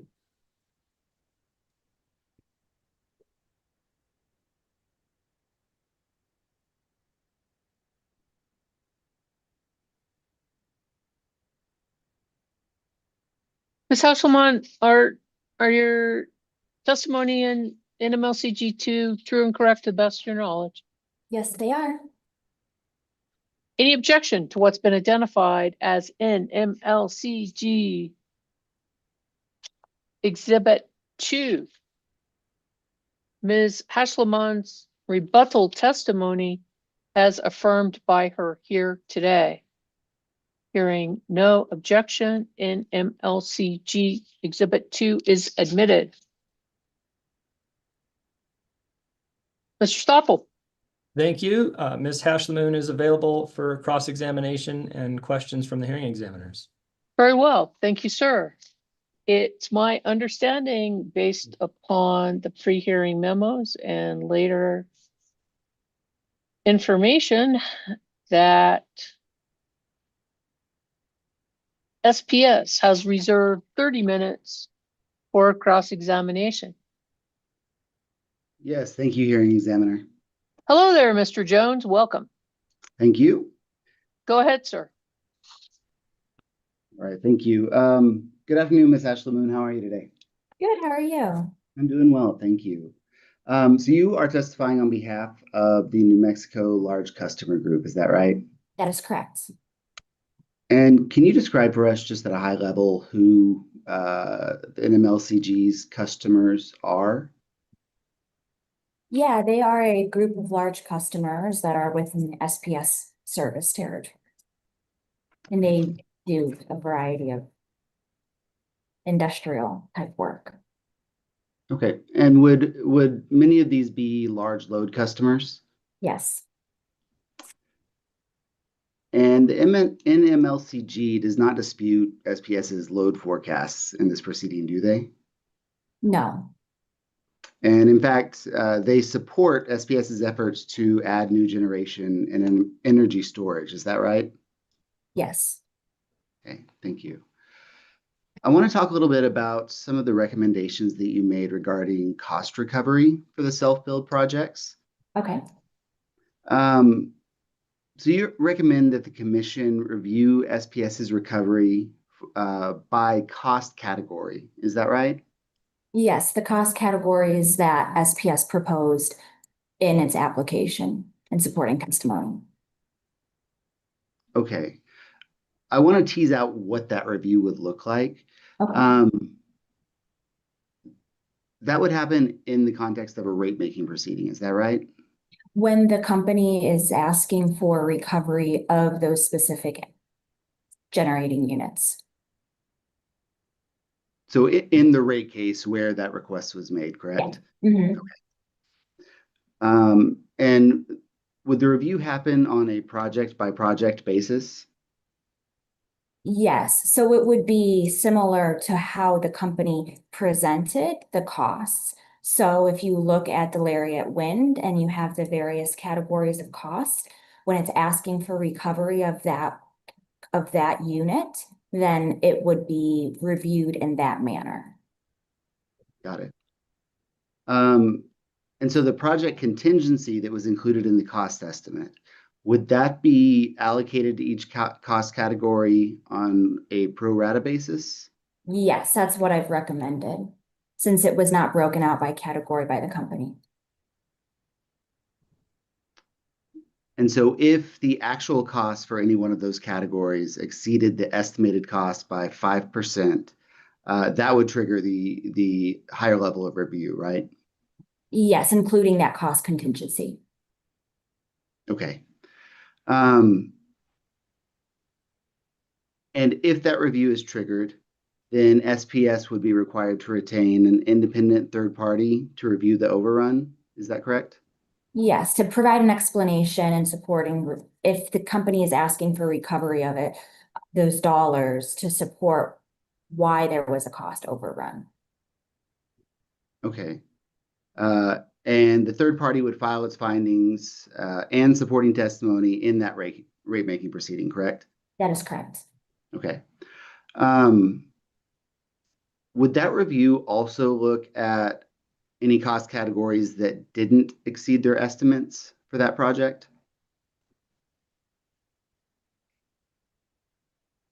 The way I would envision it is the company would provide by cost category the actual cost. In the event that a cost category was greater than 5% of that baseline, which is the cost plus the contingency, that would trigger the review with explanations for that cost category. If there were multiple cost categories, then there would be multiple explanations. Okay, but there would be no independent review for the categories of costs that did not exceed their estimates, correct? Correct. That's not at least included in my recommendation. Got it. Okay. And would that review of the individual cost category still apply if the entire project came in below the cost estimate? Yeah, so the idea behind this is to be able to review the costs by the categories in which the company provided in its application. So it's a more granular level of review than an overall project cost review. So that other parties in the commission have an understanding as to why costs were exceeding what the company originally estimated. Understood. And I just want to make sure we're clear here. What I'm asking about is the independent third party review. Okay. That would still be required if the entire project came in under its cost estimate. Is that right? Yes, it's by category. The review would be triggered if one of the cost categories is above 5%. Okay, thank you.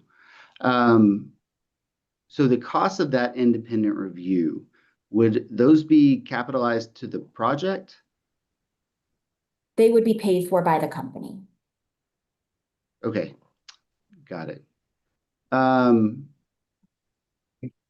you aware of any New Mexico law or regulation that provides for this process? No. Are you aware of any case where the commission required this process as a condition of approval? No. Okay.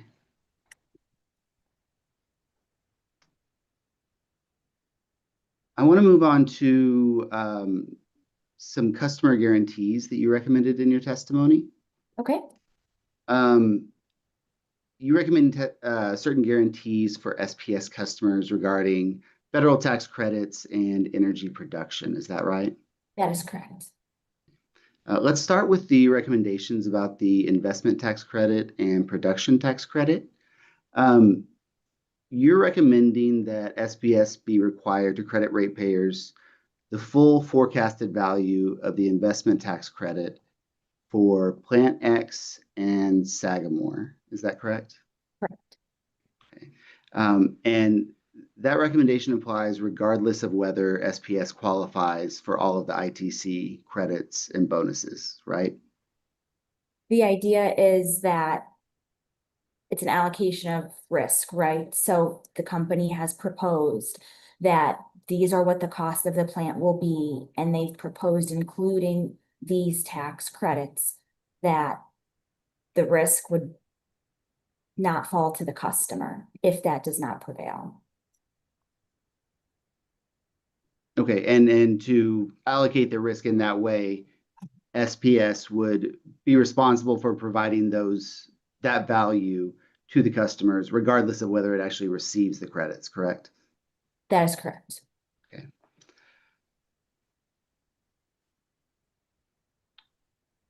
And then you also recommend something similar for the production tax credit, right? Yes. Okay, and that would apply to Lariat, Yellow House, and Sandy Loam, correct? That is correct. Okay, and there the SPS would be required to guarantee the full forecasted value of the production tax credits based on each resource's assumed capacity factor, correct? Yes, the company would be providing the benefits that are included in the justification of the justification of these resources. And when you So, say the justification of the resources, what are you referring to? yeah, so the company has made a proposal for these resources stating that it's the most cost-effective portfolio. In doing so, they've included a level of tax credits. Those tax credits are what the commission and other parties are reviewing to help determine if these resources are in the public interest, including the costs. So there's an economic basis to it, right? And so there's benefits that are being shown by the company that ultimately, if they don't materialize, there's a question of who would bear the risk of those tax credits not materializing. So this is to determine who would bear that risk. Okay. And when the capacity factors that you recommend are actually based on the estimates that were produced with the project bids, is that right? They are what the company has provided in its supporting testimony in terms of what the cost would be from a levelized cost of energy and capacity perspective. Okay. And so similar to the investment tax credits, SPS would be responsible for providing customers that full value, regardless of whether they actually receive the tax credits, correct? It would be based on the benefits that they're displaying in this proceeding. Right, and not necessarily based on what credits were actually earned, right? Correct. Okay. And so you've touched on here and you explained in your testimony your reasoning for these recommendations, specifically on page 29. You explained that SPS has control over operational performance and factors determining the level of tax credits the projects receive. Did I read that right? Yeah, what line are you on? I'm sorry, lines 10 to 11. That is correct. Yep. But you would agree that many of the factors that affect renewable production are actually outside of SPS's control, right?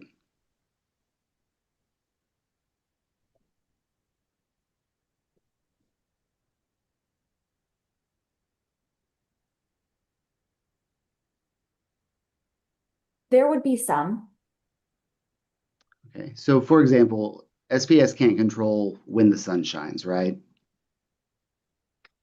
Correct, but in modeling, there's assumptions that are made I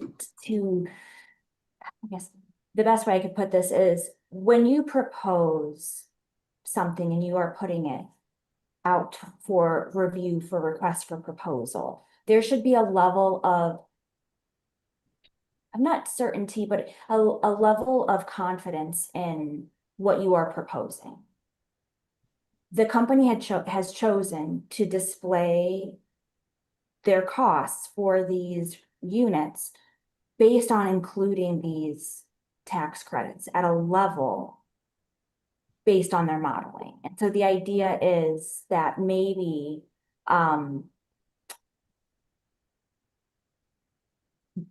they should be able to feel confident in the assumptions that they put together in their modeling and that they put before the commission. But you would agree that SPS has not presented those assumptions as a guarantee, correct? But they also have not presented them in a way that they could have chosen to not include them. At this point, we're looking at a portfolio that is being presented and the costs that are being presented based on the assumption of those benefits being materialized. And so we don't have other things to go by to understand if those costs didn't materialize, would this portfolio still be the best portfolio? Okay. But again, just to be clear, SPS is not presenting these as a guarantee, correct? Again, I think that there's a level of confidence that's included in modeling that you're providing when you're asking for a request for something.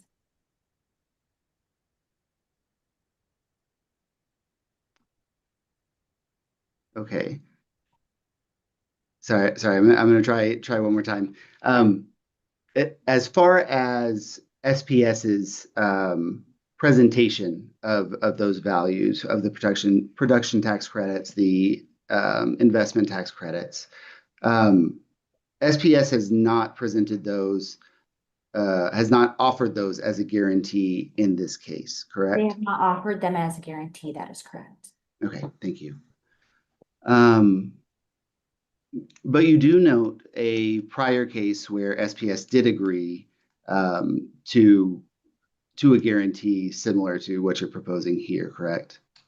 Yeah, I noted a case which I noted in my testimony for the idea that this is realistic, that it's technically feasible. Okay. And that was case number 17-00044? That is correct. Okay. You also make a recommendation regarding performance guarantees for the renewable projects, correct? That is correct. Okay. And those minimum performance guarantees would establish an annual net capacity factor of approximately 95% of each facility's modeled capacity factor. Is that right? Mm-hmm. Okay. And you cite to the same case 17-00044, where SPS agreed to a similar guarantee, right? That is correct. Okay.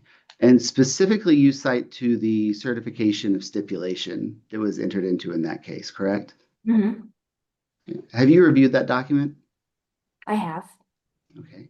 I want to talk about that case for just a minute. Is it your recollection that in that case, SPS was proposing two wind projects? Based on my memory, yes. Okay. And those projects were proposed for their economic benefits, correct? For my understanding, yes. Okay. And they were not needed to serve load, right?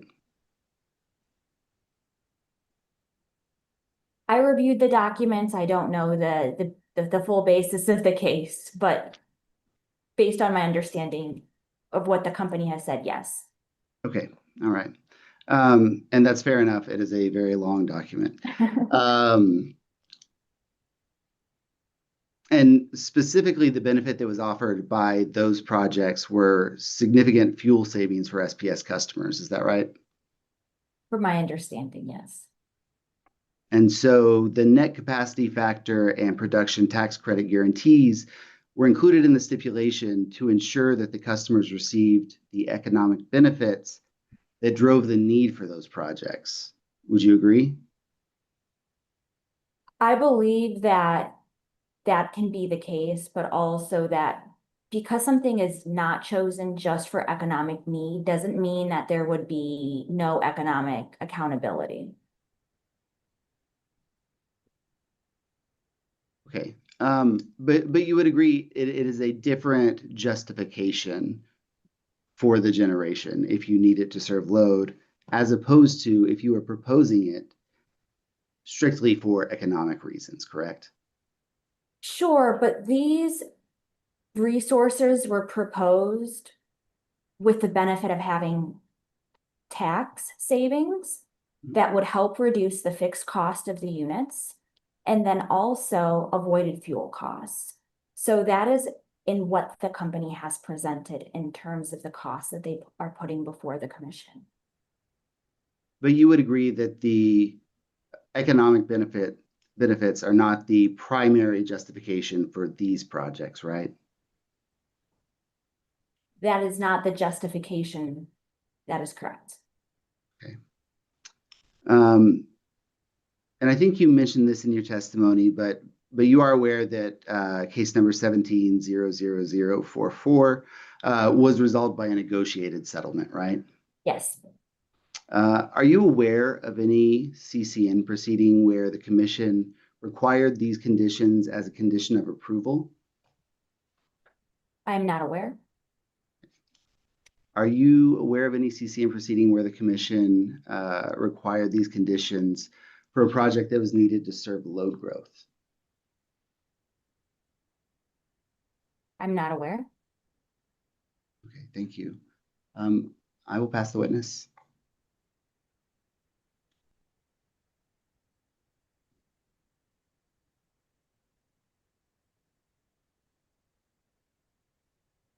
I do not believe that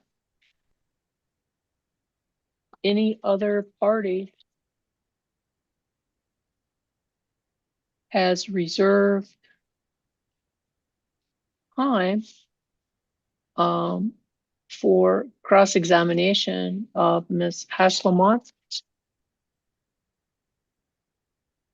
Hearing Examiner Schaefer, questions from you, sir? I have no questions. Thank you, Hearing Examiner Hurst.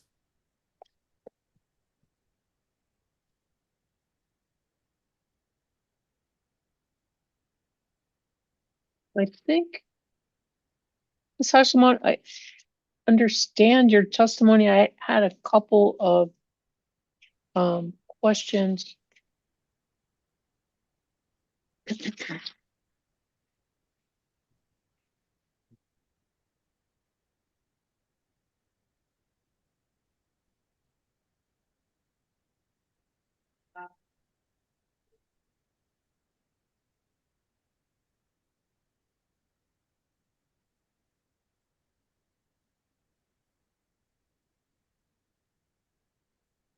Ms. Hasselman,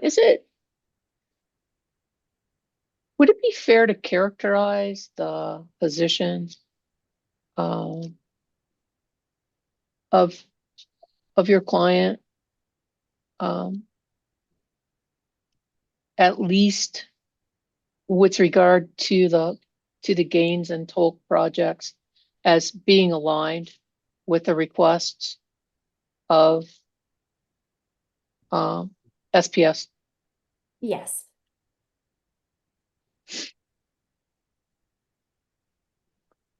And can you explain for the record why that is? Yes, I think that there's an understanding that these units provide reliability and needed reliability. And from a policy perspective, we're not making a determination on that.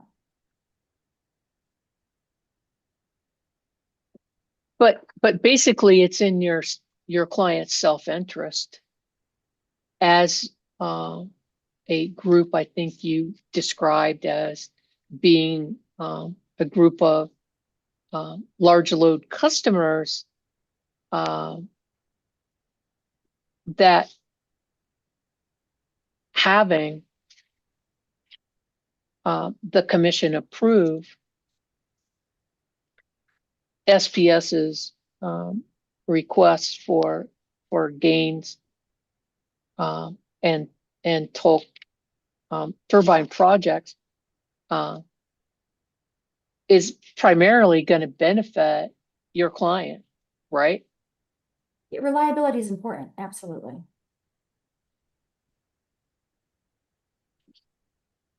But this specific type of project, as opposed, for example, to some of the other self-build wind or solar projects, are going to be more beneficial for the type of load that your client uses and potentially might have expanded use for, right? So yeah, based on the SPS's forecast of what their, obligations would be, I think these resources provide a large percentage of that additional resource, that load that's needed to, the resource load that's needed to serve the obligations. And from the SPS's position, this is the most cost-effective portfolio based on the bids that they had in. So I think the main objective would be that SPS is able to meet the load obligations that they have forecasted. And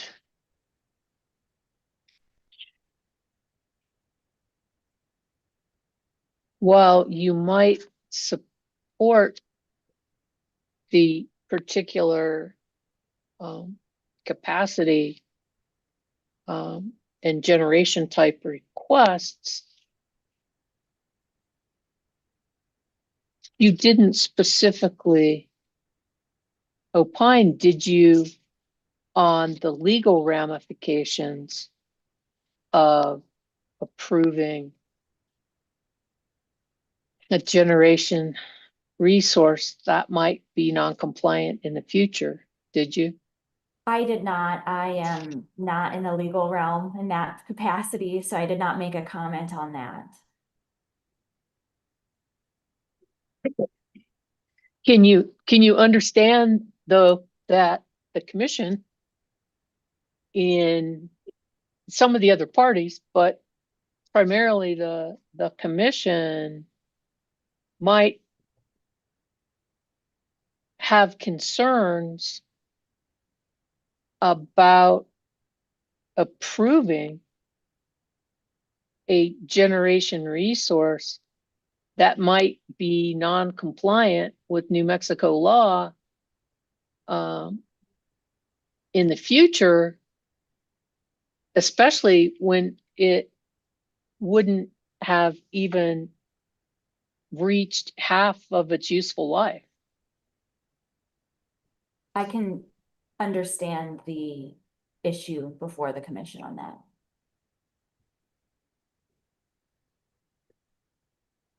But you don't have any recommendation or position with regard to that particular concern that the commission might have? I think there would be a concern from a cost recovery perspective, depending on how the commission feels whether it can approve the request before SPS. I mean, before the commission that SPS put out there in terms of making it a zero carbon resource. But I'm not familiar enough with the law and the ability to have exemptions and so forth to make a recommendation on that. Okay, that's fair.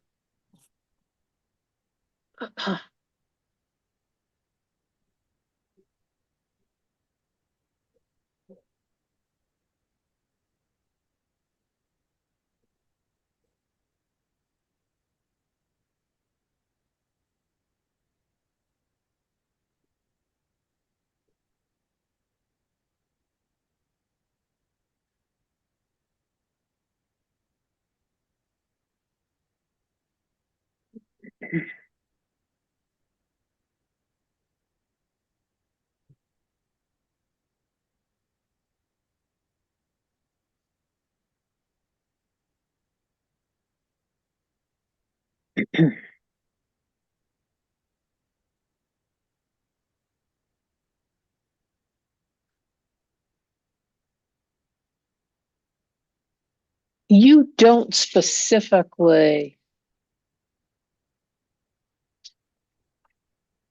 object, do you, to SPS's jurisdictional allocation, in this case, their request,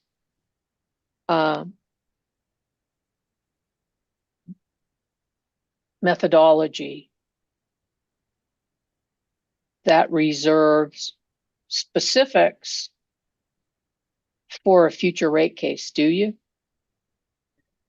My position on jurisdictional allocation is that it should be reserved for a future rate case. If the commission decides to approve the 12 CP allocation method, then it should be modified so that so that New Mexico gets credit for the resources that are directly allocated to it. So in this case, it would be Sandy Loam. And if there are other resources that would be directly allocated to New Mexico, that the 12 CP calculation is modified for that.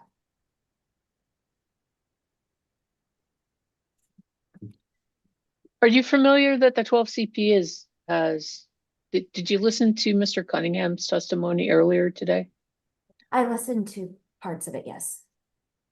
My recollection of his testimony, and I think he said he'd been at SPS for over 12 years. That at least in his recollection, this is the methodology, jurisdictional methodology that's been utilized. I do think that periodically, you do need to review the allocation methods that are used. Something that might have been used 10 years ago may or may not be appropriate now, especially if there's different policy decisions or different drivers for the investments that are being made.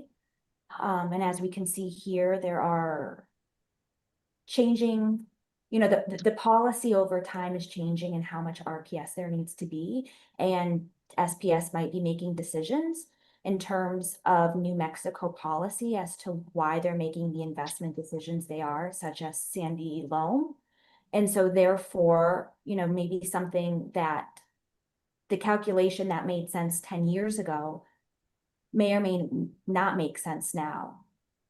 So that is why, as part of the recommendations, I've proposed for SPS to actually review how they're allocating these resources on a more system-wide basis to really determine if the way they've chosen to continue to allocate, if that still makes sense going forward.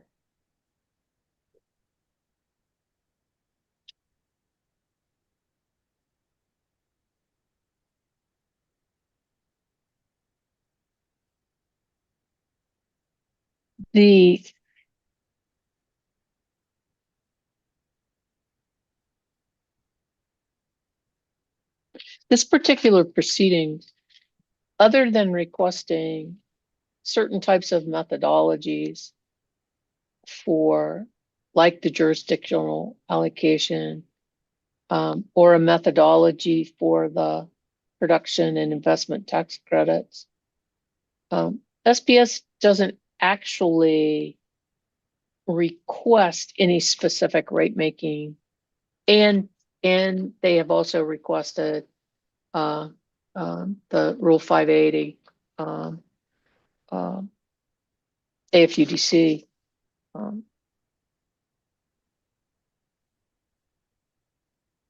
application. Other than those requests, does SPS actually request any type of specific rate making treatment?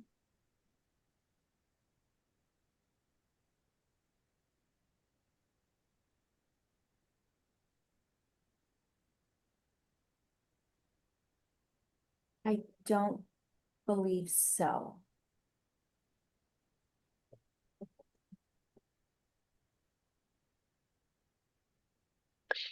In your director rebuttal testimony, did you propose any alternative if the commission were not to approve the CCNs for the gas turbine generation?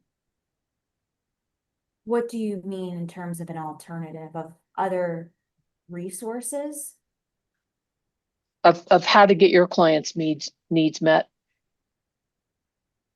I did not propose an alternative to if the CCNs, any of the CCNs in this proceeding were not approved. I do make recommendations in terms of future RFPs. Did you hear staff witness Zigich testify this morning? I heard parts of it, yes.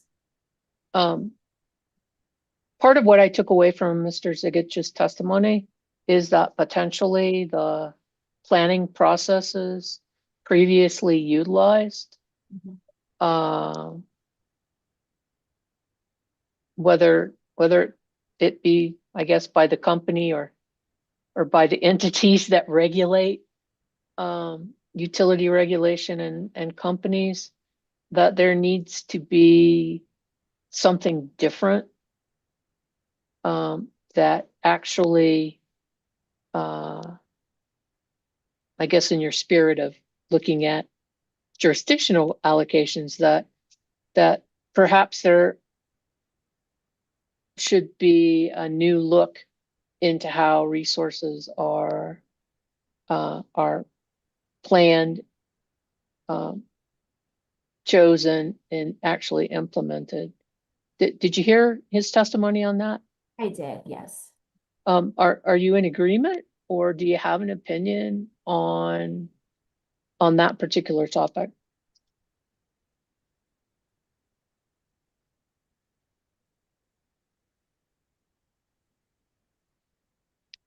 I heard what he was saying, but in terms of having an opinion, I'm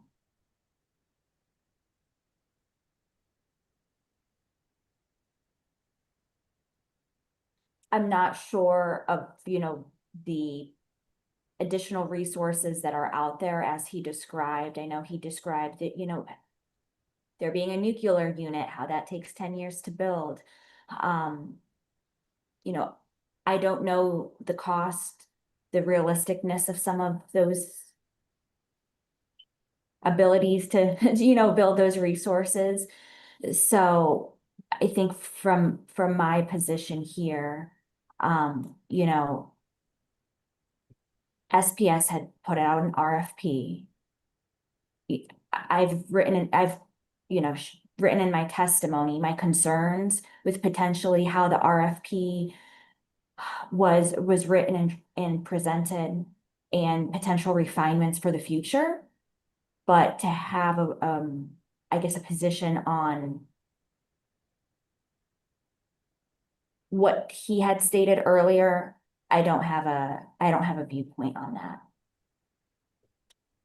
Okay, so from your perspective, then the process that's currently utilized with the IRP and the RFP, and then actually implementing the plan that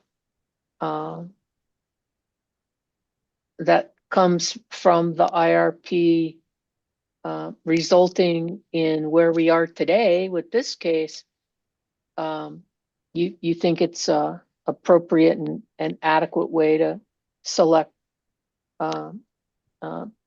generation resources? So I do think that there should be some changes made to the RFP, as I had mentioned, as I have discussed in my testimony. And there might have been a potential for other units or other resources, other ways to procure capacity if there had been changes in the RFP. And so I've proposed them from a future standpoint.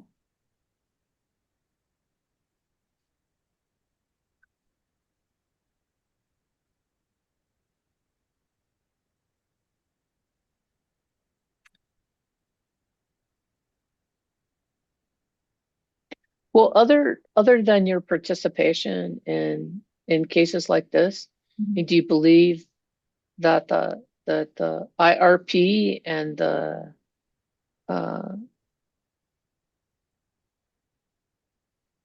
process allows for somebody like your client to get involved? In what capacity? Be involved in the RFP? Well, to be involved in getting information to the company and getting information to the commission about what your client's needs are and how you believe that the commission and the company should respond to them. I think there's room for improvements. In what way? You know, from my understanding now, I must say that I was not part of the IRP or RFP process in this case. But, you know, I'm not sure if there's enough space during the RFP process to make changes to the RFP where, you know, other parties' voices can be heard and made meaningful changes.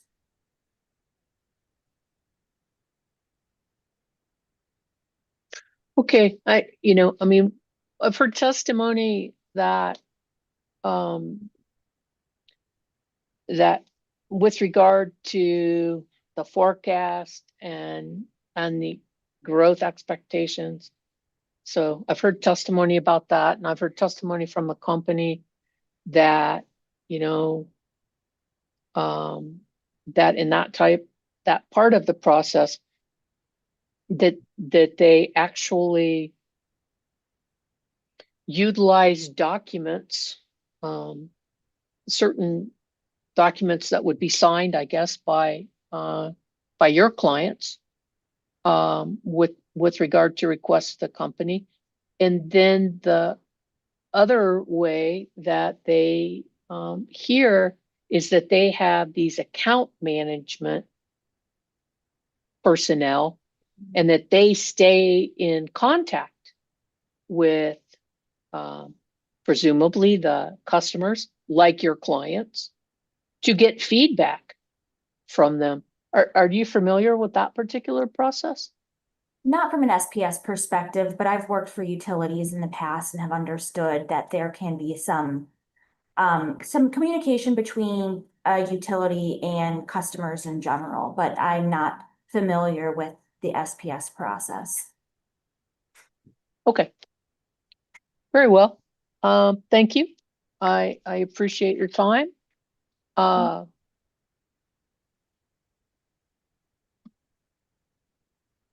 Mr. Stoffel, any redirect for your witness? Yes, briefly. Thank you. Go ahead, please.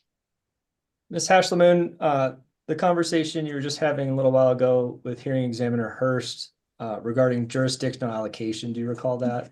I do, yeah. And then also right before that, the conversation around kind of the legal or policy issues around new thermal units in New Mexico and whether the NMLCG has taken a position on that. Are those issues related in your mind? They are, yes. How so? So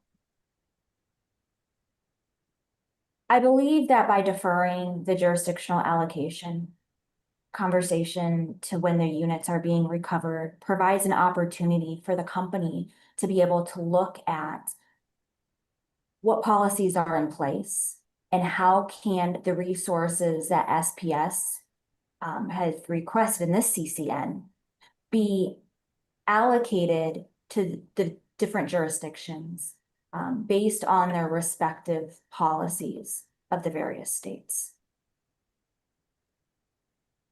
And then do you recall your conversation earlier with Mr. Jones around the selection of the proposed renewable resources and storage resources here as compared to the Hale and Sagamore projects from that earlier case? That is correct, yes. And is it your understanding that the projects presented in this proceeding were also selected based on economics? Mr. Stoffel, I'm sorry to interrupt. You're conducting redirect, is that correct? Correct. So you cannot ask leading questions. Okay. So proceed. Ms. Hashlemoon, can you explain your understanding of the factors that drove the selection of the proposed resources here? Yes, so in the CCN proceeding, company has proposed resources based on a reliability need, but the selection of the portfolio that they've put before the commission is one based on economics. So there has been a monetary aspect to it in terms of choosing the most cost-effective resource portfolio. So while there is a reliability purpose, there is also an economic justification. And on the reliability side, is there an issue if those resources don't perform? Absolutely. You also had the conversation with Mr. Jones about the recommended performance guarantees regarding tax credits. Do you recall that? I do. And you described allocation of risk. Do you recall that? Yes. Are there differences in terms of the allocation of risk for projects that would be included in rate base compared to power purchase agreements that are related to your recommendations? Yeah, so in a PPA, the developer retains the risk. And then the utility ultimately is not passing risks on to its customers. But with self-build projects, the risk, if there are not customer protections, will fall to the customers. So there's a difference from a PPA perspective and a self-build perspective of customer risk that customers could bear, absent protections. Sorry to cut you off there. Were you done? I am, thank you. One last issue here from your conversation with Mr. Jones. He'd asked you about whether you were aware of any rules, laws, or commission precedent regarding your recommended review of any cost overruns. Do you recall that? Correct, yeah. Are you aware of any statutes, rules, or commission decisions that would prevent the commission from adopting your recommendations? I am not. I know that there is, Rule 580 that's out there that provides the commission the ability to review the costs, that the costs are not automatically going to be approved. But this works in conjunction with that they would be providing a framework. This is a large amount of investment. And so the ability to review those costs in a categorical way will provide, I think, for a more efficient review process and a better understanding of the differences as to why costs would be greater than what was budgeted if that does occur. Thank you. I have no further questions. Thank you, Mr. Stoffel. Any recross based upon my questions or the redirect? Yes, I have just a few questions, hearing examiner. Very well. Mr. Jones, go ahead. All right, Ms. Hashelmoon, hearing examiner Hurst asked you some questions about the RFP and IRP, correct? Correct. Okay. Were you aware that customers have the opportunity to participate in the IRP process? I'm not deeply familiar with the RFP process. Oh, I'm sorry. I'm actually talking about the IRP process. I'm not deeply familiar with that either. Okay, so you weren't aware that customers are able to participate in that process? In terms of the IRP, I guess my recommendations are related to the RFP. And so that is when I was talking to Madam Hearing Examiner, that is what I was referring to, was the RFP. Okay. With respect to the RFP, were you aware that that RFP is made available for public comment? Yes. Okay. Do you know if any of the NMLCG's members commented on that RFP?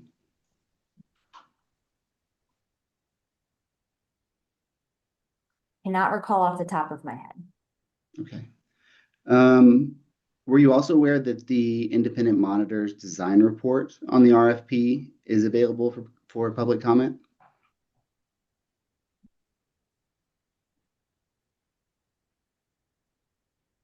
I believe so, yes. Do you know if any of NMLCG's members commented on that report? I'm not sure. That's all the questions I have. Thank you. Thank you, Mr. Jones. Any recross based upon redirect or my questions for Ms. Hasselman? Hearing none, Ms. Hasselman, thank you very much for your appearance here today. You are excused. Thank you very much. Mr. Stoffel, anything further from NMLCG? No, ma'am. Thank you. Thank you.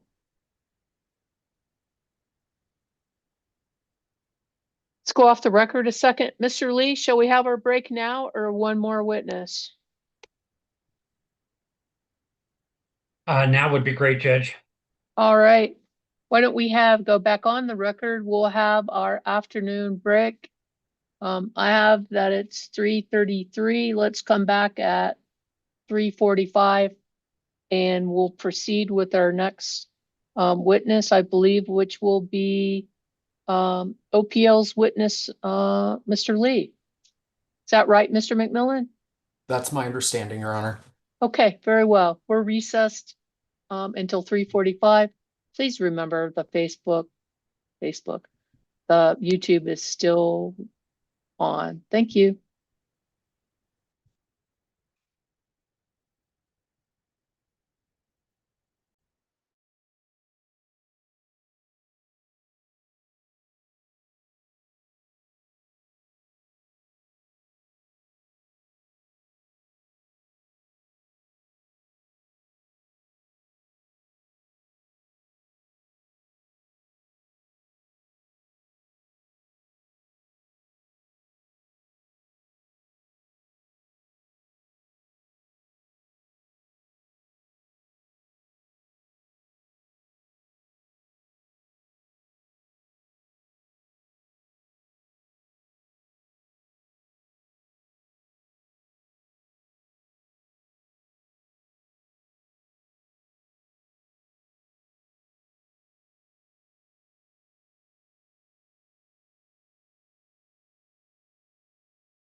Mr. Lee? I'm ready, Judge. Okay, I apologize for the delay.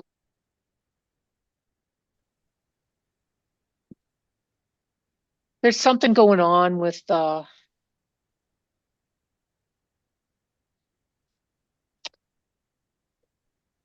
way comments may or may not be being monitored by the new system and the messages that are going out. I just want to make sure that somebody's looking into it as the information was noticed differently.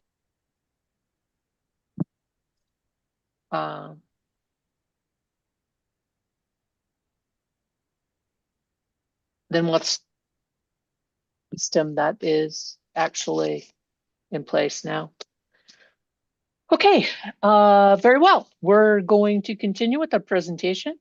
And Mr. McMillan, you have a witness. Yes, Your Honor. Call your witness, please. OPL calls Jonathan Lee. Good afternoon, Mr. Lee. Good to see you again. Oh, good afternoon, Hearing Examiner Hurst. Good to see you. Mr. Lee, would you swear in Mr. Lee?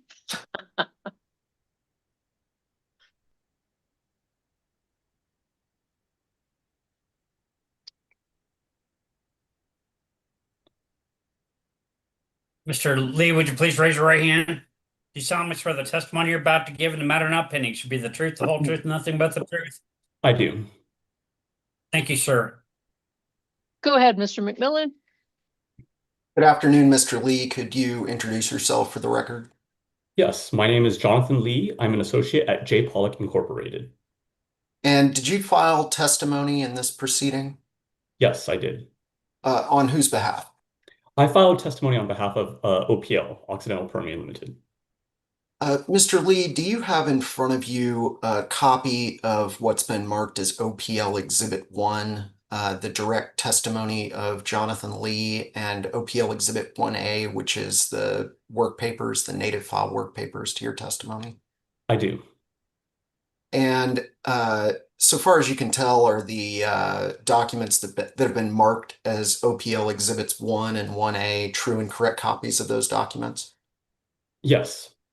And with the exception of some errata that we're going to talk about in just a moment, if I asked you those same questions today, would your responses be the same? They would. Your Honor, I move for admission of OPL Exhibits 1 and 1A.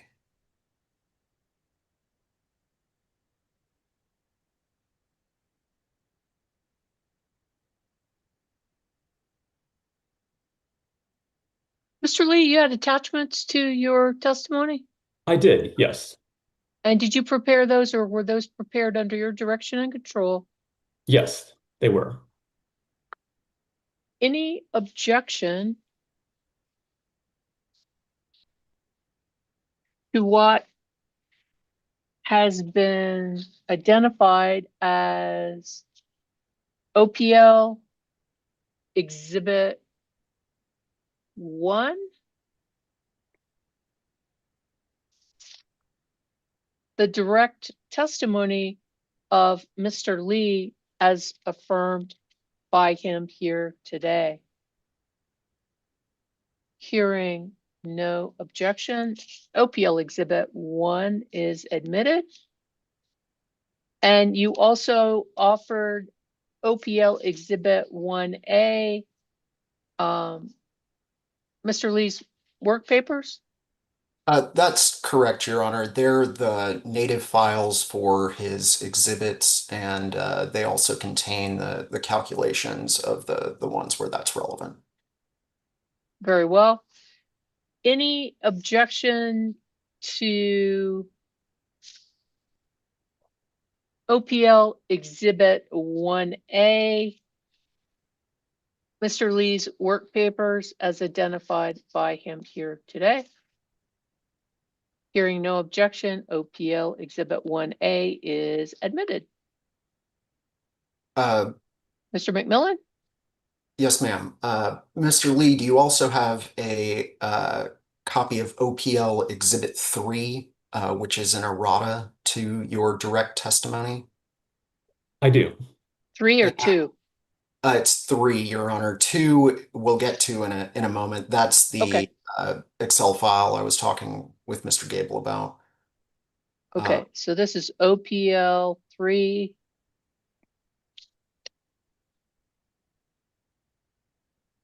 Okay, and this is an errata? Yes, Your Honor. Okay, go ahead. Mr. Lee, does OPL Exhibit 3 appear to be a true and correct copy of the errata to your direct testimony and exhibits? Yes, it does. And was it created by you or under your direction? Yes, it was. Mr. Lee, at a high level, why did you create an errata? What was the change you made?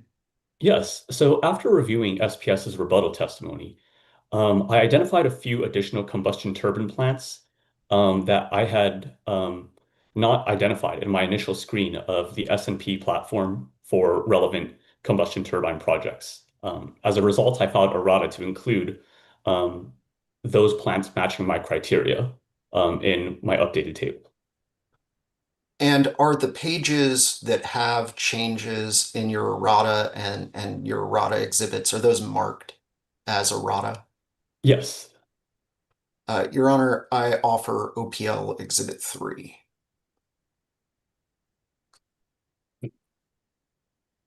Mr. McMillan,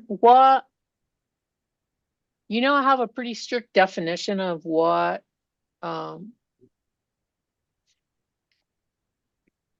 or a pretty strict understanding of what errata is. This sounds like more like supplemental testimony to me. Isn't it? I don't view it that way, Your Honor. It's the same testimony, the same arguments. It's just the SPS pointed out that a few of the projects that they identified weren't on Mr. Lee's list. So he added them and then just updated the numbers accordingly. I mean, Okay, so so he didn't identify that he had more information. SBS identified that he had not included information. SPS identified CT projects that Mr. Lee had not noted during his review, and he added them to his chart and updated the resulting numbers. Okay. Thank you for that clarification. Any objection to what's been identified as OPL Exhibit 3, the errata to Mr. Lee's direct testimony as affirmed and clarified by him here today? Hearing no objection, OPL Exhibit 3 is admitted. Mr. McMillan? Okay, Mr. Lee, I've one more exhibit to go through with you. Do you have a copy of what's been marked as OPL Exhibit 2, which is labeled a spreadsheet labeled Analysis of Exhibit SPS-LES 1-9? Yes, I do. And is that a spreadsheet that you produced in response to SPS Discovery Request 2-1 to OPL? Yes, it is. And could you explain the purpose or what that spreadsheet does? Yes, this spreadsheet is, as its name implies, an analysis of a discovery response provided by SPS. I use this information to calculate the capacity factor of certain combustion turbines in SPS's modeling. And does the document that's been marked as OPL Exhibit 2 appear to be a true and correct copy of that document, that spreadsheet? Yeah. Yes, it does. And was it prepared by you or under your supervision? Yes, it was. Your Honor, I offer OPL Exhibit 2.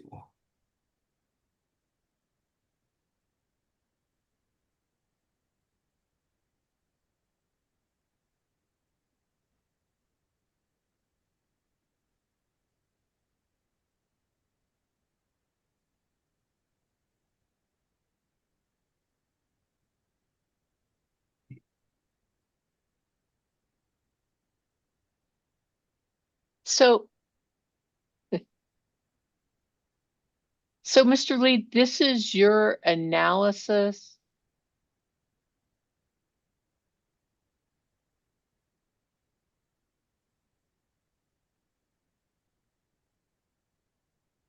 This is your response to an interrogatory that was posed to you by SPS? Yes, that's correct. They had issued a discovery request for a number that I had offered in my testimony. And this work paper provides that calculation. What, can you tell me what the question was? I would have to pull up the exact discovery response for the phrasing, but they were asking for support for some numbers about some combustion turbine capacity factors that I had cited in my testimony. Your Honor, I have the discovery request and response up on my screen if you'd like to see it. I have it handy if that's convenient. Okay, I'm just wondering if I opened it up wrong, Mr. McMillan, because all I have is his analysis. I don't actually have the I don't actually have the actual interrogatory. So Did you that's include that? That's how I had it posted, was just the analysis document without Okay. the interrogatory itself. My Yeah, intention was to ask Mr. Gable about it because it was, the basis of some of his analysis. So I didn't think it was appropriate at that time to add Mr. Lee's discovery attestation. I can repost it if yes. that's something that you'd like. I don't just want the answer, I want the question. Okay. Okay. Please make sure you do that before close of business today. I will do my best. It is after 5 Central Time, but I will send some urgent messages Okay. about that. So with that,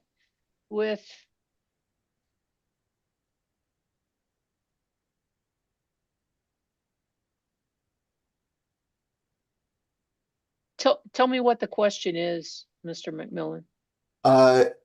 The question, it's request 2-1, concerning the direct testimony of Mr. Jonathan Lee on page 13, lines 1 through 10. A, what is meant by the phrase weighted average capacity factor, and then B, and this was provided in response to B, is please provide all documents, work papers, formulas, and calculations Mr. Lee used, one, to calculate and support his... Sorry, formulas and I'm calculations. Work papers, formulas, and calculations Mr. Lee used, one, to calculate and support his calculation of the 27.9% to 53.9% range, and two, to support his statement that, quote, the weighted average capacity factor of the proposed CTs would range from 27.9% to 53.9%. Okay, the question I have for you is, you said this is request 2.1, but yet what I have here in my note is analysis of exhibit SPS-LES 1-9. Your Honor, I'm sure that Mr. Lee could explain in more detail if you need that, but it's my understanding that Mr. Lee arrived at that portion of his testimony based on analysis of a different discovery response. And this Excel sheet is effectively his work paper that shows how he took the data from SPS's response to LES 1-9 and turned that into the assertions in his testimony. And as we talked about with Mr. Gable the other day, this same spreadsheet formed the basis of his analysis and some of the statements in his testimony as well, his rebuttal testimony. Mr. Lee, your analysis that is currently Exhibit 2. Was that a interrogatory response to 1-9 or 2-1?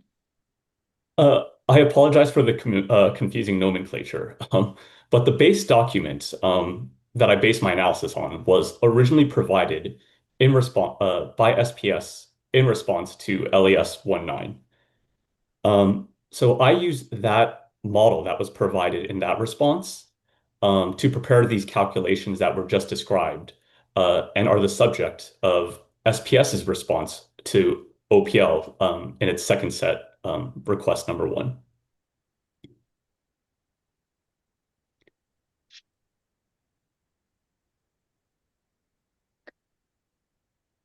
Okay. Fix your exhibit, Mr. McMillan. Yes, Your Honor, I'm sending that urgent message right now.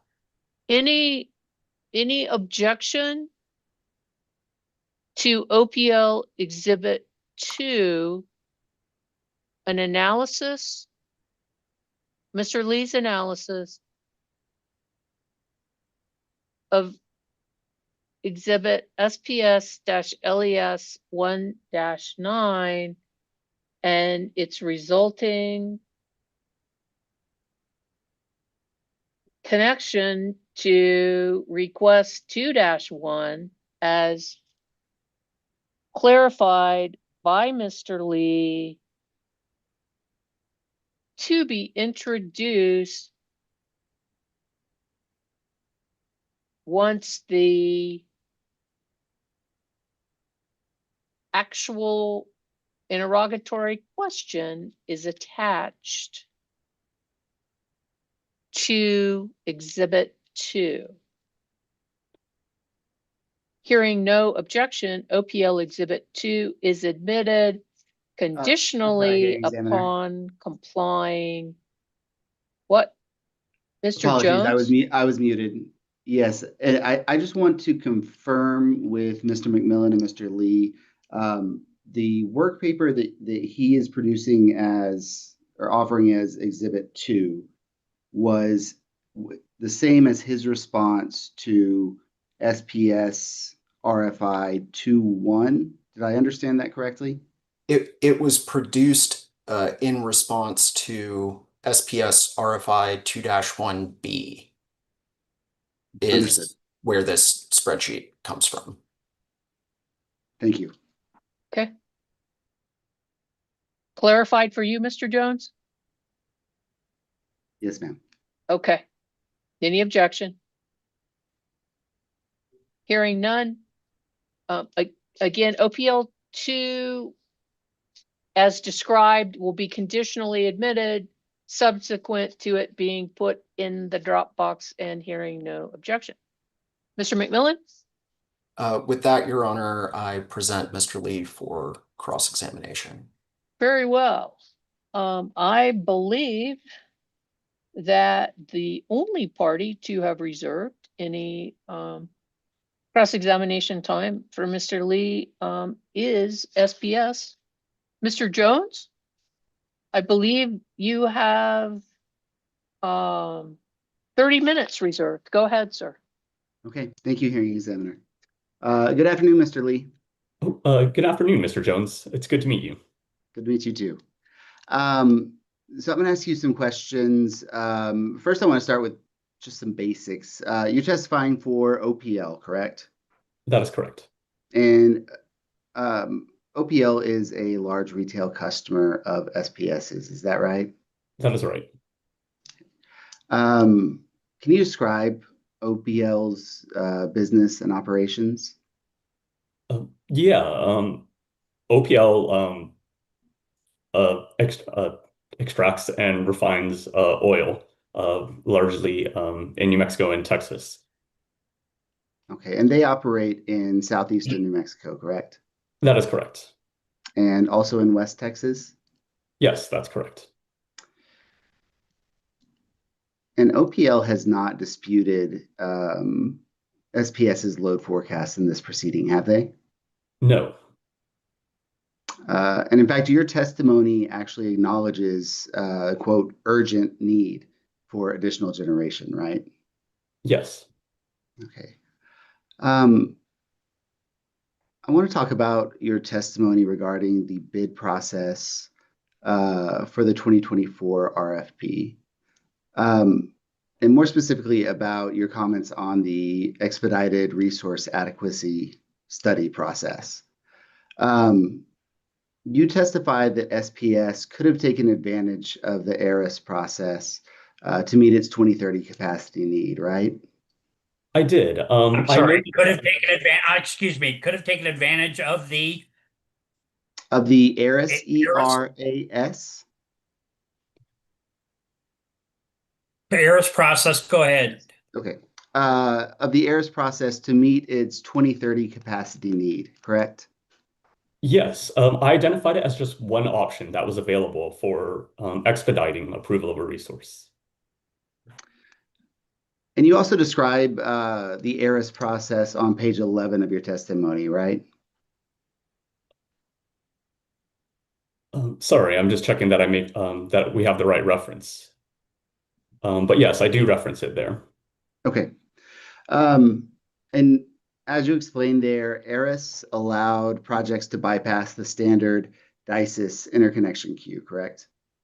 Yes, And ARIS was approved by the Federal Energy Regulatory Commission in July 2025. Is that right? that's correct.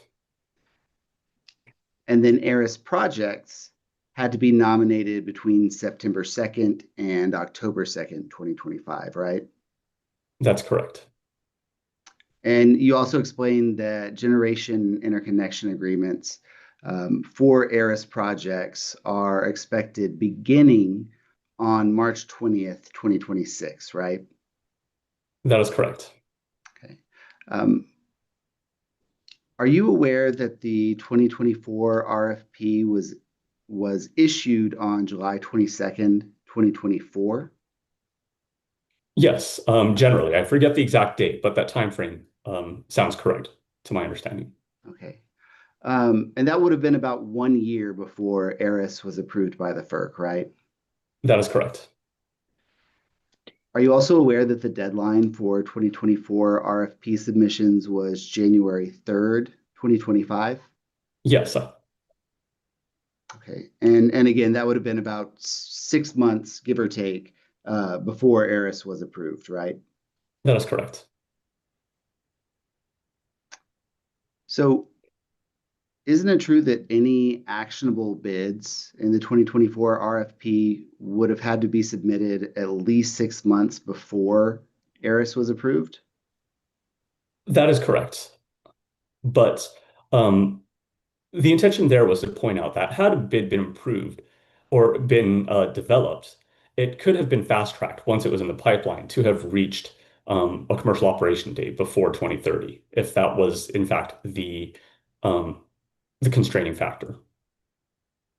But it couldn't have been approved through the 2024 RFP, correct?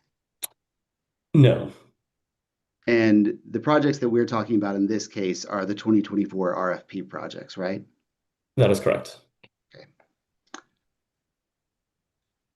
I want to move on to your testimony regarding the cost of the Gaines plant.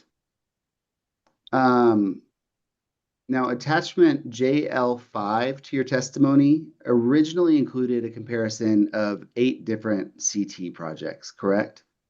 That's correct. And those projects were compared based on capacity, in-service year, cost, and the cost per kilowatt. Yes, that's correct. Okay. And based on that comparison, you originally recommended a cost cap of 1.423 billion for the Gaines CTG plant, right? That's correct. And that equates to about $1,227 per kilowatt. Yes, that's correct. And you arrived at that number because that was the median cost per kilowatt for the projects that were originally on JL5, correct? Correct. After you filed your direct testimony, did you review the direct testimony of New Mexico Department of Justice witness, Miss Glick? I did read the testimony. I can't swear to every detail, remembering every detail of it, but I am aware of it. And do you recall that testimony cited a study that describes a recent increase in the cost of gas turbines? Yes, I do. Did you also review the rebuttal testimony of SPS's witness, Mr. Gertz? I did. Do you recall in Mr. Gertz's testimony that he describes 3 CT projects with a cost of around $2,000 per kilowatt? I do. And those projects were not in attachment JL5 originally, correct? No, and that was the reason for my rebuttal. I would note that he identified, I believe, 5 projects in total, but opted to include only 3 because it was only those 3 that matched my original criteria based on a screen of the S&P Capital IQ platform. Okay.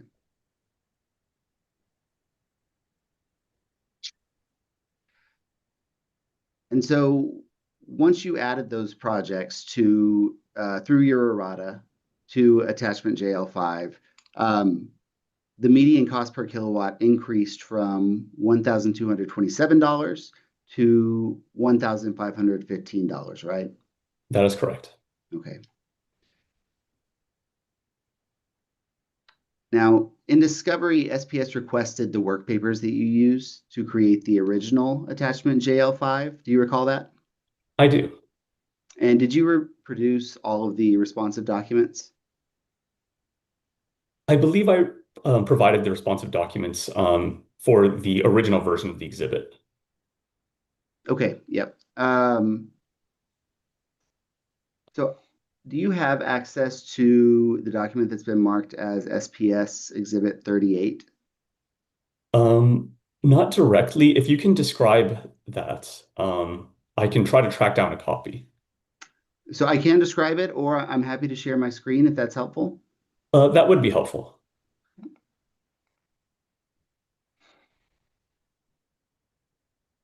And hearing examiner, do I have permission to share? Yes, sir. I believe hearing examiner Schaefer, that's been implemented. Let me check. It was yesterday.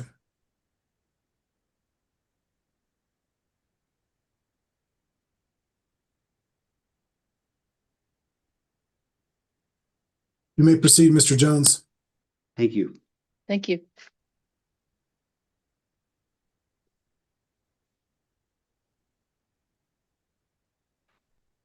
Okay, is this visible to everyone? I see it. Okay, perfect. And I'm going to scroll down so that you can see the document itself. As I said, this is the document that's been marked as SPS Exhibit 38. Have you seen this document before? Yes, I have. And what is it? These are excerpts of, or this is a response, which includes the excerpts that I've referenced in developing my exhibit JL5. Okay, and I'm going to scroll down to that portion of the responses. And so the excerpts that you mentioned are these documents that I'm scrolling through right now, correct? That is correct. Okay, thank you.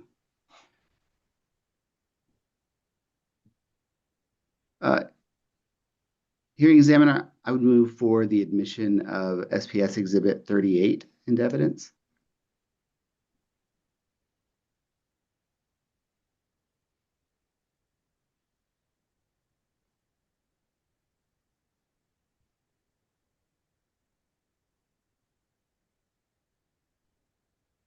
Mr. Lee, is this your complete response? I would have to double check the document itself. I could only verify it based on what I had. I don't believe that I have a full copy of it for review.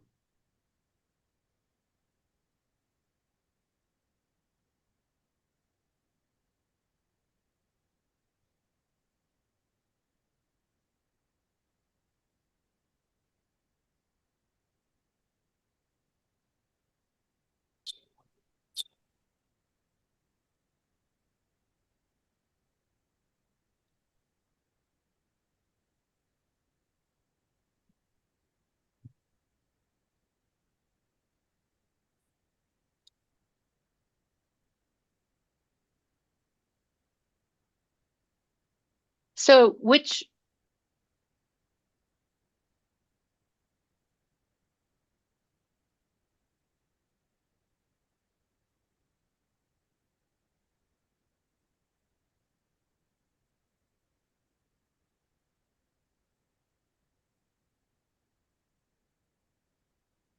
parts of the interrogatory request are you asking be admitted? What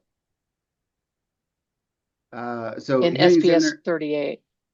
so SPS 38 right now is all of the responses to SPS's first set of interrogatories and requests Okay. for production. If you prefer that we trim that down, the portion that we are mainly concerned with here is going to be attachment 1 and the response to question 1.5.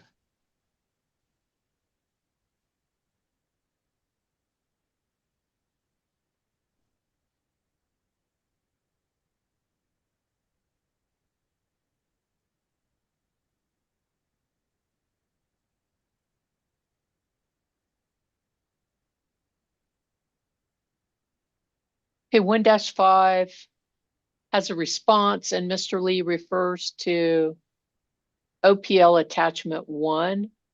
Mr. Lee, was that included in your response to 1-5? Yes, I believe it was. Okay.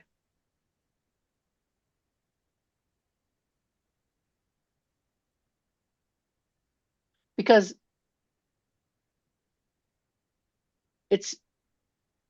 I don't believe it's included in SPS 38. The attachment is not included? I don't see it. Yeah, that's my, I was gonna pipe in with that, as my version of SPS 38 does not have the attachments on it. So there was another version that was uploaded yesterday. That may be the issue. Okay. That one should have the attachment as well. Okay, let's go to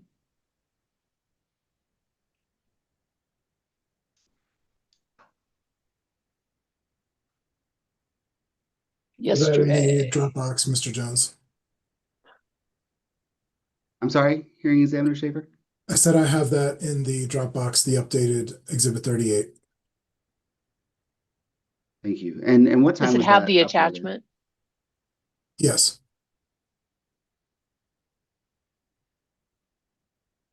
Okay. Yep, I've got There it it. is. Ta-da. Okay.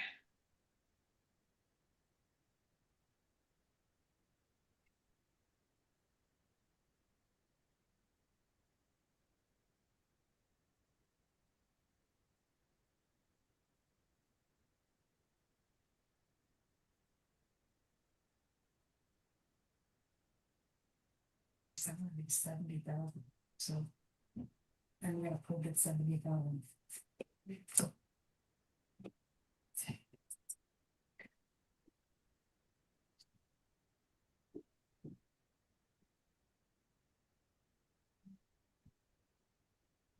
Attachment 1 is a 30-page document. Yes, ma'am. Who said that? Hearing Did you- examiner Hurst said that, Mr. Lee. No, I asked a I thought I heard- question yes, about ma'am.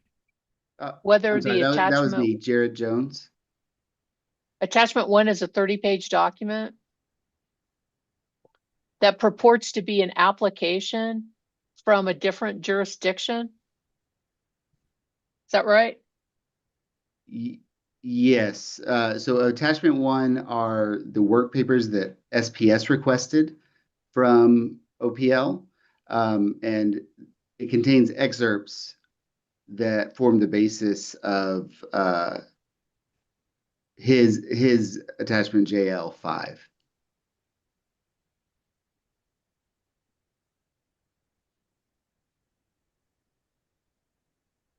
I'm not going to let that in. I'm not going to let excerpts of pleadings from other jurisdictions.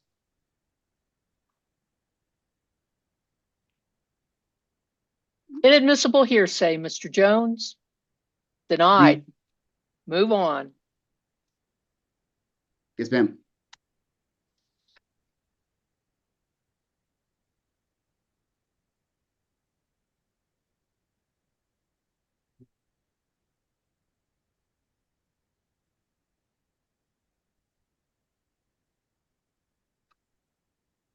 So, Mr. Lee, I believe where we left off, I was asking if you had provided the work papers that you used to create attachment JL5. Is that right? That's right. Okay. And you produced those work papers in response to a discovery request? I did. Okay. Did those work papers consist of excerpts from various commission orders, news articles, and press releases? Yes. I would correct that to say that they were based on applications, not orders. Okay. But yes, generally you've characterized it correctly otherwise. And each of those work papers contain the information that you used to create Exhibit JL5. Is that correct? Yeah. Yes, specifically they included the estimated cost of the project and the size of the project. Okay, thank you.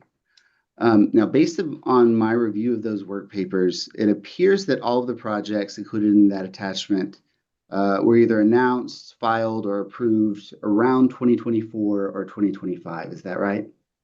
That's correct, yes.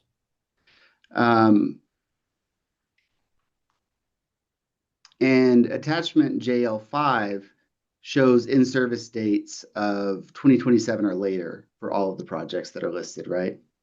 Right, yes. It was screened such that they would be in service before 2030 based upon projects that were either recently announced or in early development. And so as far as you're aware, none of those projects are actually in service at this time, correct? That's correct. And so all the costs that are reported on attachment JL5 are estimated costs, right? That is correct. Is it possible the actual cost for those projects could be higher than you've reported? It is possible. I would also add that, I mean, the costs of the gains plant that are in question now are also estimated costs. And just as those projects identified in Exhibit JL5 could be higher, the same could also be said of gains. Thank you. Now, attachment JL5 does not provide the date that the that the gas turbines were procured, does it? It does not, no. And it also doesn't say whether each project has dual fuel capabilities, right? It does not identify that information. Did you have that information when you did your analysis? I did not, no. That was not one of the criteria I considered when developing the exhibit. And attachment JL5 also does not differentiate between projects with selective catalytic reduction and those projects that did not have SCR, correct? That is correct. And attachment JL5 also does not state whether any of those projects require transmission network upgrades, does it? It does not. Did you have that information when you created the attachment? I don't think that I had included that information. I don't believe I did, no. Would you agree that each of those factors could significantly affect project costs? They could, yes, I agree. And attachment JL5 did not adjust cost data for any of those factors, did it? No, it did not. Thank you, Mr. Lee. That's all the questions I have right now. All right. Thank you, Mr. Jones. Thank you, Mr. Jones. Hearing Examiner Schaefer, do you have any questions, sir, for Mr. Lee? I do not. Thank you, Hearing Examiner Hurst. Mr. Lee, I think I think I understand your testimony. I just want to confirm you really seem to take SPS, the commission, or both to task regarding what SPS could have developed prior to the application in this case, don't you? I do, yes. I do have some concerns about the resource selection. And have you been listening to any of the testimony so far? I have, yes. I've sat in on a few of the company's witnesses, and as well as staff's, uh, cross-examinations. So did you hear Mr. Zigich particularly today voice his concerns or criticisms and recommendations with regard to the planning process and the shortcomings of it? I did, yes. Do you generally concur that there ought to be some changes to avoid situations like not developing what you thought was a superior bid and ultimately resulting in the situation where we are in this case? I do acknowledge that SPS has, I think, some competing goals that they have to meet. But in this case, my primary, I guess, concern was one about reliability. And that's why I think my focus was on the energy needs. And I was kind of agnostic to the source that it came from.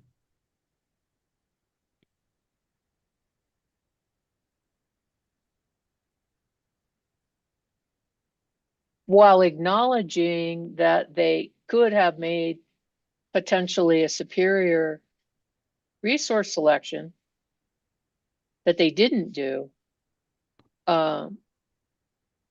you don't recommend to the commission that they not approve gains, right? That's correct. And that's in recognition of their forecasted load growth and what seems to be a desperate need for resources at this time. Well, you don't challenge their forecast, do you? No, I do not. As a matter of fact, as potentially SPS's largest load growth or load customer, you would particularly, you being your client would benefit from the commission approving a CCN for gains, wouldn't you? Yeah, and that and all the other resources that are requested in this proceeding. I think that SPS is taking an all hands, or they do need the resources that they have laid out. But I also think that there are better resources that could have been acquired as well. But you do put some cost considerations in, so your recommendation could be considered conditional by virtue of the cost limitations that you suggest that the commission approve if they approve the CCN for gains, correct? That's correct. And I intended those as a protection because I realize in an ideal world you could acquire another resource, but we're not living in that ideal world. We have the facts and circumstances in front of us that we have to contend with. You didn't opine, Mr. Lee, did you, on the some of the other issues in the case with regarding resource selection and potential non-compliant with the 2045 no carbon requirement in New Mexico? No, I didn't consider those considerations as part of my analysis. But after reading the testimony of other interveners and listening in on the hearing proceedings so far, I understand that that is a huge point of contention. Would you also agree that another concern expressed by some of the parties in this case is how the actual cost for the generation is ultimately going to be allocated? Yeah, I do agree, and I understand that there's a long-term concern about how these costs would be recovered after 2045, in the event that these resources are no longer serving New Mexico customers. But even before that point in time, wouldn't you agree, Mr. Lee, that that there's potentially some concern from the residential and small commercial concern or small commercial customer that that particular generation resources be allocated fairly based on who's causing the cost, right? I understand that there may be concerns, but it's my understanding that SPS operates its system as a holistic unit, and it should acquire resources that serves the system and its characteristics to the best of its ability.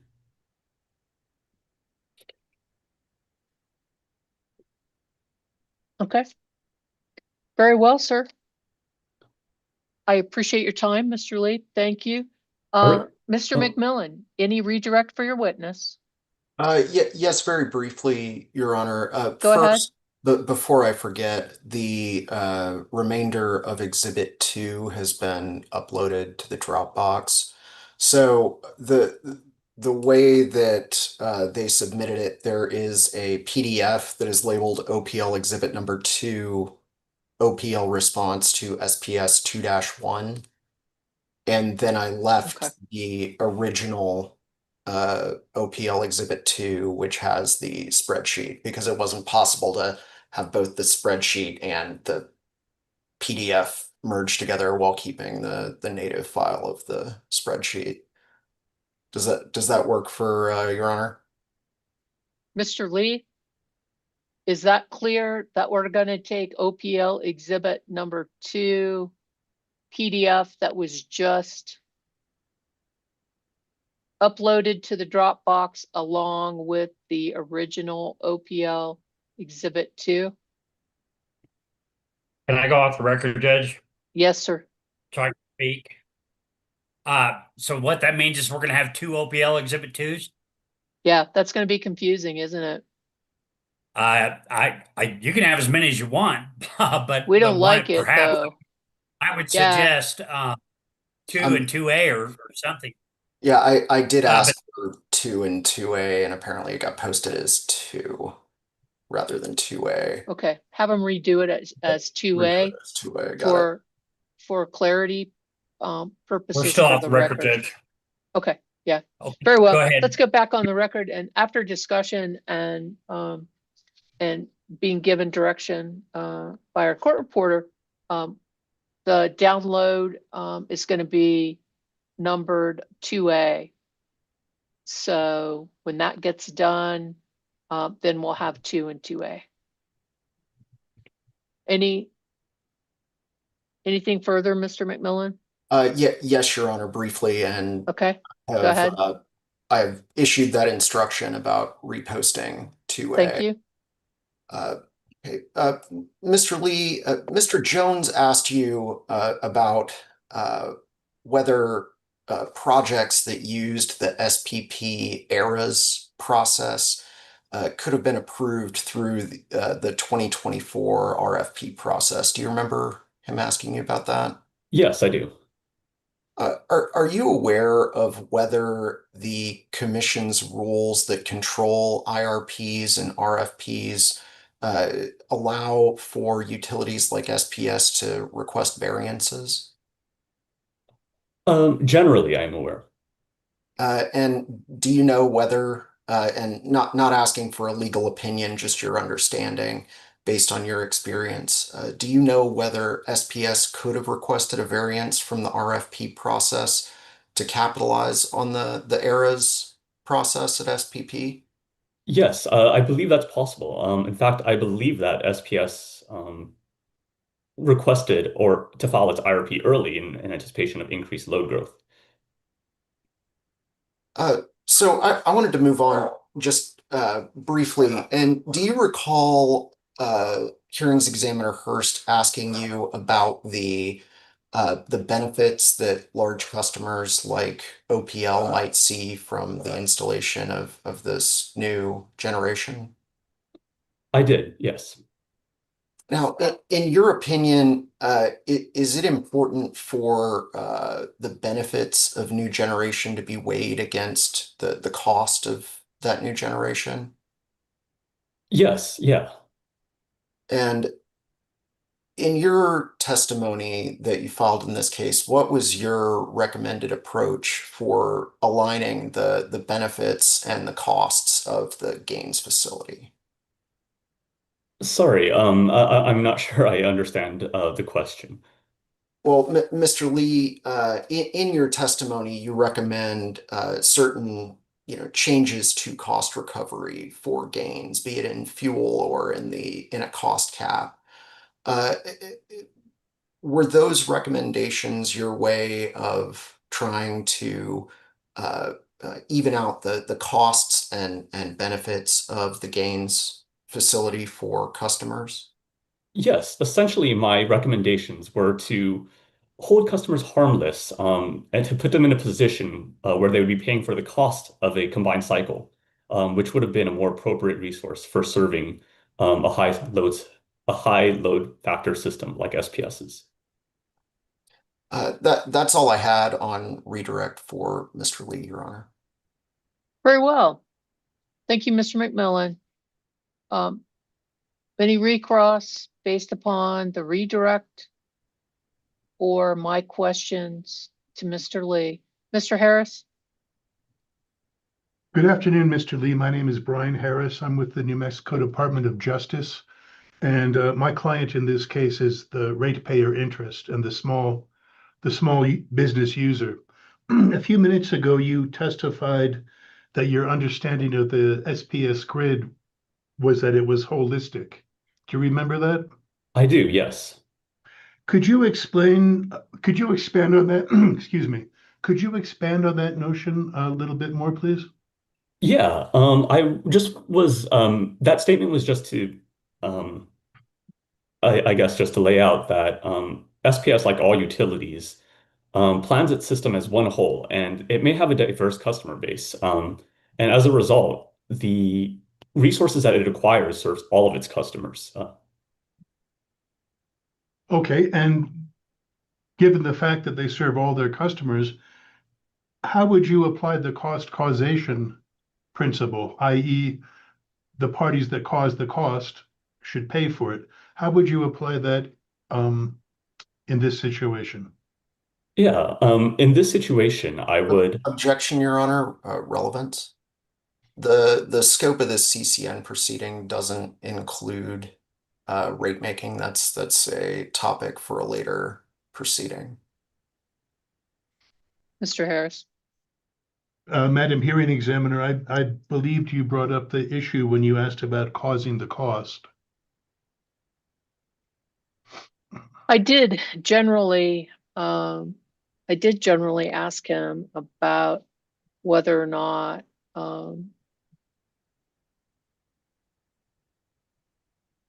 that the commission concern in choosing the generation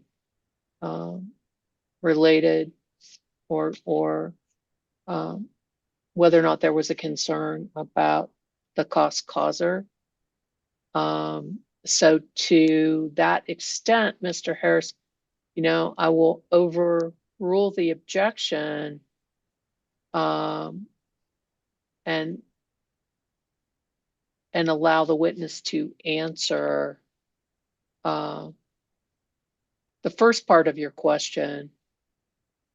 how would you apply the cost causation principle? In other words, that the parties cause the cost should pay for it. Answer if you know, Mr. Lee. Yeah, my recommendation would be to kind of stick to the tried and true. We have, cost allocation factors that are based on um, load uh, and load characteristics of the different customer classes. So there's, I guess, established practice about how those costs should be allocated based upon existing load allocation factors. Thank you, Mr. Lee. I have no further questions. Thank you, Mr. Harris. Any other further questions for Mr. Lee? Mr. Jones? Yes, hearing examiner, just a couple more questions. Go ahead, sir. So Mr. Lee, Mr. McMillan asked you a moment ago whether SPS could have requested a variance with regard to the 2024 RFP, correct? That's correct. And we discussed earlier that the 2024 RFP deadline for submissions occurred 6 months before the ARIS process was approved, right? That's correct. So what variance could SPS have sought that would have allowed them to take advantage of the ARIS process once bidding had closed? I'm afraid I don't know of any specific variances that would have changed the circumstances. Okay, thank you. No more questions. Thank you, Mr. Jones. Anything further? Very well. Mr. Lee, we appreciate your time. Your excuse, sir. All right. Thank you for hearing me out, Hearing Examiner Hurst. Always a pleasure. Thank you, sir. Mr. McMillan, anything further from OPO? Nothing further, Your Honor, pending the upload of OPL 2A. It's there. Oh, it's up. Great. It's there. Therefore, OPL 2 and 2A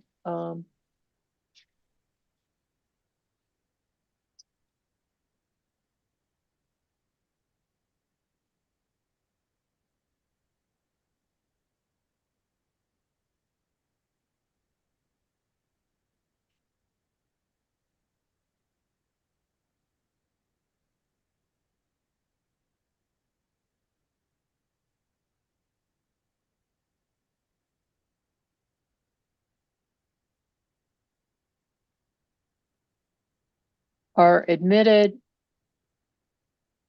without objection, and the conditional has been removed. Mr. McMillan? Nothing further from OPL, Your Honor. Very well. Let's briefly go off the record.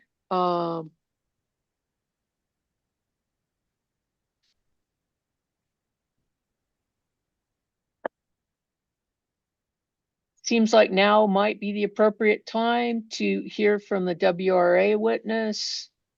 It looks like to me that 3 parties have reserved time. Mr. Jones, are you going to do the cross on Dr. Weller? It'll actually be me, Madam Hearing Examiner. Are you going to take 30 minutes? I am not. Okay. I expect to take about 5. Okay. And Mr. Stoffel or Mr. Rushoff? You had 15? Yes, Hearing Examiner Hurst. Probably be 10. Okay. And then I have 10, Mr. Walker for Targa.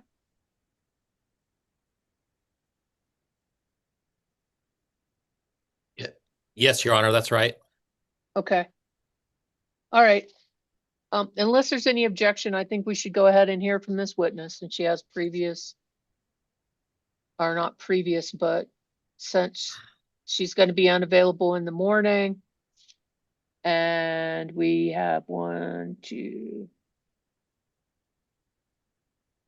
Looks like 3 witnesses left. And we may not be able to bring her. We don't, if we finish in the morning, I don't think we want to go back and wait until the afternoon to hear from Dr. Weller. Hearing examiner Schaefer, Proceed. very well. Is that all right with you, Mr. Lee? Yes, Judge. Appreciate it. Hello, Dr. Weller. Hello, To hear hearing from Dr. examiners. Weller. Hang on one moment. Yep, got to get rid of the YouTube. Western Welcome. Resource Advocates calls Dr. Anna Linden Weller. Thank you, Ms. Beatles. Mr. Lee, would you please swear the witness?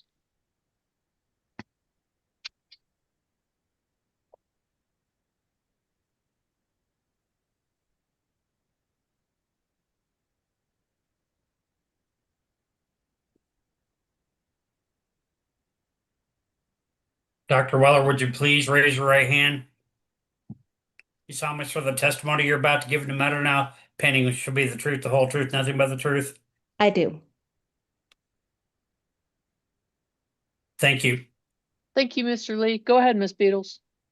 Thank you. For purposes of the record, could you please state your full name and your employer? My full name is Anna Linden Weller, and my employer is Western Resource Advocates. And what is your position with Western Resource Advocates? I am Senior Policy Advisor for Clean Energy in New Mexico. Do you have before you a copy of your direct testimony dated December 23rd, 2025, filed in this proceeding that we have marked as WRA Exhibit 1? Yes, I do. And is that the public version of your testimony? That is the public version of my testimony. And we did make a recent correction. Do you want to identify, very briefly explain what that was? Yes. So there is a correction in which there was a typo in a footnote, which resulted in the wrong exhibit being uploaded. I'm getting the precise footnote right this moment. But basically what happened was, instead of citing to WRA 5-3, we meant to cite to WRA 1-3. And that footnote, which I'm now trying to find. I apologize, Ms. Beadle. Do you have the precise page number of the footnote? If I may ask, was it page 15, footnote 23? Yes, in fact, that is it. That And one should read SPS response to WRA 1-3 attached as exhibit AW-6. And for the record, please note that we have uploaded the corrected version with the correct response, the correct exhibit into Dropbox. So, but for that correction you just described, do you have any other changes or corrections to your testimony? No, I don't. And if you were to answer today those same questions, would your answers be the same? They would. And are they true and correct to the best of your knowledge and belief? They are. I move the admission of WRA Exhibit 1.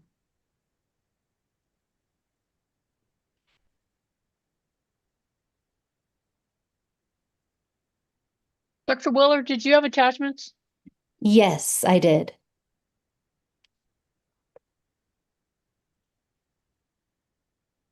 Were they prepared by you or under your direction and control? So that's a complex question. The exhibits are all they're all two discovery responses, except for two. One of which was prepared under my control, which is WRA's exhibit AW-3, which is a screenshot of some oil price figures from the Energy Information Administration, and also was not developed by me, exhibit AW-2, which is exhibit SPS OPL 19. And that is a study which was provided in discovery by SPS to OPL. And your exhibit AW3,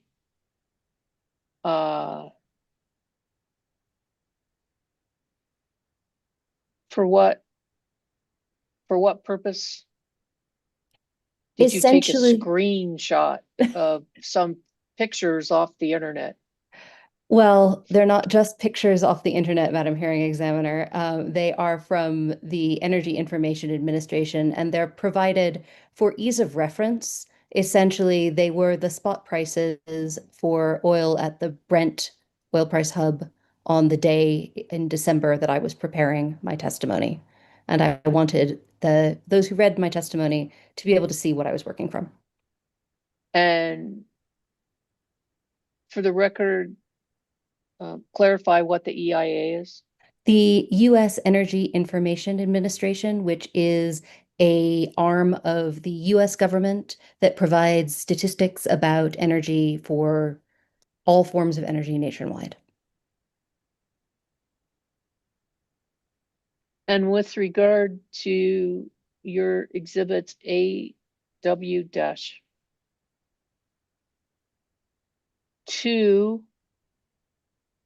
and 4 through 18,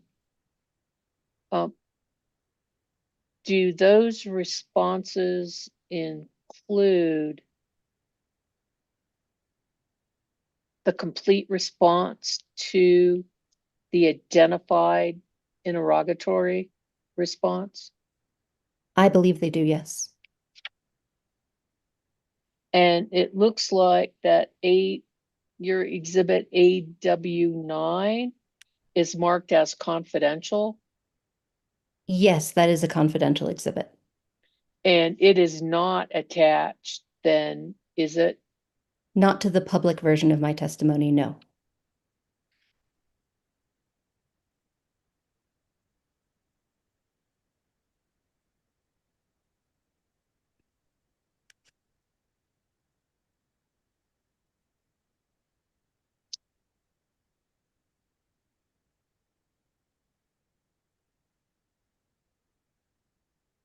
Is there any objection to what has been identified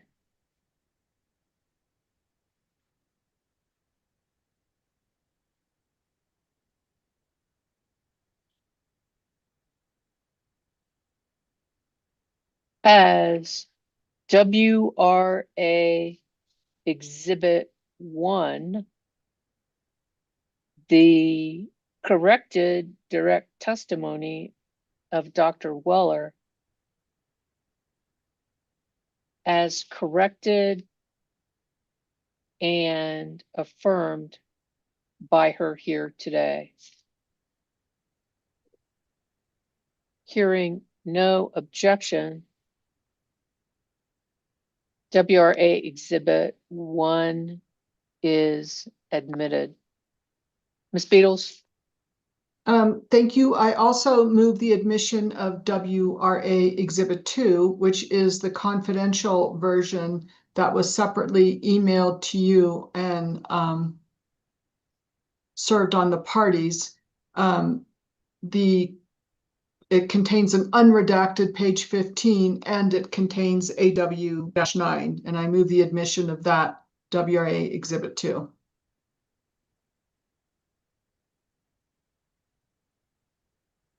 Dr. Weller, does WRA Exhibit 2, the confidential version of your testimony, contain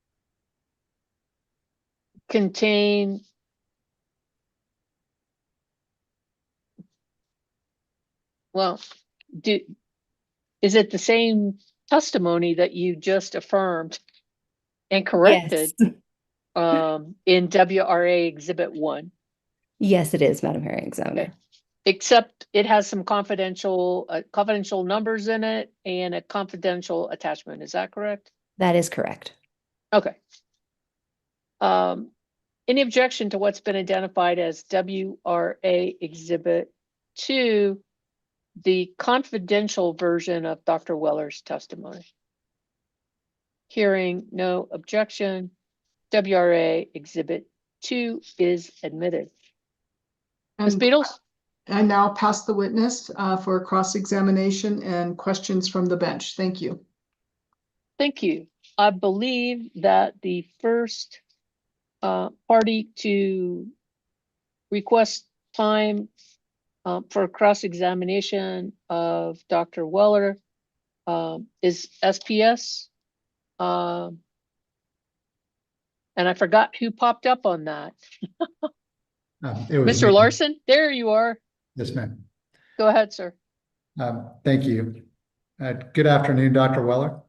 Good afternoon, Mr. Larson. You and I have met before, but for the record, my name is Matt Larson. I represent Southwestern Public Service. Nice to see you. Nice to see you. So just to get started, you're familiar with the Renewable Energy Act, correct? Yes, I am. And you're familiar with the amendments that were made to the Renewable Energy Act by the Energy Transition Act, is that right? I am. And in your testimony, you actually discuss the application of the Renewable Energy Act in this case, is that right? I do. And in part, you state that the Renewable Energy Act allows the commission to generously evaluate how a utility complies with New Mexico's final steps in decarbonizing the state's electric grid in 2040 and 2045. Is that right? That is my testimony. And you believe that the statute does allow the commission to consider factors like grid reliability and customer bill impacts in evaluating whether flexibility is needed for 2040 and 2045 requirements? That's what the statute says. So you agree that exemptions or exceptions to the requirements are available to subject utilities, is that right? It's a little more complicated than that. I believe that flexibility is available to the commission, whether that is a exemption or an exception or a reduction in intensity or a delay. There's lots of different ways, and they are not defined in the statute. And the commission has flexibility in implementation of the statute based on the facts and circumstances of a particular utility, correct? Yes, in 2040 and 2045. And are you aware of any reason why the commission can't apply that flexibility in this case? Is that a legal question, Mr. Larson? I was just asking your opinion, whether it can be applied here, the flexibility you discussed in your testimony, if the commission finds the facts and circumstances warrant its application. Objection. Ms. Beatles? Calls for a legal conclusion. I'm sorry to laugh, but it's almost like it was invited. But I understand she's a regulatory expert, but I still must make that objection. Very well. Mr. Larson? Okay, I think that Dr. Weller has testified with respect to the regulatory requirements of the statute and the commission's flexibility. And all that I'm wondering is can it be applied here in this case from her perspective? And I think she has testified with regard to the regulatory requirements. So I'm going to overrule the objection, and Dr. Weller, please answer if you know. So I think the commission can be flexible as regards the 2040 and 2045 requirements of the ETA at any point, but it is also my opinion, as I state in my testimony, that in this case, doing so would be premature. Thank you for your time, Dr. Weller. Madam Hearing Examiner, if I could move the balance of my time to Mr. Fitzhenry, I would appreciate that.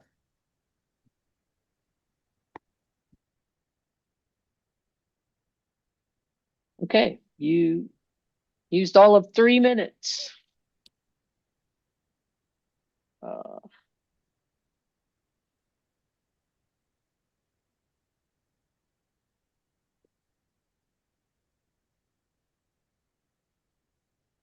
Very well.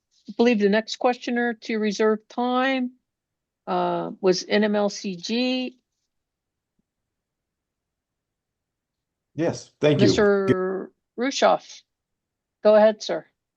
Yes. Hello, Dr. Weller. We've met, but I'm Austin Rushoff on behalf of the New Mexico Large Customer Group.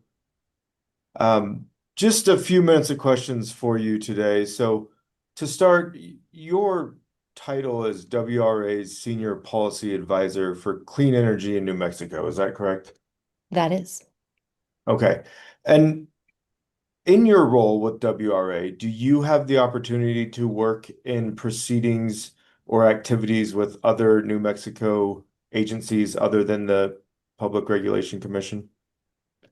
I have worked with the legislature, and there are opportunities to work with other agencies as well. Okay, do you ever interact with the New Mexico Environment Department? Yes, but not in a proceeding recently. Okay, what about the Energy, Minerals, and Natural Resources Department? Same answer, yes. But aside from informal, like, checking in with people working in the same field, can't think of a proceeding that I've been directly involved in recently. Okay, are you aware of the State of New Mexico's Climate Action Plan that was published in December 2025? Yes, I am. Okay, and that was, I guess, published or created by the New Mexico Environmental Department and the Energy, Minerals, and Natural Resources Department, correct? I believe so. Okay. Would you agree that the purpose of that climate action plan is to lay out New Mexico's plans to meet emissions reductions? Objection. Ms. Beatles? I didn't hear a proper lack of foundation. I didn't hear that established that this witness is sufficiently familiar or has reviewed that plan. Just that she was aware of it. Okay. Dr. Weller, are you very familiar with the climate action plan? No, I'm not. Okay, then I will move on. Thank you. I wanted to ask you a few questions about your testimony. You talk about sort of oil and gas operations and the oil market. And I'd like to point you to page 11 of your testimony. I'm there. Okay. On line 1, you state that southeastern New Mexico is part of the Permian Basin, which is currently the most productive fracking basin for oil and gas extraction in the United States, due to the comparative costs of producing a barrel of oil in the Permian versus other oil-producing areas. Is that your testimony? It is. Okay, and then your testimony generally discusses how the oil and gas market is unpredictable. Is that right? Yes. Okay.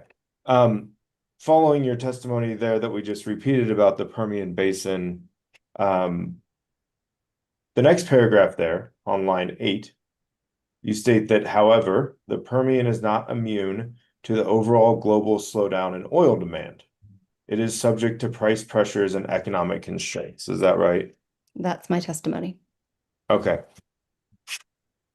Continuing on page 11, line 11, you point to analysis from the state's Consensus Revenue Estimating Group. Is that right? I do. Okay. And you testify also that since a substantive portion of state revenues derive from oil and gas royalties, the reports, such as the CREG report, is highly scrutinized and are a good way of understanding the specific economics of oil production in New Mexico, correct? That is what I say. Okay. I feel like I'm asking you to repeat a lot of testimony, and I apologize for that. But if we can move to page 12, on line 2, you quote from that Craig report, and it talks about CREG's view of oil and gas production in New Mexico. And you quote that report states on line, I'm looking at line 2 now. You quote that firms report weak activity, persistent cost pressures, and widespread delays in new capital investment, with many indicating that sustained drilling generally requires oil prices in the low to mid $60 per barrel. That's right? That is the quote I placed in my testimony. All right. And then following that, in the next sentence, you state, as I mentioned above, oil prices in mid-December 2025 are below $60 a barrel, suggesting that cost consciousness and capital discipline will continue to prevail in the Permian for the next year at least. Correct? That is what I say. All right. And you had a discussion with hearing examiner Hurst earlier that you cited to the EIA report to get that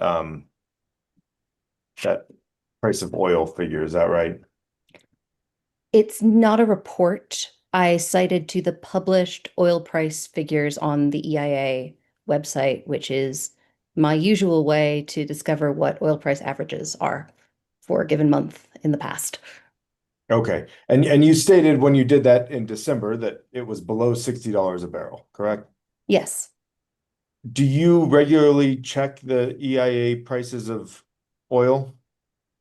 I'd say regularly is a stretch, but often isn't. Okay. Are you aware of what it is today?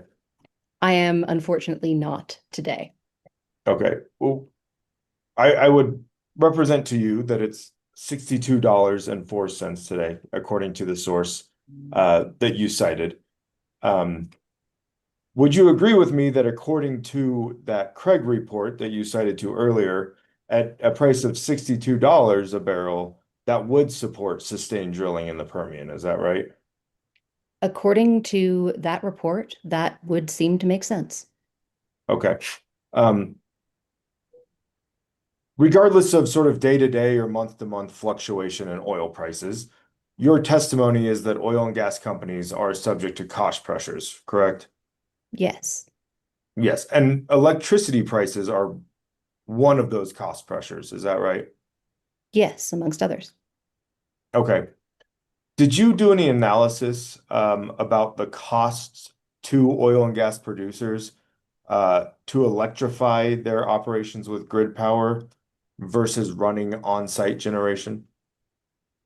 Not in detail. I mean, I don't have a work product to show you where I went through, okay, you're running your collector on diesel or you want to run it on electricity. I don't have that for you. I use my general knowledge. Okay. And one of the things you testify to is that for these oil and gas companies, electrification is not necessarily mandatory, right? It's an option. Yes. Okay. And would you agree that if we assume that electrifying using grid power is cheaper than on-site generation, that these oil and gas producers would have a natural incentive to electrify with grid power? Barring any other factors, yes. Okay. Thank you. Those are all my questions.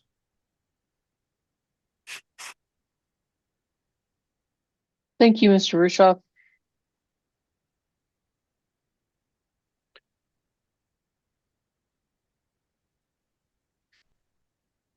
I believe the next party to reserve time for cross-examination of Dr. Weller is Targa. Mr. Walker. Good afternoon, hearing examiner Hurst and hearing examiner Schaefer. Dr. Weller, I'm Mark Walker. We met in Santa Fe a little over a month ago. I represent Target Resources. Nice to see you again. Nice to see you too. I think some of my questions I think have already been covered, so I'll try to skim through and be pretty quick here. I do want to ask on page 6 of your testimony, I think at line 4, you talk about a body of research that cautioned about load growth projections, and you quote as speculative load growth that could create over risk as it overbuilds up capacity. Do you see that? Yes, I see that. Can you tell us what body of research you're referring to exactly? The reason I described it as a body of research is that it is a extremely varied amount of reports, studies, articles, opinions, from places like the Rocky Mountain Institute, from places like the, honestly, from the Wall Street Journal. So they're very varied. So I describe them in this fashion. Okay, but you did not cite any specific studies No, I in did this not. regard. Okay, and do you know if any of those studies specifically examined the Permian Basin in New Mexico? I am unaware of a specific one, but they could exist. And have you conducted your own independent research of load growth in the Permian Basin in New Mexico? No, I have not. Okay. And I know you don't hold yourself out to be an expert on the New Mexico Climate Action Plan, but would you agree with me that reducing emissions in the oil and gas operations in the state through electrification has been a priority in New Mexico? I believe that it has been a priority from various oil and gas operators who are trying to be environmentally responsible. Thank you. And would you also agree that federal and state regulations, environmental regulations, are effectively pushing not only new facilities, but existing facilities to transition to grid power? Objection. The Ms. question is Beatles, vague. Okay. can you be a bit more specific, Mr. Walker? Certainly. Given your expertise and your role, are you familiar with I believe it's called the Quad O EPA regulations related to these facilities and emission controls? I am aware of that regulation. And correspondingly, the New Mexico oil and gas sector ozone precursor pollutants state regulation. Are you familiar with that? I am. I wouldn't call myself an expert, but I'm familiar with it. And would you agree that the objective of these regulations would be to reduce emissions at oil and gas operations, such as in the Permian Basin in New Mexico? I believe that the EPA rule is intended to do that. I believe that the ozone precursor rule from the New Mexico Environment Department is in fact intended to reduce the production of an emission of ozone precursors because the Environment Department cannot directly regulate carbon emissions. But would you agree that does have an impact on oil and gas operations and self-supply of generation? I'm not quite seeing the connection. I apologize. Okay. All right. And I know you say you're not an expert on the climate action plan, but would you agree with me that one of the objectives of that plan is to reduce by half the emissions of current oil and gas operations emissions in New Mexico? Objection. Lack of foundation. Your Honor, I'm just asking if she may not be an expert in it, but this is kind of one of the highlights of this particular plan. And given her role as an expert in this area, I would think she might be aware of this. And I'm just asking if she is. Ms. Beatles? Well, this witness just said that she wasn't aware of that plan. Okay. Dr. Weller, you're not aware of the climate action plan? I am aware of the plan. I have not read it deeply. It was published very recently, and I have not had time to thoroughly review it. Okay. Well, I think Ms. Beatles, your objection is she wasn't aware of the plan. She is aware of the plan. So Misuse of words, but I withdraw the objection to the extent that my witness can answer it is fine. very well. So basically then, Dr. Weller, the question is posed.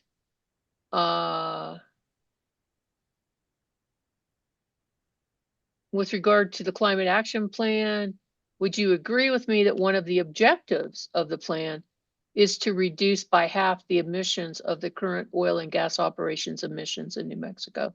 Dr. Weller, answer if you know. Without knowing the specifics of the plan, I would say that along with every other industry in New Mexico, the objectives of the plan will include reducing emissions from a baseline level more than 50% by 2050. Thank you. And would you agree with me that most of the electrification of load contemplated by plans like this is for existing oil and gas facilities in New Mexico? I am actually not sure. I can imagine that it would be an option for existing facilities, but also might impact the design of new ones.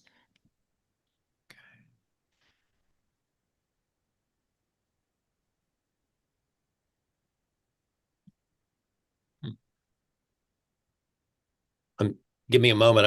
I think some of this has already been covered, so I don't want to be redundant.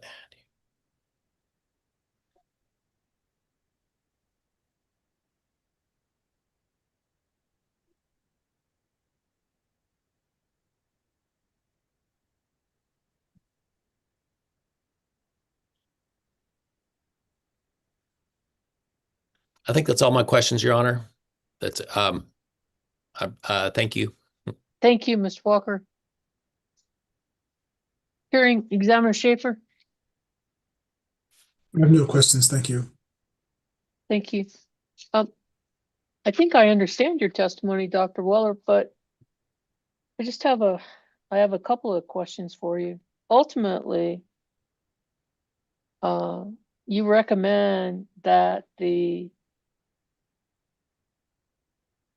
commission deny SPS's application for approval of the gas generation requested in this case, correct? Unless certain conditions are met, yes. Okay, so their ultimate recommendation is don't approve it, right? And then you say, but if you're going to, then here's the conditions that WRA believes are appropriate. I'd say that's a good description. Yes, Madam Hearing Examiner.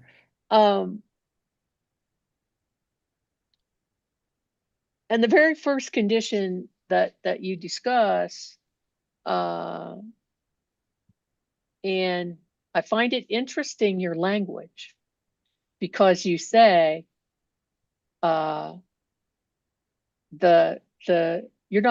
don't have a Juris Doctor, do you, Dr. Weller? No, I don't. I Okay. spend too much time with lawyers, though. Right. I just have Did to you say kid you, too I guess. much or not enough? That might be for you to determine, Mr. Hearing That's a Examiner. leading question in a different way, Hearing Examiner Schaefer. No, you say the commission denies without prejudice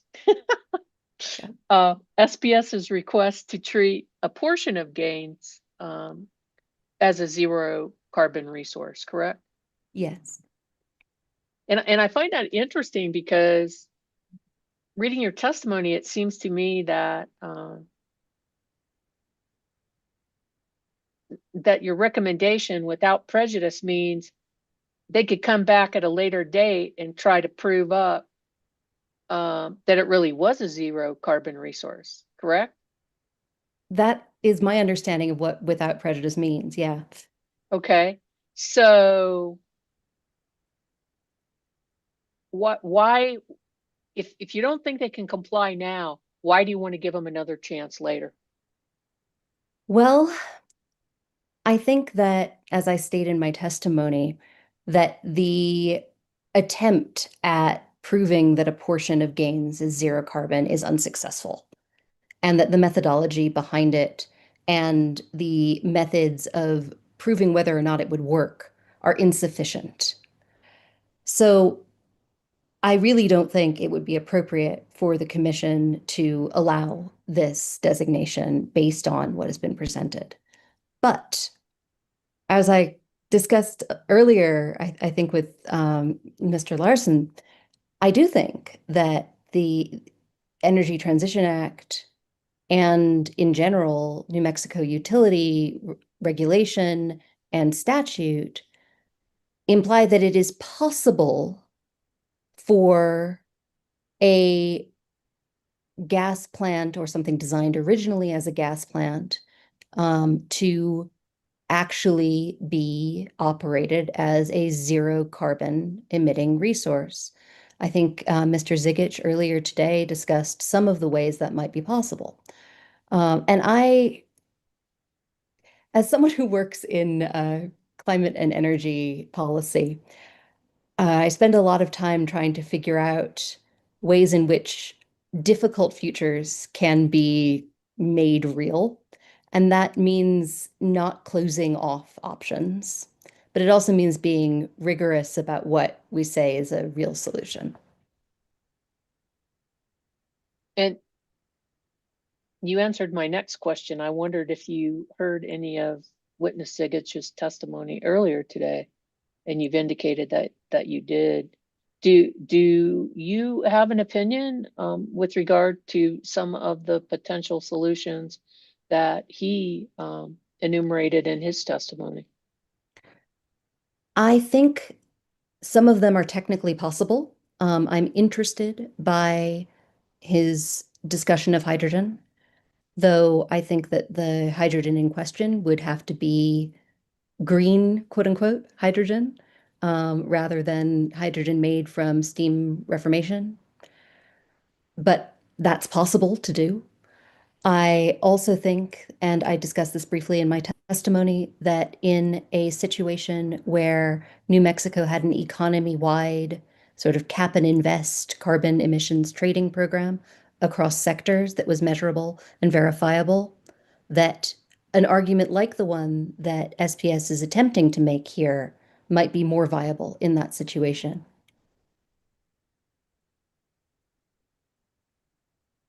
Your second condition, and you deny again without prejudice the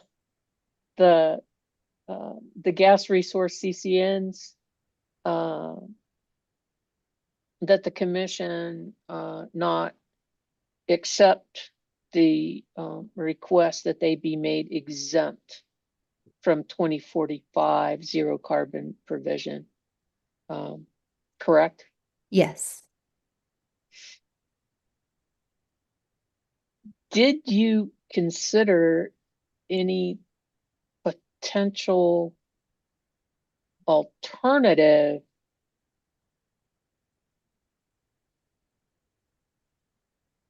for the commission that would allow them to approve the CCN for a particular period of time and reevaluate if the 2045 provision of the ETA is still in place at a time closer to 2045 as an option. So in other words, go ahead and let them build it without exemption or and reevaluate the situation at a later date. I did not specifically come up with a scenario like that. I do think that's one of the options the commission has. Do you think it's supportable? Do you think it's would be a reasonable compromise to get what the parties are claiming is a necessary generation capacity, but yet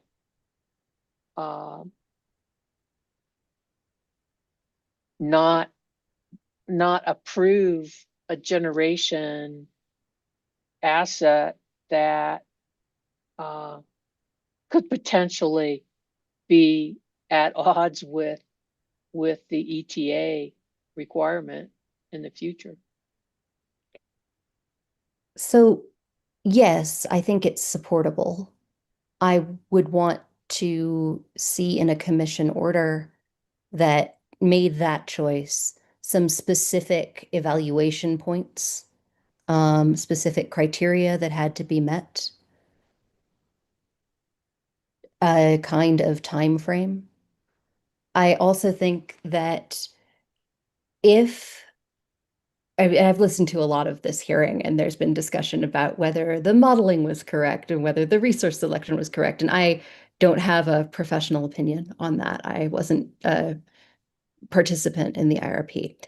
But given that this is where we are, and given, as you discussed, Madam Hearing Examiner, that the parties have claimed this need, and this is what they've offered, I think that it would be appropriate for the commission to put the risk of not being able to operate under a New Mexico CCN these thermal generation resources that are carbon emitting after they are no longer supportable by New Mexico law, that risk being placed on the company who's proposed them.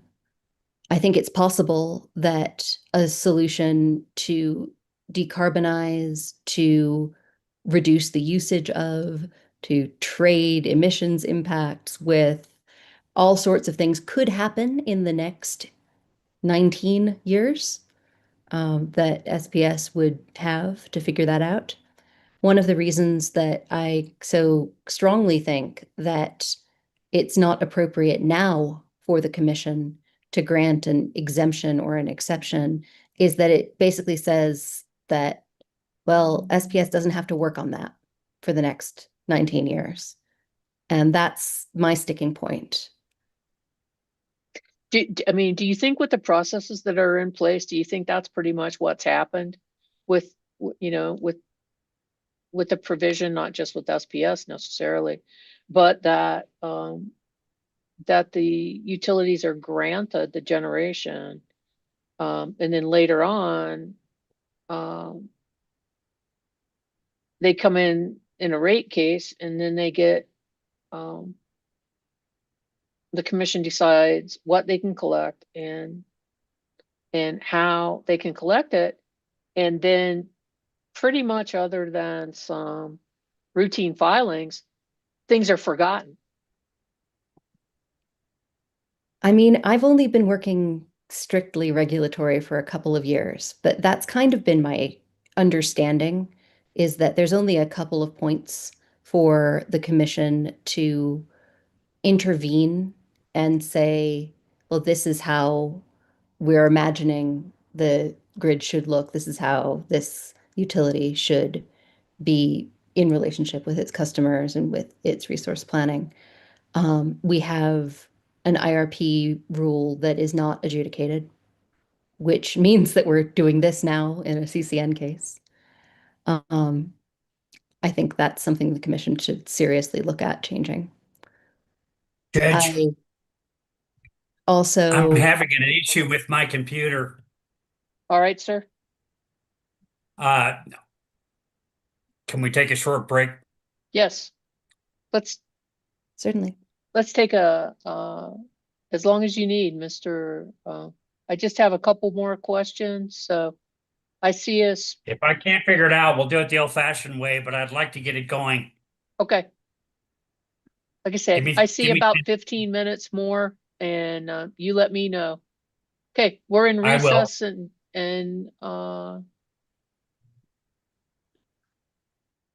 let's take a we'll start out with a 5-minute recess, and then we'll see where the court reporter is. Thank you.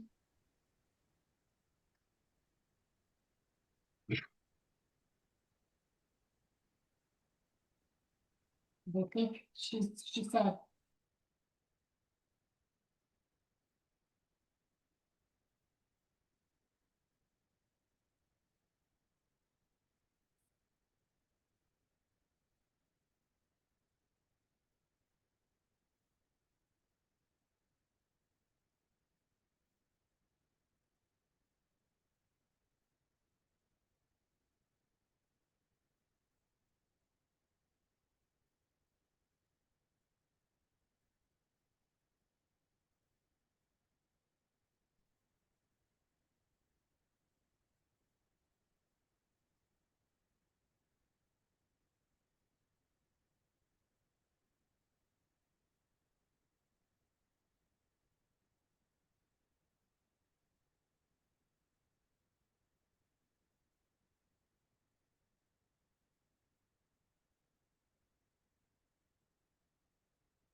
hearing section, and I hopped down to Amy's.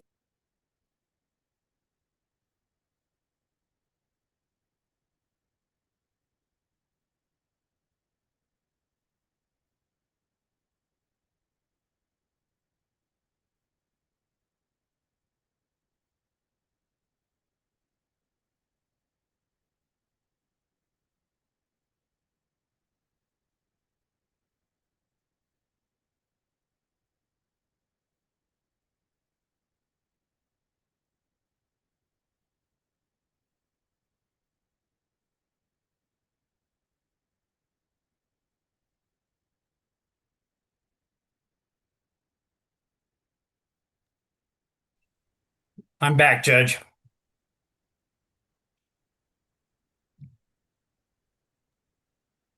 Thank you, Mr. Lee.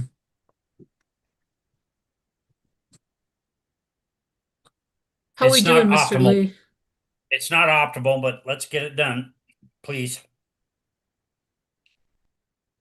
And I'm not telling you to hurry. I'm just saying do what you got to do. Okay. I didn't hear you, my earphone. Is it working or not working? It is not working the way it should be working, but it'll serve for our purposes tonight. Okay. Go ahead when you're ready. All right, sir. We'll go back on the record to finish up the questions I had for Dr. Weller. One of the one of your interesting recommendations, Dr. Weller, you have in condition, I guess, the approval of the gas generation CCNs on the commission directing SPS to perform a cost benefit analysis with regard to its membership in the SPP. Yes. That's kind of bold, isn't it? I actually don't think so, Madam Hearing Examiner. Okay. Mostly because SPS is only a provisional member in SPP as per the commission. And I'm not going to be able to cite the precise case number because I am not a lawyer. But I do know that in the case where the commission approved SPS's entry into the Southwestern Power Pool, there were several evaluation points created to determine whether or not it was working out. One of those comes up in 2029, which isn't that far away, where SPS does need to affirmatively say they want to stay in the RTO that they're currently part of. And therefore, I think it is appropriate for the commission to get some information from the company on what the actual costs and benefits are right now of being in that RTO. I understand that the commission thought that it was a good idea when SPS joined. And from what I understand about SPP, I think I would have agreed with them at that particular moment in time. But I might not agree with it if it was brought right this moment for this particular utility and that particular RTO. So I think that the commission should evaluate it. Okay. Well, you not only think the commission should evaluate it, you think the commission should condition approval of the CCN on it, right? On that evaluation. I'm Yes. not saying that it will turn out that SPS should not be a member of SPP. Maybe it will turn out that the benefits really do outweigh the costs. But I do think that the commission should condition approving these two gas generators that are in part proposed to deal with the conditions in the planning reserve margin from SPP, that the commission should know whether SPP is really doing SPS any favors. Very well. Appreciate your time, Dr. Weller. Those are the main questions I had for you, and due to the lateness of the hour, I'll stop at this point. Ms. Biddles, any redirect for Dr. Weller? No, thank you. Okay. Anyone have any questions based, or any recross questions based on my questions? Mr. Larson, Yes, just briefly, Madam Hearing Examiner. go ahead, sir. Good evening now, Dr. Weller. Good evening, Mr. Larson. So you had an exchange with Hearing Examiner Hurst about alternatives and options with respect to the Gaines County gas asset as well as the Tulk gas asset. You recall that? Yes. And you also had a discussion about one particular option that you thought was supportable. Do you remember that? Sort of a framework, but yes, not one particular technology. Yeah. Have you had an opportunity to review the rebuttal testimony of Ms. Lee's? In general, yes. Yeah, and I'll represent to you that in that testimony, she lays out 3 different potential options to move things forward. Have you reviewed that particular part of the testimony? Yes, though I would have to pull it up specifically to be able to reference it in detail. It's page 48 of her testimony if you want to take a look at it. But my question for you is, do you think that those options are supportable, like the one that you discussed with Hearing Examiner Hurst? If you'd give me just one moment to look Absolutely. again. You Take your said time. page 40 of her testimony, of her rebuttal? 48. 48, thank you.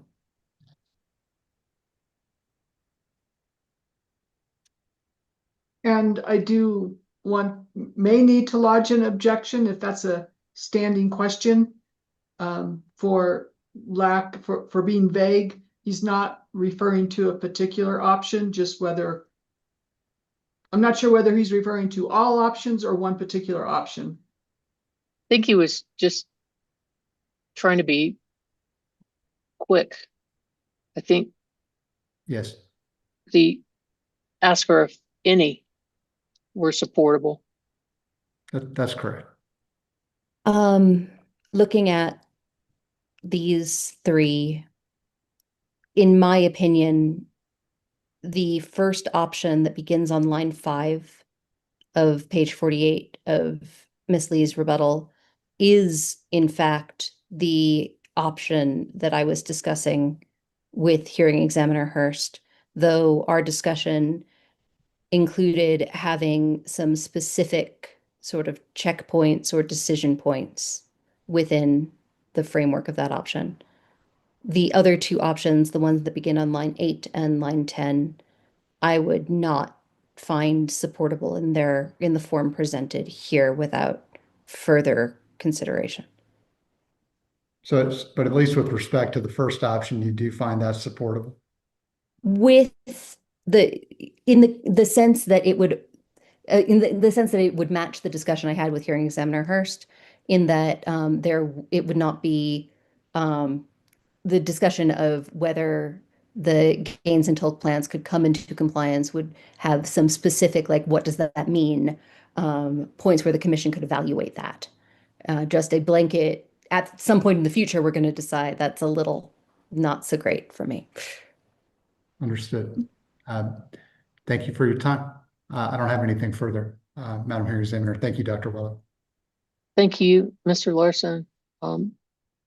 Any other recross for Dr. Weller?